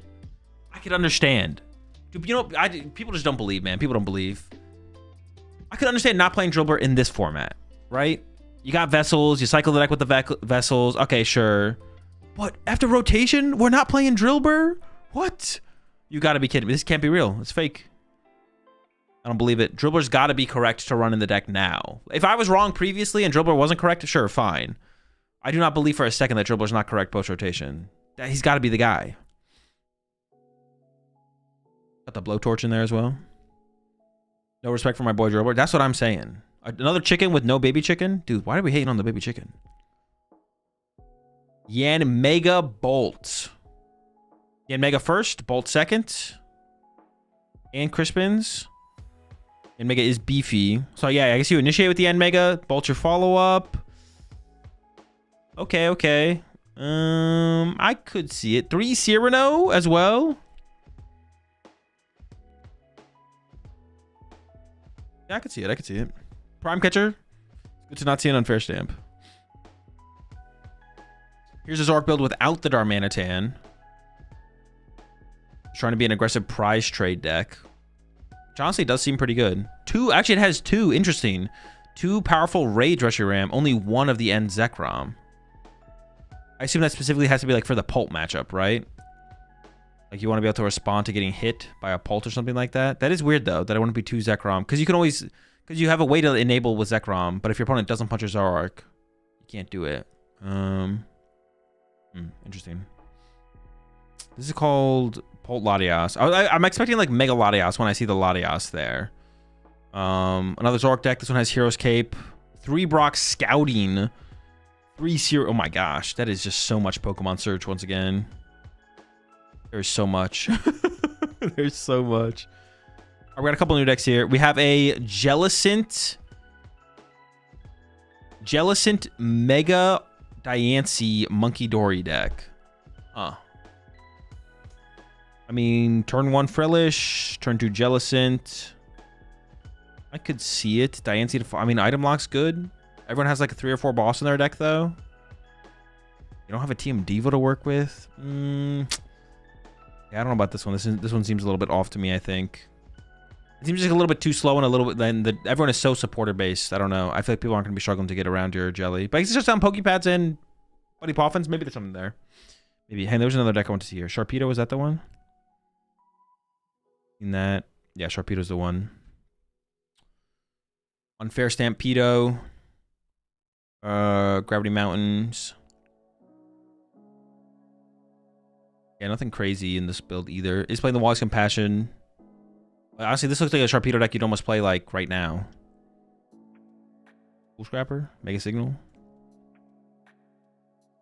Alright, we'll take a look through one more. Let's try and find like a couple more new decks that we haven't seen before. Zard. Okay, here it is. We'll close it out on the Zard build. And that's what it is. It literally is Zard and Zard. Double Zard. Zard X, Zard Y. No other attacker. The only other attacker in here is the Oricorio. You can attack with the Meowth, I guess. Go Meowth for Fire Breather, though? Now we're talking synergy. Only 1 boss, but I guess you have this Charizard. So maybe that's fine. And then what does this one do again?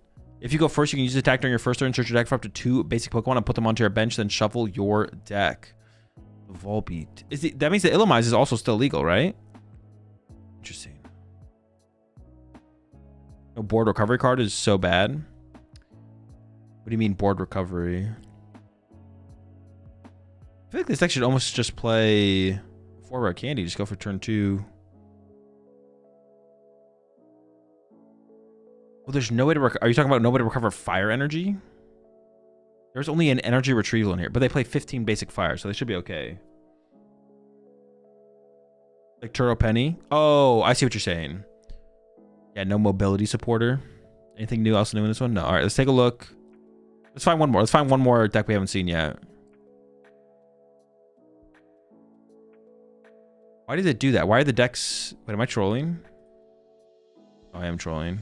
Oh, there we go. This is what I'm talking about right here. Yes! Let's get it! Iono's Belly Bolt making an appearance. I mean, this is sick. This is sick. You love to see it. The Bolt is in. Honestly, is it Belly Bolt's moment? Dude, what is this, bro? They're trying to cheese. Dude, that's not a good sign for Iono's Belly Bolt, to be honest. If you have to play Lucian in the deck, potentially, that means Lucian could beat anyone. You could have any 60 cards. If you put some Lucians in there, theoretically, you could beat any deck in the format by playing Lucian. That's not a good sign for Iono's Belly Bolt if you have to win with Lucian. Lucian is like it's a win condition of its own to add to a deck. That's not a good sign. If Belly Bolt can't win on its own merit and you have to cheese your opponent with Lucian is not a good sign. Let's go to see Belly Bolt. Oh, one more fish deck. Let's peep the fish. The quad fish. Yes, of course. Quad fish. 4/4 Jellicent, dude. Oh, this is sickening. This is probably a go second deck, right? Absolutely sickening, man.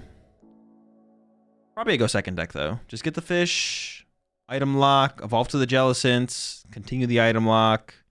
Very chill, very cool. Question for you. I'm going to my first regional. What should I do to prepare myself to calm my nerves and to play well? Just get some IRL practice, League Cups, League Challenges, stuff like that. That's it. I'd say that's where you should probably start. All right, chat. That's gonna do it. That's gonna do it for the City League review. And with that, I'm gonna head off for today for the stream. I will be streaming tomorrow. Not sure when I'm starting up. I'll be streaming till like 6 p.m. tomorrow, probably. 6 p.m. West Coast time ish will be the plan. Let me find someone to raid before I get out of here on Twitch. And then I actually don't know if I'll be streaming Wednesday because apparently they're doing maintenance on Wednesday. So depending on how long the maintenance takes, I might stream on Wednesday. But I might not. And then I'll be back for Thursday. I'll be back on Thursday for the Dude stream. We're bringing the Dude streams back next Thursday. Make sure you submit your decks if you are a Twitch sub or YouTube member. All the information is in the Discord. So we'll be doing that on Thursday. All the dates are in there for all the future Dude streams for the rest of this format. And then Friday, Saturday, we have Champions League. Champions League is on Friday and Saturday. We'll be watch partying that. I'll probably start up the stream quite a bit before the Champions League streams. And just playing some PTCG live, trying out some more decks. And then on Sunday, we'll probably play in the Blue Ditto tournament. And that is the plan for this week of streams. So, talk to you tomorrow. Maybe talk to you on Wednesday. Have a good night. Peace.